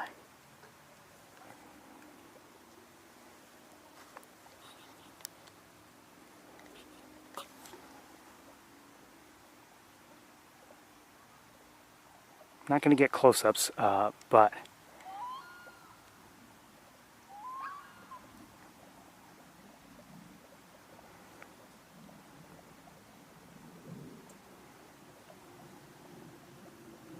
absolutely beautiful birds.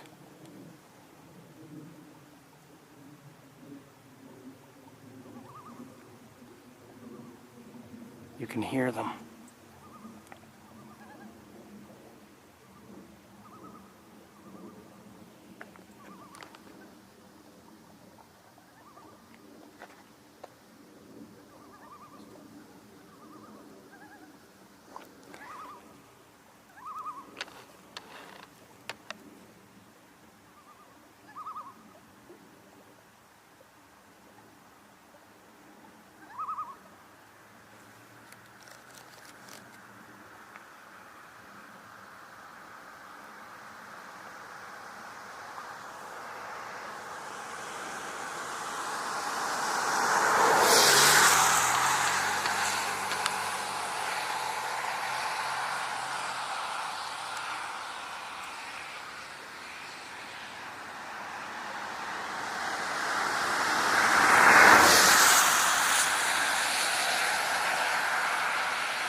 Well, not as many are vocalizing now.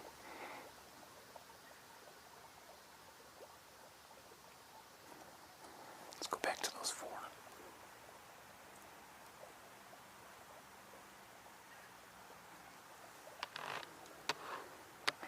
What a treat this is.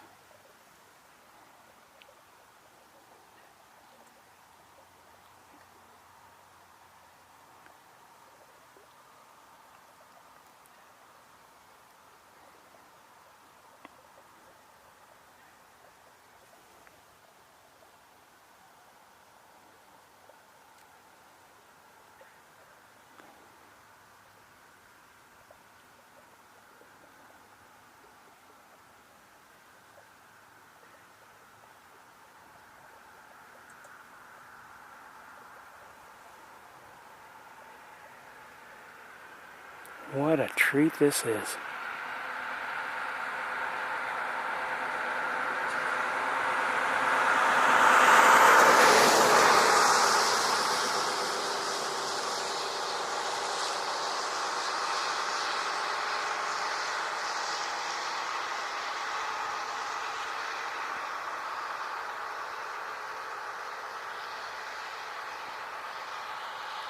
They are getting closer.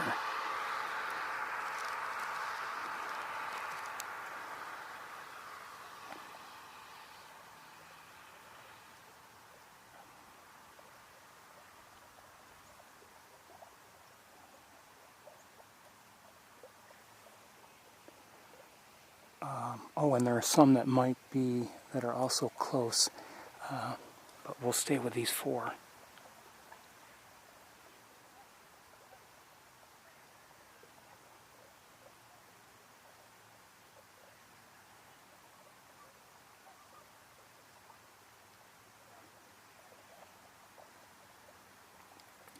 Kind of wish I were broadcasting this live, but I didn't expect to do this.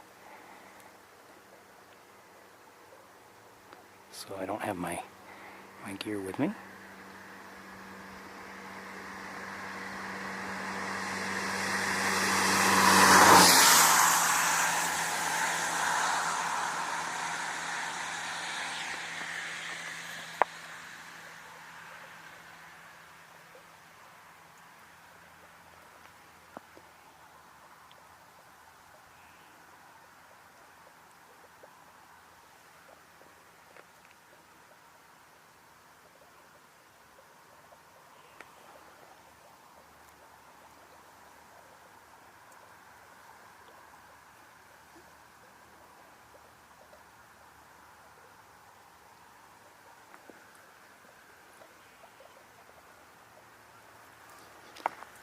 Back on track here.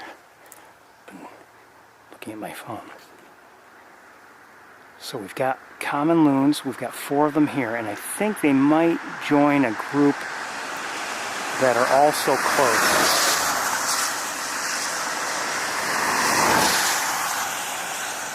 I see 3, there must be, I'm guessing a 4th is underwater, under the surface.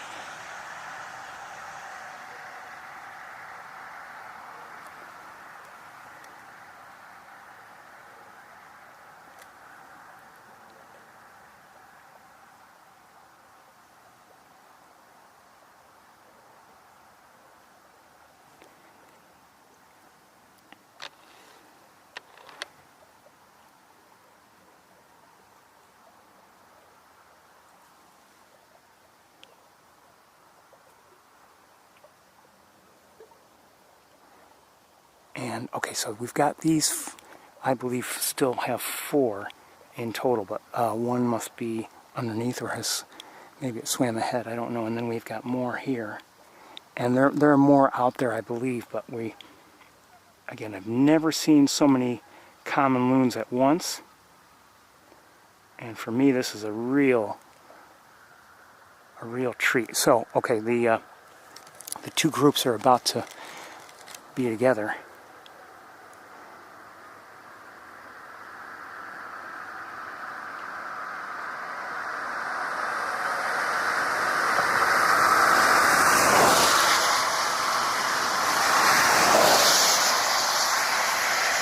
And there are more here and there.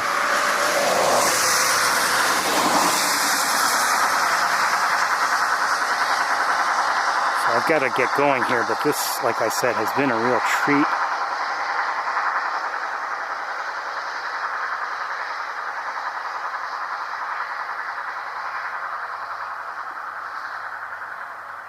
Real treat for me anyway.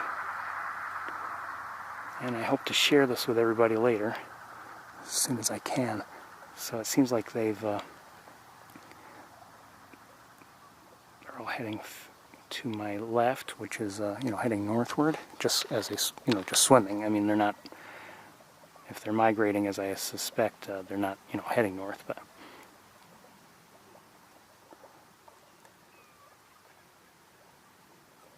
wonderful.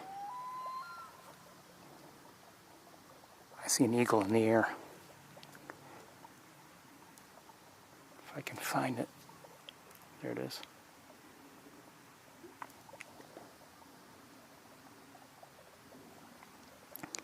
Okay, so let's take one more look at the loons, and then I have to get going.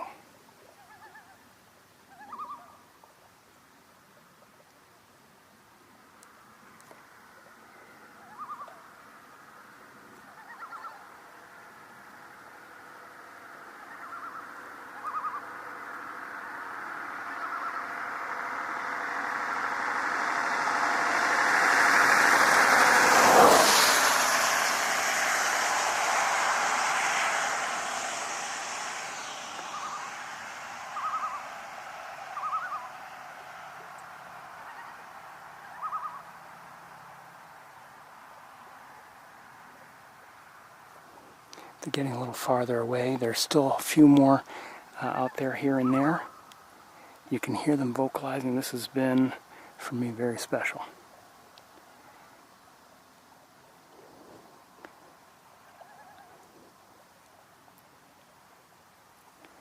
Just lock things up a bit here and take a few last close looks.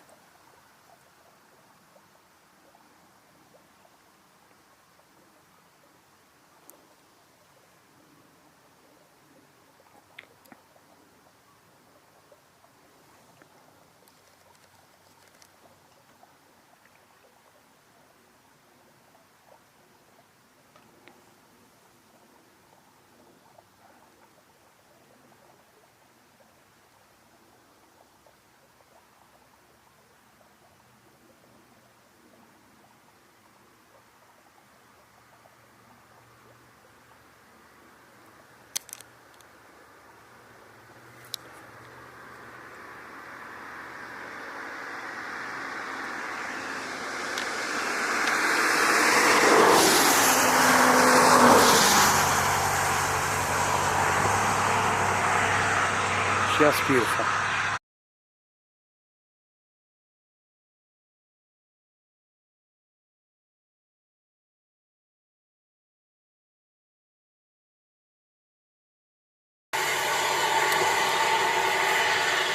Just beautiful. Okay, everybody, we are back live. We are back live. We'll see if you can see me. I just want to coordinate. Quiet, Ferris. As I indicated, I saw that on my way back, and that was really, you know, I loved what we saw in Montezuma today, but that was the best thing I saw today. You know, I don't see loons all that often, and whenever I'm driving, you know, back and forth, I'm, you know, from Ithaca and, you know, to Montezuma, always, you know, trying to keep an eye out for anything special. And, you know, sometimes a year you look, and sometimes a year you don't look so much, like in the summer, because there's usually not anything out there. That's not where the action is in terms of birds. But we're, you know, during migration and during winter, there's a good chance you'll see something. I've seen, you know, common loons there before, and sometimes I see maybe, you know, one that might be nearby, and then, well, it looks like there might be a couple more out there, or whatever. I think I've seen, like, maybe a maximum of, like, 4 at a time, maybe. And to see that many, and to also hear them calling out like that, it's just, the common loon is one of my favorites. And that really was, like I said during the video many times, a treat for me. And I was glad to be able to share it with you.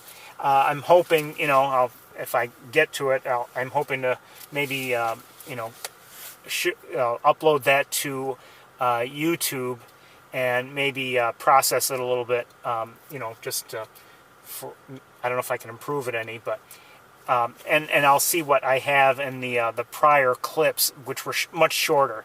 I don't know if anything is really that worth adding to that. But anyway, we're out of time, and like I said earlier today, while we were at Montezuma, you know, this is always been about for me, always been about sharing the birds and everything. And you know, I'm no expert. It's basically, I'm kind of your, and I don't know if there are any experts out there, but I'm kind of your representative here in terms of maybe looking around the areas that I'm able to visit, and to be able to share that is pretty special to me. So I'm glad I was able to do it. I'm glad I was able to share everything that we shared today, and I look forward already to the next time we can have another tour and share all this. Anyway, we're out of time, we're out of light, and it's time for me to pack up and head home. I hope you've enjoyed the day, and I will see you all next time. Take care, everybody. Bye-bye.